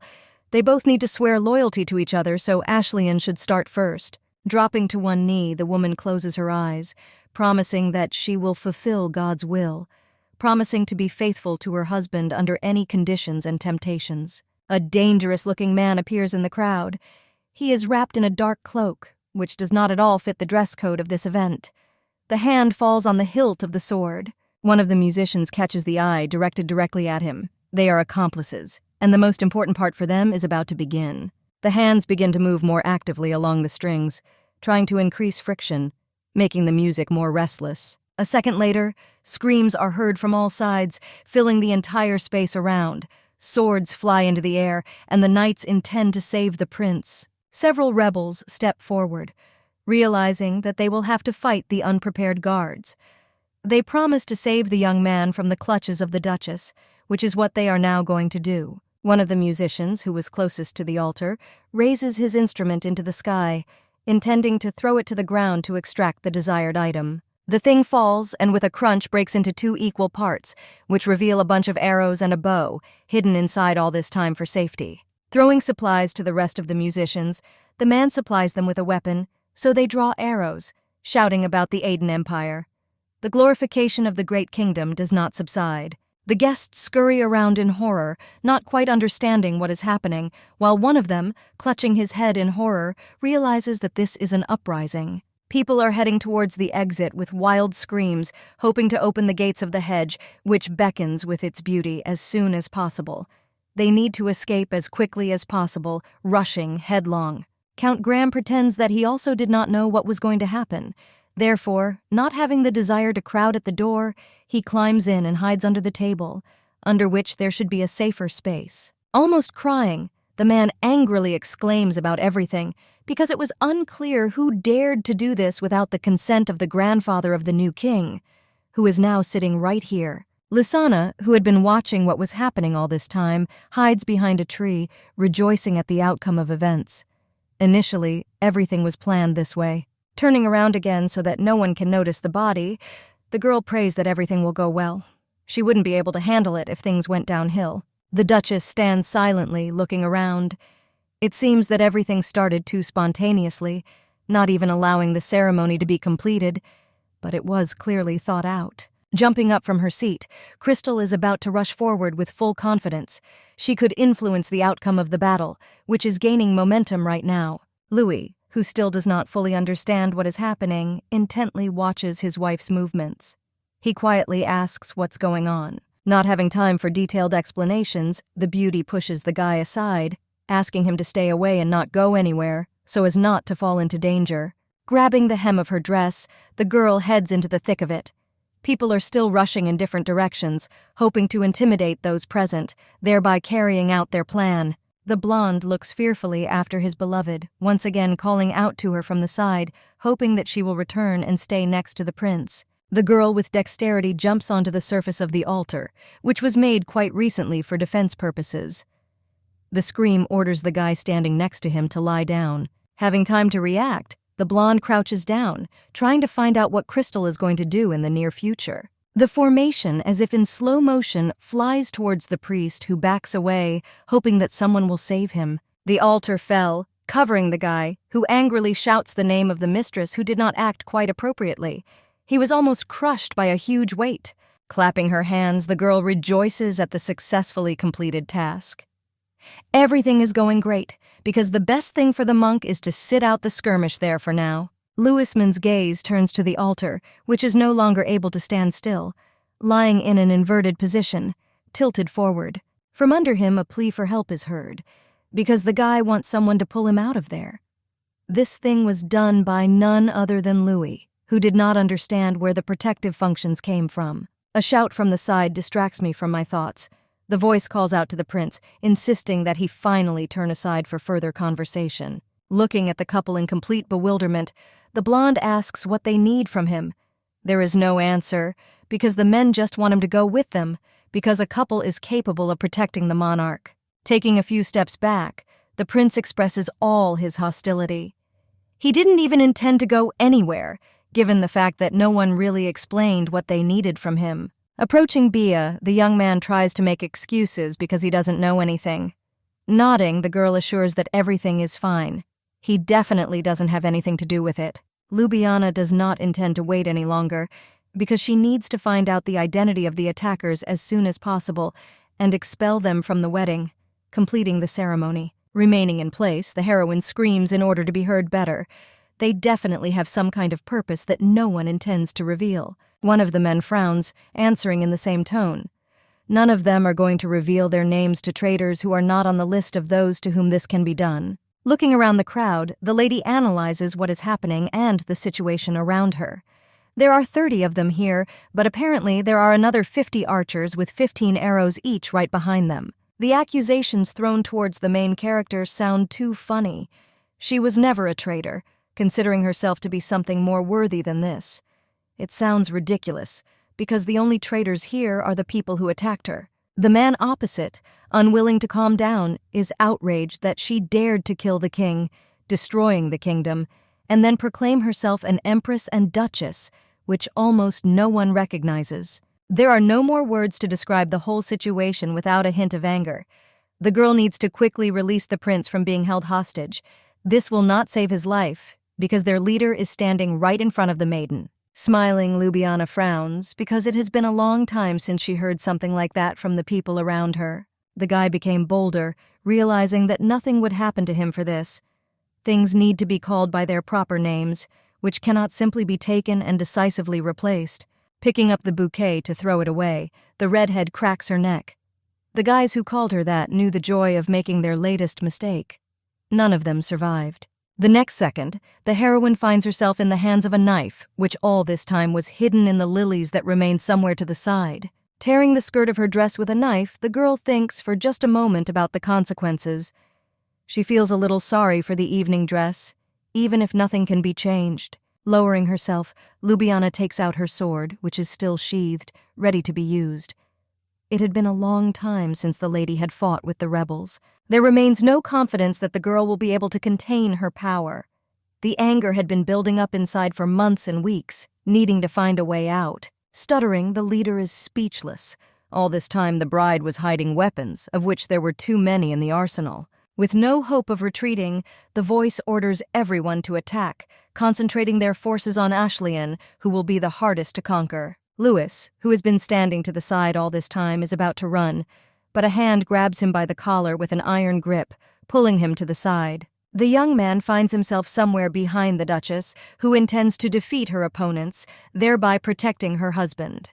Holding a knife in her teeth for convenience, the girl still somehow manages to ask the guy to be quieter and not interfere with the course of events. Feet slide along the carpet while the heroine rushes forward. She knows exactly what she will have to do, even though she finds it hard to believe that someone would dare attack them at the wedding. Jumping, the woman seems to soar into the sky, raising her weapon above the heads of the men, who move back in fear. The first blow lands directly on the first guy standing very close. The splashes fly in different directions, staining everything around, turning it red. Lowering herself in a prepared position, the red-haired girl looks around, calculating how many more blows it will take to destroy everyone. The heroine passes by like death, mowing down people who remain only in the past, silently falling to the floor one after another. Deftly dodging blows that are about to be delivered to the head, Ljubljana sits down on the floor, taking out another knife to have double protection. The blonde, standing to the side, quietly pronounces the name of his beloved.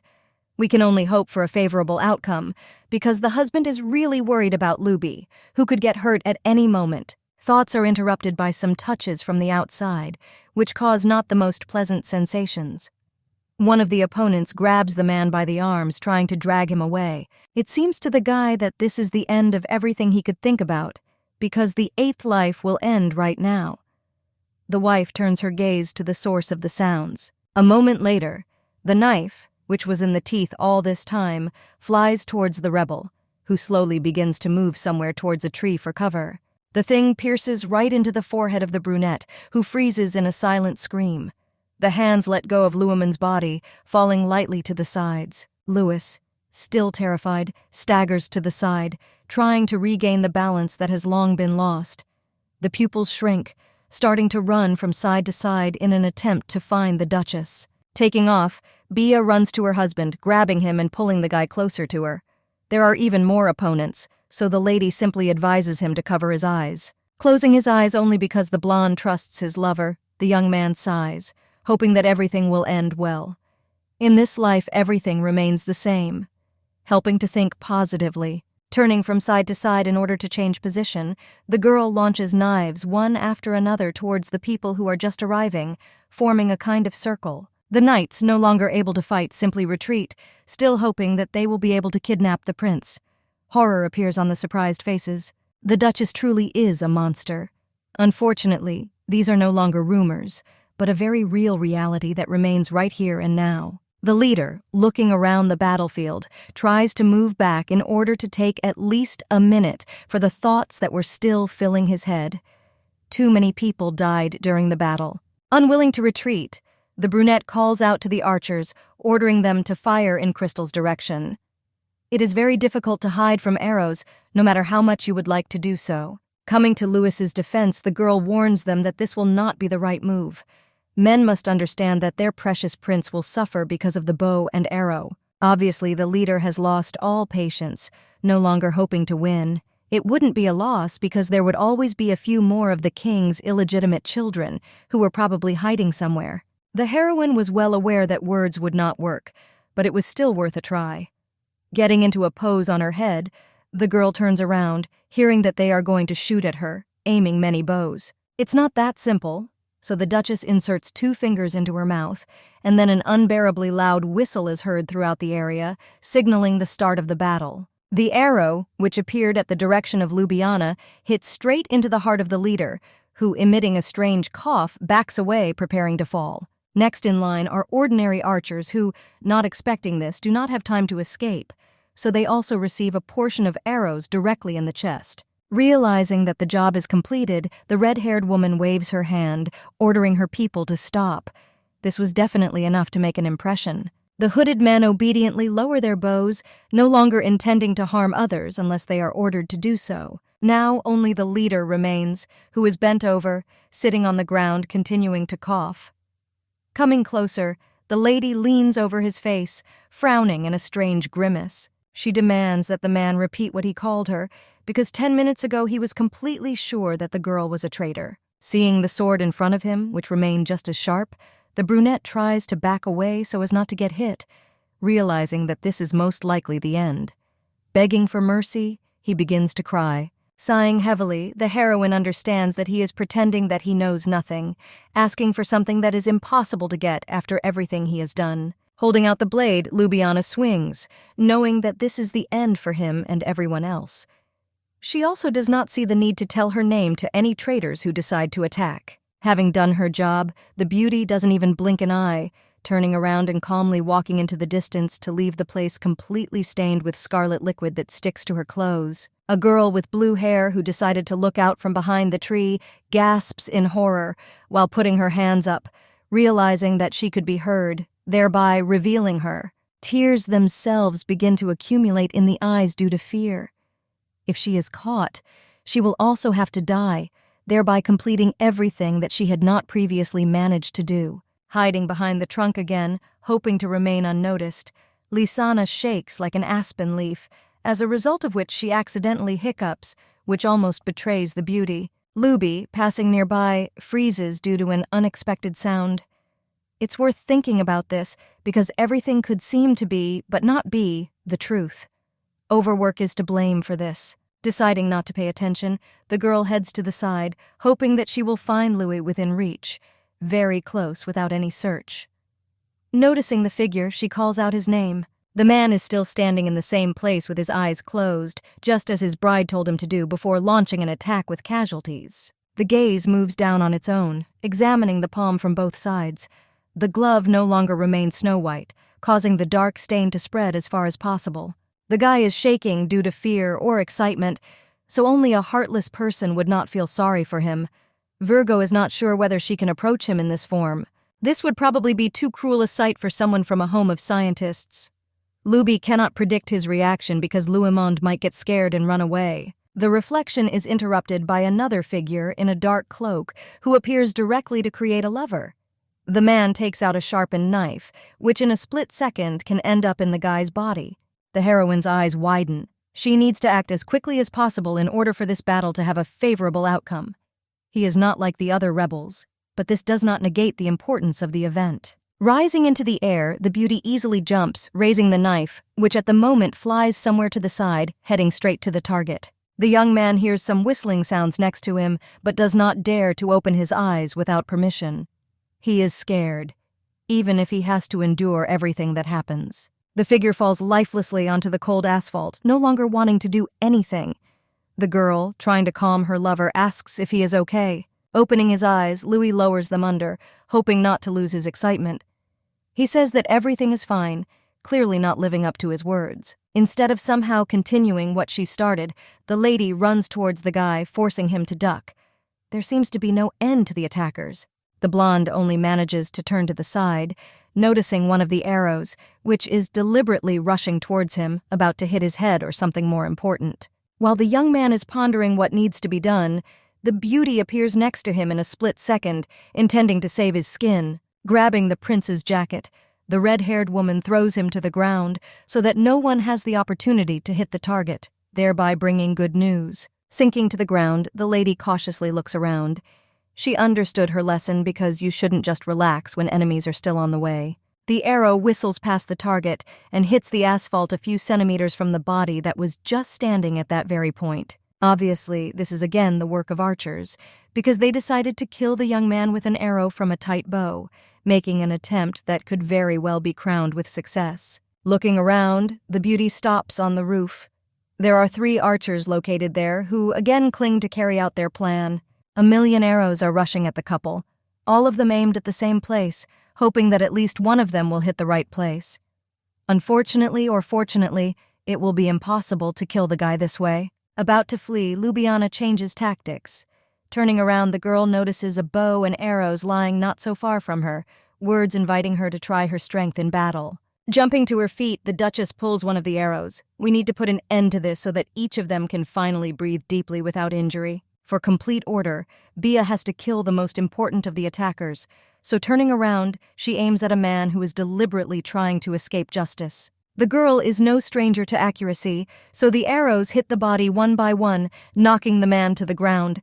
The cloak envelops his lifeless body on the ground. Sighing heavily, the beauty is glad that everything has come to an end. This time, the rebels were well prepared, trying to do everything possible. But because of Ludante, Ljubljana saved herself and her husband. The blonde, finding strength, slowly rises from the ground, trying to shake off his suit from the dust and leaves that cling to it. A quiet voice calls his beloved. Things are bad because Bia has been cruel again. This time, it was impossible to avoid such an outcome of events. so everything seemed quite logical. Deciding to have this conversation, the lady slowly turns towards the guy, asking if he is okay. Hoping for a positive answer, her eyes light up. The man interrupts the girl with his loud sigh, which reverberates throughout the room. Horror and anxiety flashed in his eyes. In a split second, he runs up to the lady. Louis grabs her face with his palms, carefully examining it from all sides. There is a wound on the face, which makes the man worry too much about the girl's health. Going down, he begins to examine the girl's body in great detail, asking where and how badly she was injured, hoping that the answer will be given immediately. Not wanting to hesitate any longer, the blonde sits on his knees, forcing Louis to climb onto his back.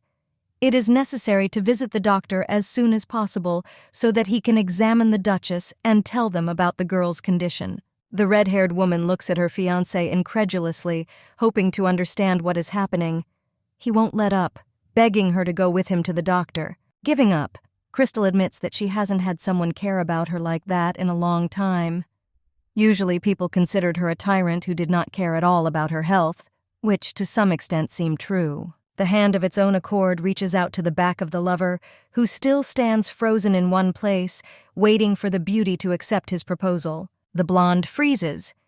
He no longer hoped for agreement with his proposal, but the girl's warmth confirms that she can and wants to go with him to the doctor. Nodding her head, the beauty presses herself against Louis' back, inhaling his scent. The guy emanates extraordinary warmth, which radiates care and something else mixed with it. Burying herself in her husband's clothes, Crystal quietly reassures him, saying that she was not hurt anywhere. There is no need to go anywhere because she was extremely careful in the battle. All the blood on the clothes was not her own because it belonged to other people who died in battle with her.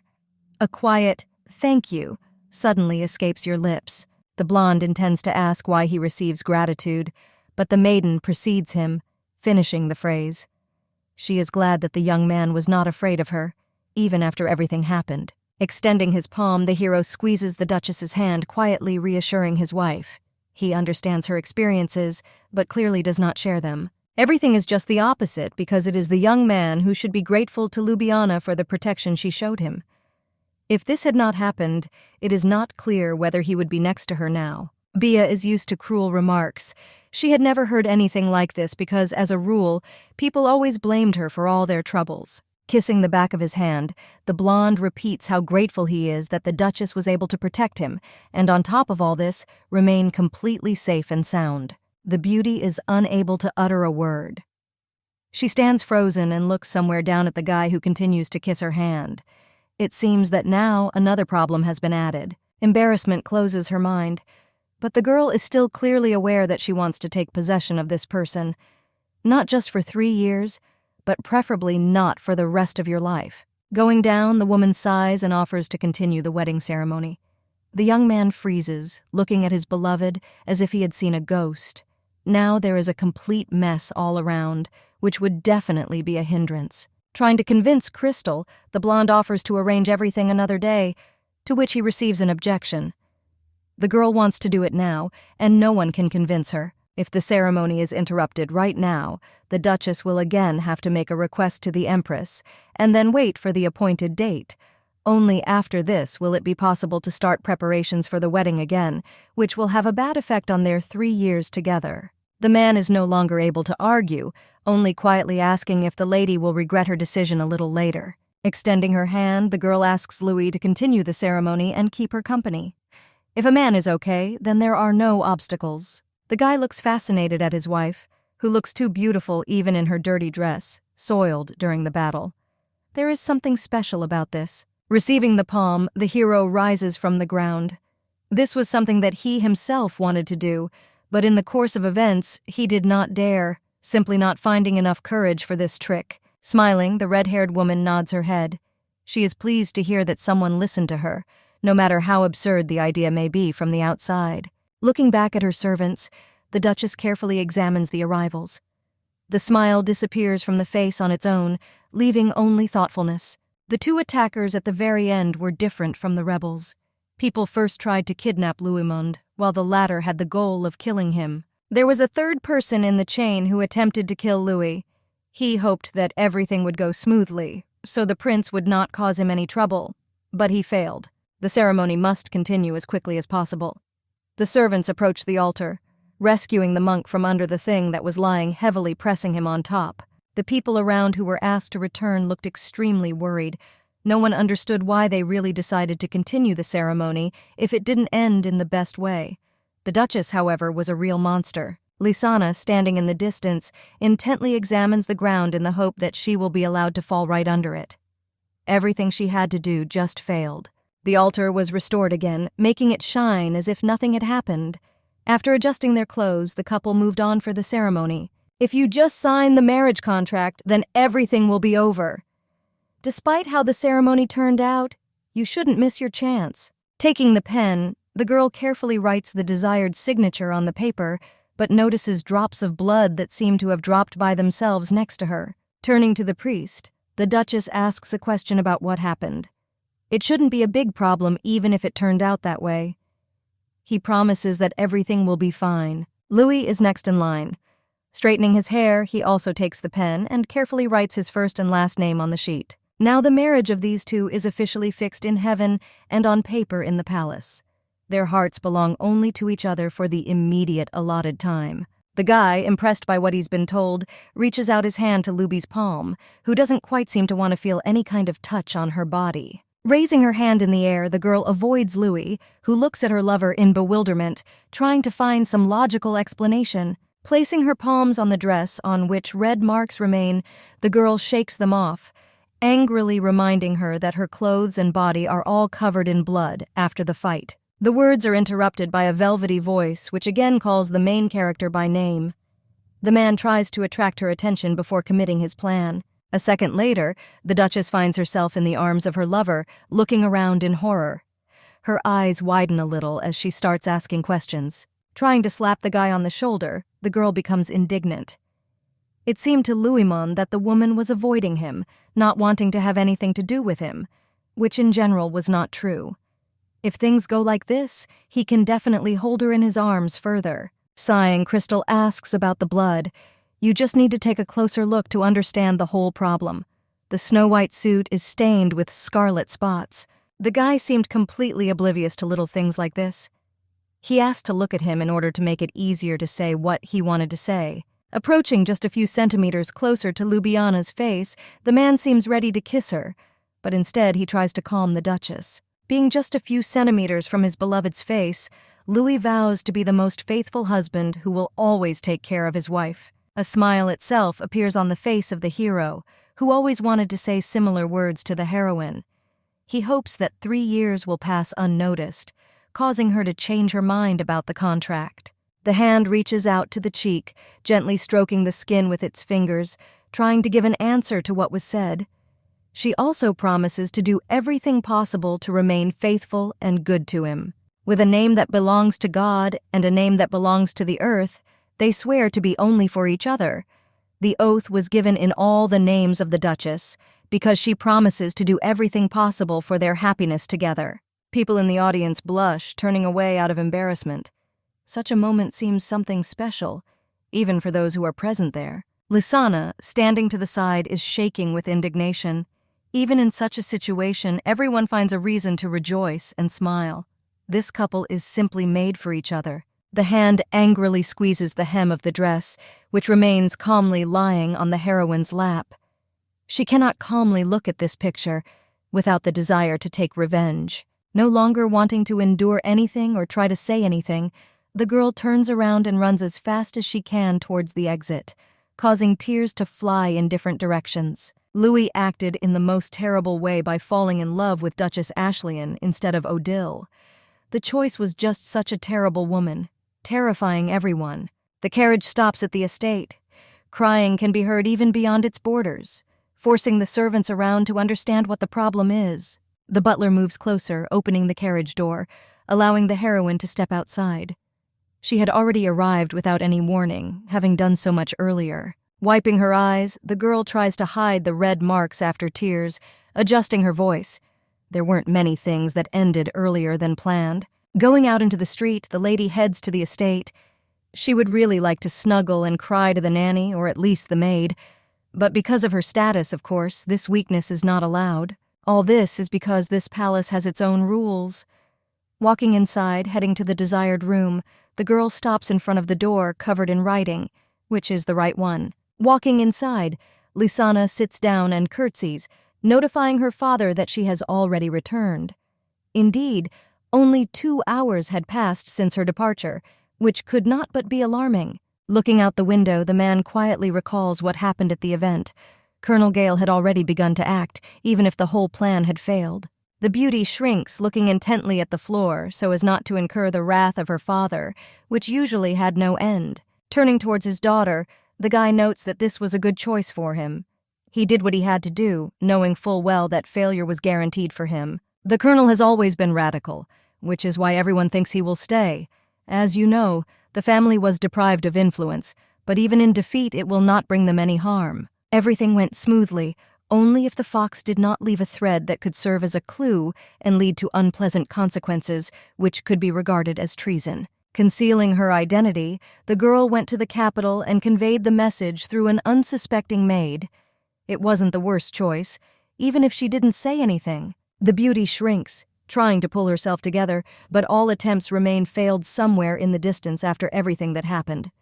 A rough voice asks what the reason is. No longer able to withstand such an attitude towards his person, the man starts shouting, calling the lady by name and ordering her to calm down. Proudly raising her head up, the lady looks straight into her father's eyes, which sparkle with anger mixed with the madness that came not so long ago. You just need to stop being afraid and remain persistent. Arrogance will also help in achieving the goal, and the heroine definitely cannot take it from her. Smiling a fake smile, the guy rejoices at this outcome. This is exactly what he needed.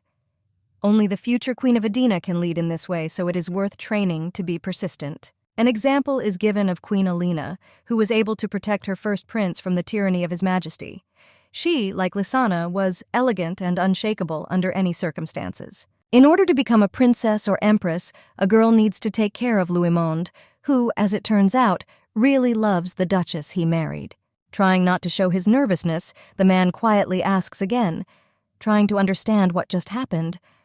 Words cannot be true. Letting everything pass by, the father returns to the fact that even with Louis's admiration, Lisanna is not allowed to cross the line of what is permitted, which has clearly been outlined. No longer communicating with the girl, the Count sends her to his room so that she can rest. Looking quite tired, she makes everyone worry. Continuing to look somewhere out the window, the guy again thinks about his plans. The girl should become a queen, but if he had known that everything would turn out this way, he would have started training her from an early age. There is a knock on the door, which attracts the man's attention, and then the butler enters the room. He announces that Graham presented the Salt Mountain as a gift. Turning half a turn, the Count hums thoughtfully. The old man dared to give only the mountain, pretending that that was all he received. Obviously, no one in the Count's house suspects that Odile knows the entire contents of the deal. All the conditions are spelled out there, including a diamond cave, which would bring more benefits. Graham mistakenly thinks that he is the center of a rebellion, so he fears that the cohesion of the rebellion will be weakened if the man turns his back on him. Promises about the wedding were the most important guarantee. The servant asks about the mine, which could be lured out with the help of force and threat, but the Count is not at all interested in this thing. The Salt Mountain also needs to be returned back, because it is of no value. She could bring in a lot of money, but she's definitely not in Odile's position. The guy, who doesn't understand what's wrong, asks questions. The Salt Mountain could improve the financial situation and could also be used as a training ground where many troops could be hidden. Maybe this is just an insidious plan that was conceived a long time ago. People from the estate should not be led to mountains of gold that could mean the end of their dynasty. Most likely, the castle wants to estimate the financial situation and size of the attackers' forces. Some of them had already planted a spy there, who was aimed at conveying as much information as possible. Sending the butler to do as he was told, the Count leans back in his chair. He smiles, realizing that everything is going according to plan. Bursting into suffocating laughter, the man realizes that Duchess Ashleyne is a strange specimen for any collection. The girl was just messing around, and after what happened, she suddenly decided to change. The prince, being a descendant of the Ainos family, was a wonderful addition to the couple. He did not suit the beauty at all, but for some reason she chose him. The Count was amazed at his intelligence when he learned that the prince, in order to escape death, fled to the House of Scientists. The Empress destroyed the establishment, thereby forcing him to suddenly marry. Dibba, the surviving guy, decided to get away from danger, but now he himself goes to the most dangerous place for the sake of salvation.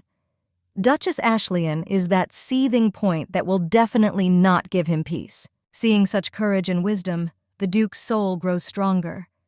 Prince Louisman will definitely become the King of Aden under any circumstances, even if it costs everything in this world. There will be no choice left, even if the man tries to run away or hide again. Odile will make him a king, making him believe in the old days under the rule of a tyrant. The Duchess arrived at the estate of Count Graham, who apparently did not expect such a visit. Hiding his eyes, he helplessly screams for help. Lowering herself onto the hilt of the sword, the heroine glares at her interlocutor with a murderous gaze. No matter how much he liked this wedding, he has no right to hire a killer. Crawling back, the guy tries to object, because this is not true, but no one listens to him. She is very angry now because the wedding was ruined. The man may no longer dream of meeting Louis, because if something goes wrong, the woman will try to send him straight to the north. The Count's reaction simply irritates him to the very bones in his body. Consciousness refuses to accept someone so cowardly and helpless. Turning back to the man, who was still sitting in the same place, the heroine thought about something. Even though she knew that the Count had nothing to do with it this time, it would be nice to get revenge on him once again for mistreating Louis. The blonde interrupts his wife, trying to silently ask her to stop doing something else. They still have a lot of unfulfilled tasks. The girl looks into her lover's eyes, nodding her head. She agrees to everything he ever suggests, no matter what it's about.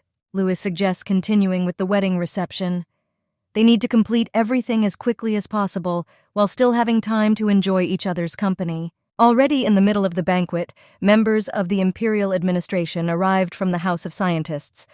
They were a little late due to work, but still congratulated him on the wedding. They are all alone, because every day the only thing that comes first for them is work, so Louismond is one of the first. We wish him a happy married life and fun days ahead. The next question irritates the Duchess incredibly. The husband asks where Peony is, to which he is told that she is too busy. Being a caretaker on the Eastern Roots project, the girl sometimes doesn't even go home. I wish my friend would at least come to dinner, but that didn't happen. Turning, the blonde looks at his wife, being sure that a few seconds ago he felt her gaze on him. Scientists were people who were always happy to join their ranks. Evening has come, so before leaving, the friends promise that they will find a place for him if he suddenly expresses a desire. Everyone has left the wedding venue, except for some people who still remain in their places. This confuses the groom a little. Looking at the aristocrats, he wonders why they suddenly decided to stay here, looking extremely worried because something was not given to them. They look intently, not moving them even for a second. There is greed on their faces, which makes it clear that they really need something. Everyone, as one, wants to receive 5 colored stones on the wedding altar. Throughout the holiday, they seem to be inviting people to come closer and pick up a few of them. The stones are a symbol of the close relationship with the newlywed family. This custom passed down from the old kingdom of Aden, bringing with it many others. According to legends, guests who receive a gift may be entitled to assistance.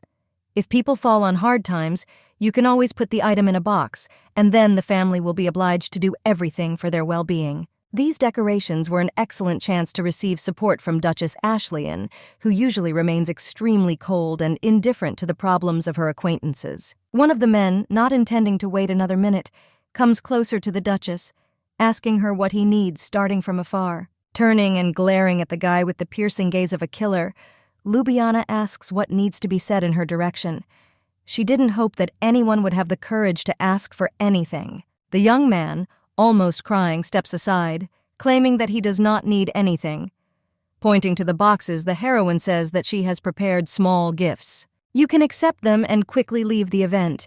The aristocracy whispers about what kind of girl is a tyrant.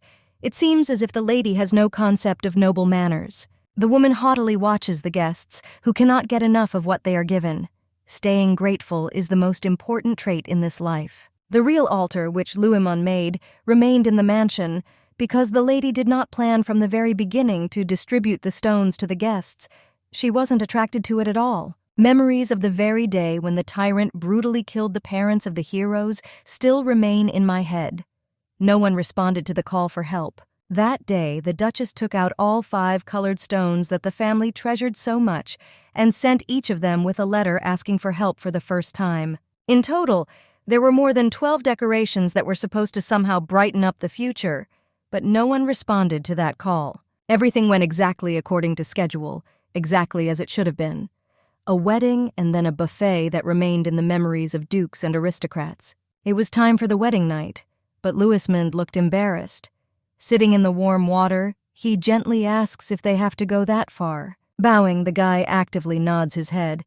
This is a must because no matter what anyone says, the first night is very important for a married couple. The cheeks themselves are covered with a slight blush, which makes it clear that the young man is too embarrassed even at the thought of Bia. It's not so scary because the couple joined their bodies long before the wedding, but what was happening still made Louis worry. Coming out of the bathroom wrapped in a terry robe, the guy walks forward into the hall. He is about to do what needs to be done, but when he enters the room, he only exhales in disappointment. Falling onto the bed and starting to roll on it, he notices that all the suffering was in vain. His wife didn't even come, staying in another room. Turning on his side and looking somewhere at the floor, the blonde asks himself questions that cannot be answered.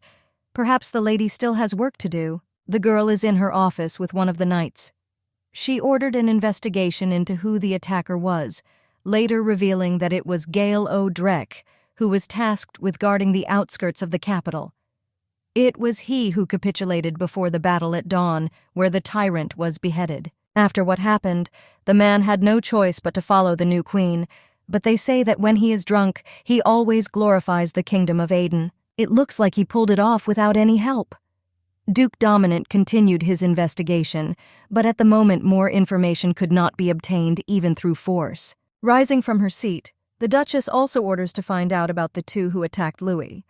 The knight himself can begin the investigation without the intervention of Lou Dante. If you don't use the Dominant's intelligence, it will take longer, but you can try to speed up the process, despite all the problems that will arise. Miss Lemons, who has been standing outside the door all this time, enters the office, calling out to Ljubljana.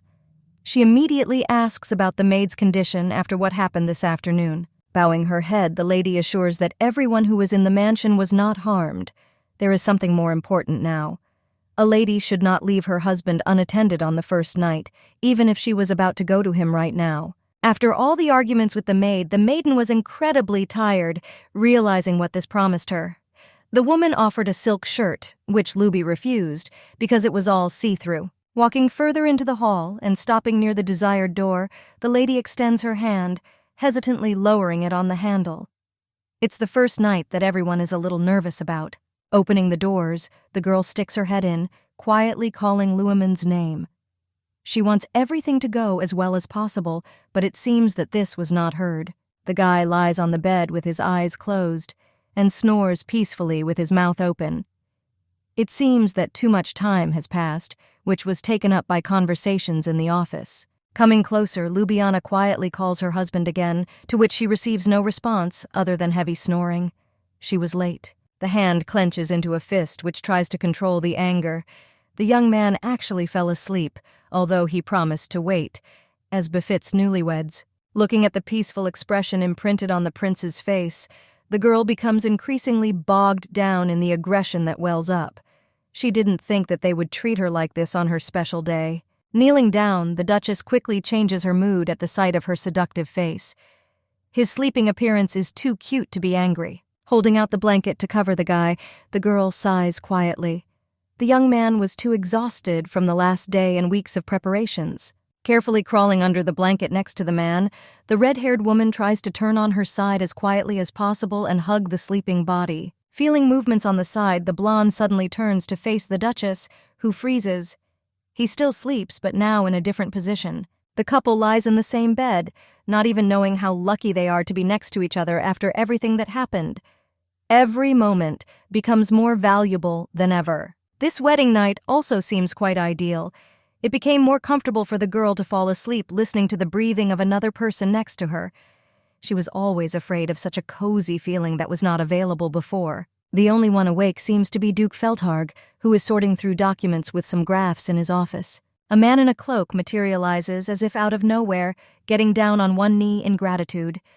He tries not to show his shame. Wearily resting his head on his hand, the blonde reminds them in disappointment that the people failed in their plan to kill Louis-Monde. It was extremely simple, but with the Duchess nearby, it was almost impossible. The man asks if someone managed to uncover their plan, but the interlocutor shakes his head negatively. At the same time, a group of rebels burst in and seemed to help them remain undetected. It all ended better than expected, as the chaos clearly came to its advantage. The Duke sighs, asking if Ashley, who was also there, is okay. By answering with a short yes, the guy gets the opportunity to finally go away to his chambers and no longer annoy the owner, who is already upset. There is complete silence in the office, which helps to concentrate on the new plan, which must be brought into reality as soon as possible, before they have time to live longer than a few years together. The hand squeezes the sheet that is in the hands. There is too much unnecessary information that will not help the case, which the servants have completely ruined. Clutching the letter into a ball, the Duke looks angrily to the side, not understanding how this could happen. I wanted to hit someone so that they would forever understand what they should do and what not. The next day, rumors began to spread in high society and among the servants, which completely spoiled the whole mood.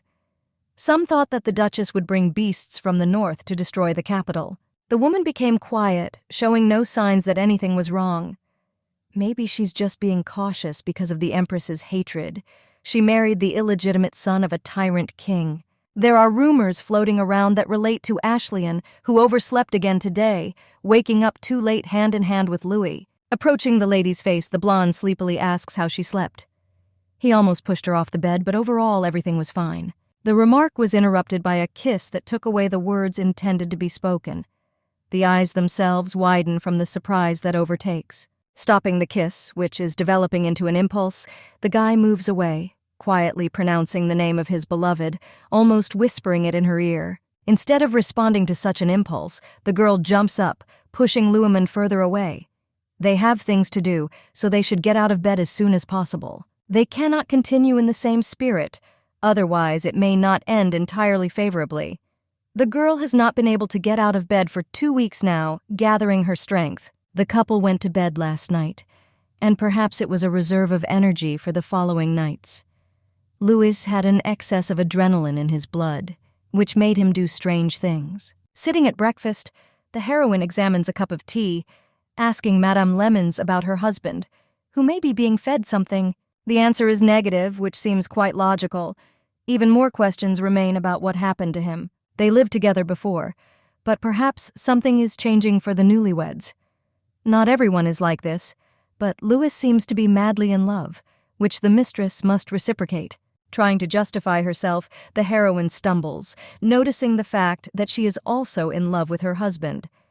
These are not strong feelings that can be described with just a few epithets. The maid smiles, asking the Duchess not to stress herself out, but to simply enjoy the moment they manage to get. It's the most important. Turning around, the lady heads for the exit, promising that she will now bring some more tea, which will help you stay cheerful. Taking a break from conversations, the maiden switches to a report from the north. The number of animals is growing rapidly, presumably because winter will come earlier this year. The knights ask Madame to return quickly. Throwing the paper aside, the red-haired girl exhales noisily. They are also pretenders who most likely simply do not want to work. The door opens again, and Louis is shown in the opening, who seems to glow and bloom because of the joy that spreads with him throughout the room. Coming closer, the man squats down next to the sofa, asking about work.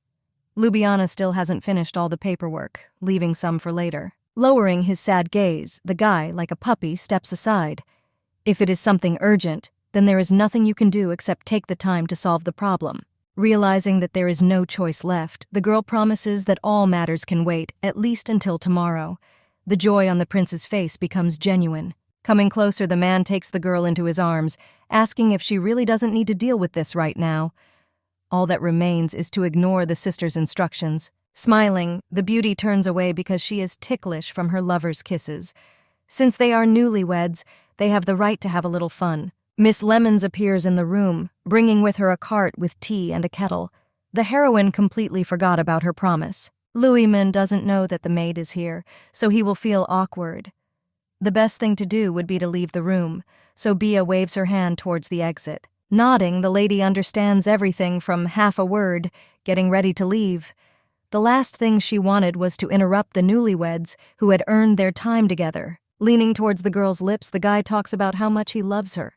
The Duchess is truly extraordinarily happy and would like to spend every day like this. The whole idyll was interrupted by a horde of servants who ran into the room, bothering Ashley. They came an hour ago and heard that she would do everything possible, but they still dragged themselves back. They attacked the heroine, asking about the entrusted task that the Empress assigned. She asked to provide an answer today and not to delay it, not paying attention to the fact that it is physically impossible to complete so much work in one day. Moving back, the servants stop near the table. Callan's orders are that until all the work is done, they wait here. A few hours later, it was all over, so the guy with glasses announces that tomorrow we need to attend a monthly meeting, so we definitely need to clear the day. Anger exceeds everything in the world, so hitting the table with her fists, the lady orders Lena to be told that she has no right to burden her with work after her sister has just gotten married. No one knows the Empress's deep plans, so she has to agree. This is too much volume, which makes your insides clench with fatigue. Turning her gaze to the window, Ljubljana notices with disappointment that it is already completely dark. The moon came into the sky, illuminating the paths in the garden. Louisman, who had not been seen or heard for almost the entire day, bursts into the room again. The beloved spent almost the entire day in the office, so she probably had time to get hungry. Sighing, the girl asks for something to drink to relieve her fatigue. This is prohibited on an empty stomach, so a plate of food appears in front of her. Scooping a little soup into a spoon, the young man holds it closer, asking his wife to try the dish prepared especially for her, which has not yet cooled down. This day was difficult and too tiring for the Duchess, but Louis's care completely saved the situation, promising that everything would be fine. The food was truly wonderful. Thanks to her husband, Luby ate and felt much better, thereby lifting her spirits. Lowering himself, the man promises that he will try to relieve all the fatigue that has accumulated in Ljubljana's body. It won't take too long. Carefully unfastening the fasteners and taking off his shoes, the guy frees the heroine's feet. They also feel incredibly tired after everything that has happened. Hands reach out to the foot, beginning to gently massage it from side to side, moving down to the fingers that are pressed together. The young man's heart breaks every time he sees the many scars on her legs or body in general. As the husband approaches, he kisses the foot, hoping to ease the pain. The beauty closely watches the movements of the man, who is trying to do everything as quickly as possible, but at the same time carefully. The cheeks turn red. The hand reaches forward of its own accord, grabbing onto Louis's wrist, who is now distracted from whatever he's been doing for the last 5 minutes. The woman pulls the blonde closer to her, looking into his eyes, which glow pleasantly. Perplexed, the young man asks what happened. The body itself pulls even closer, forcing the guy to fall on the Duchess, who plants a passionate kiss on the man's lips. Now the very moment has come. Slowly sinking onto the sofa, the girl pulls the guy's body behind her. They deserve to have that moment after everything that has happened in the last few days. Plates of food fly off somewhere to the side, crashing on the stone floor with a crash.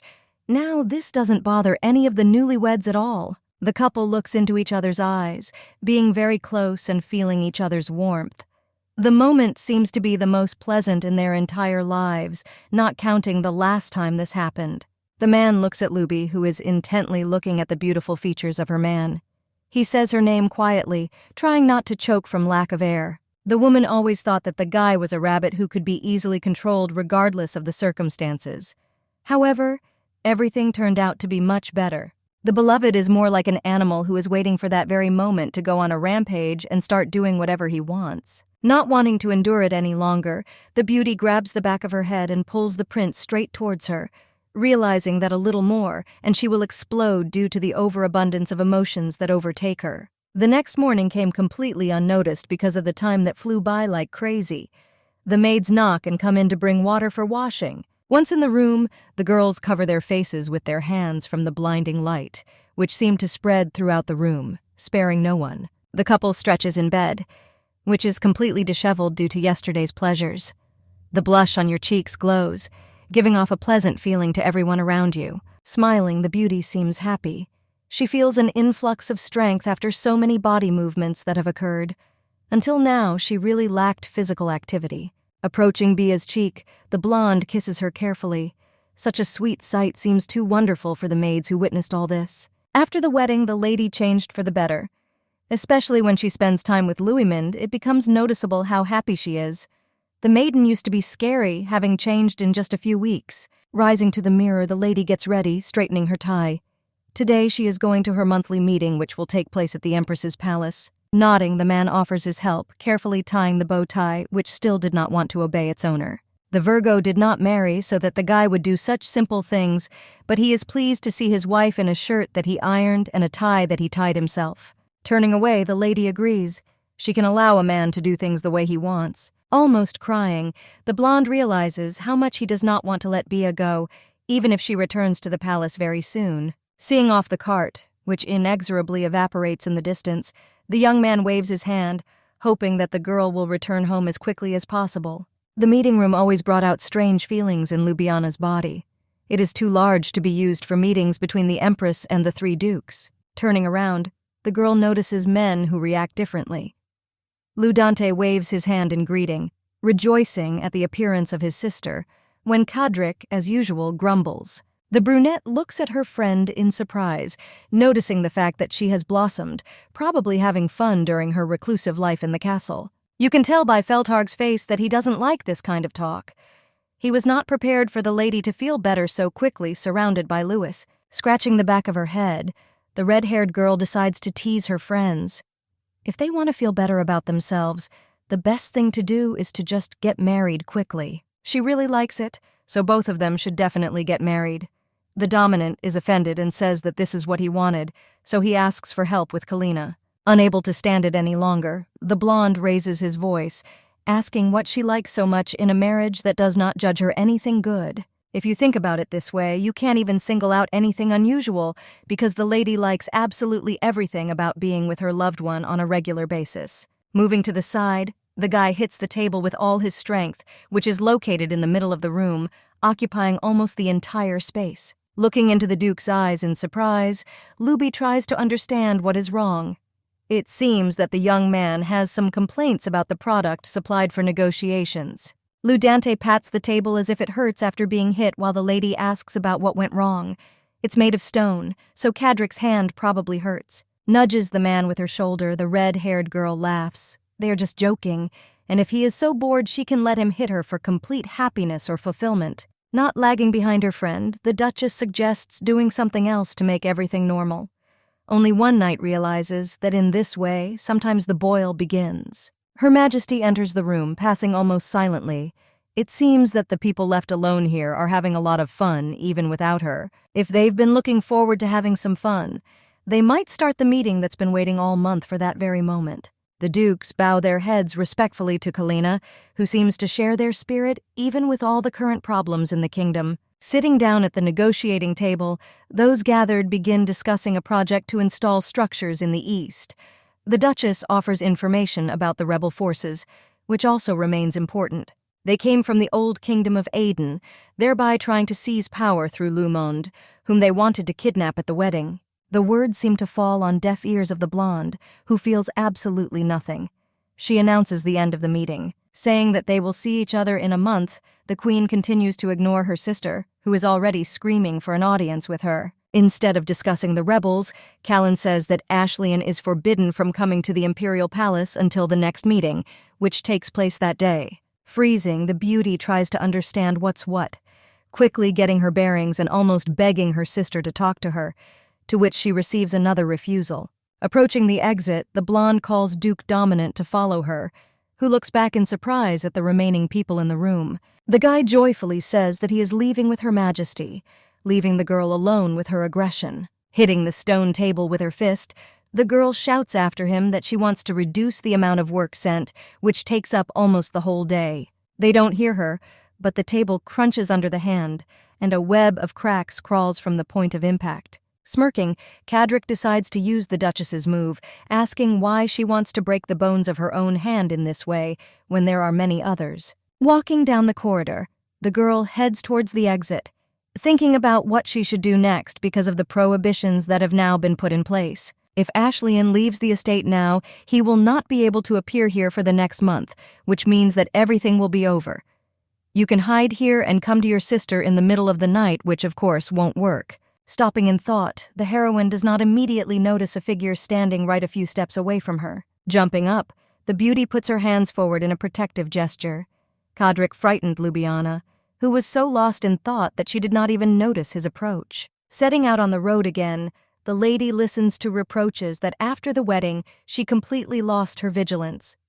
In this situation, she would not be able to return to the north and fight the beasts. This is not what the man wanted to say at all, but the lady grins.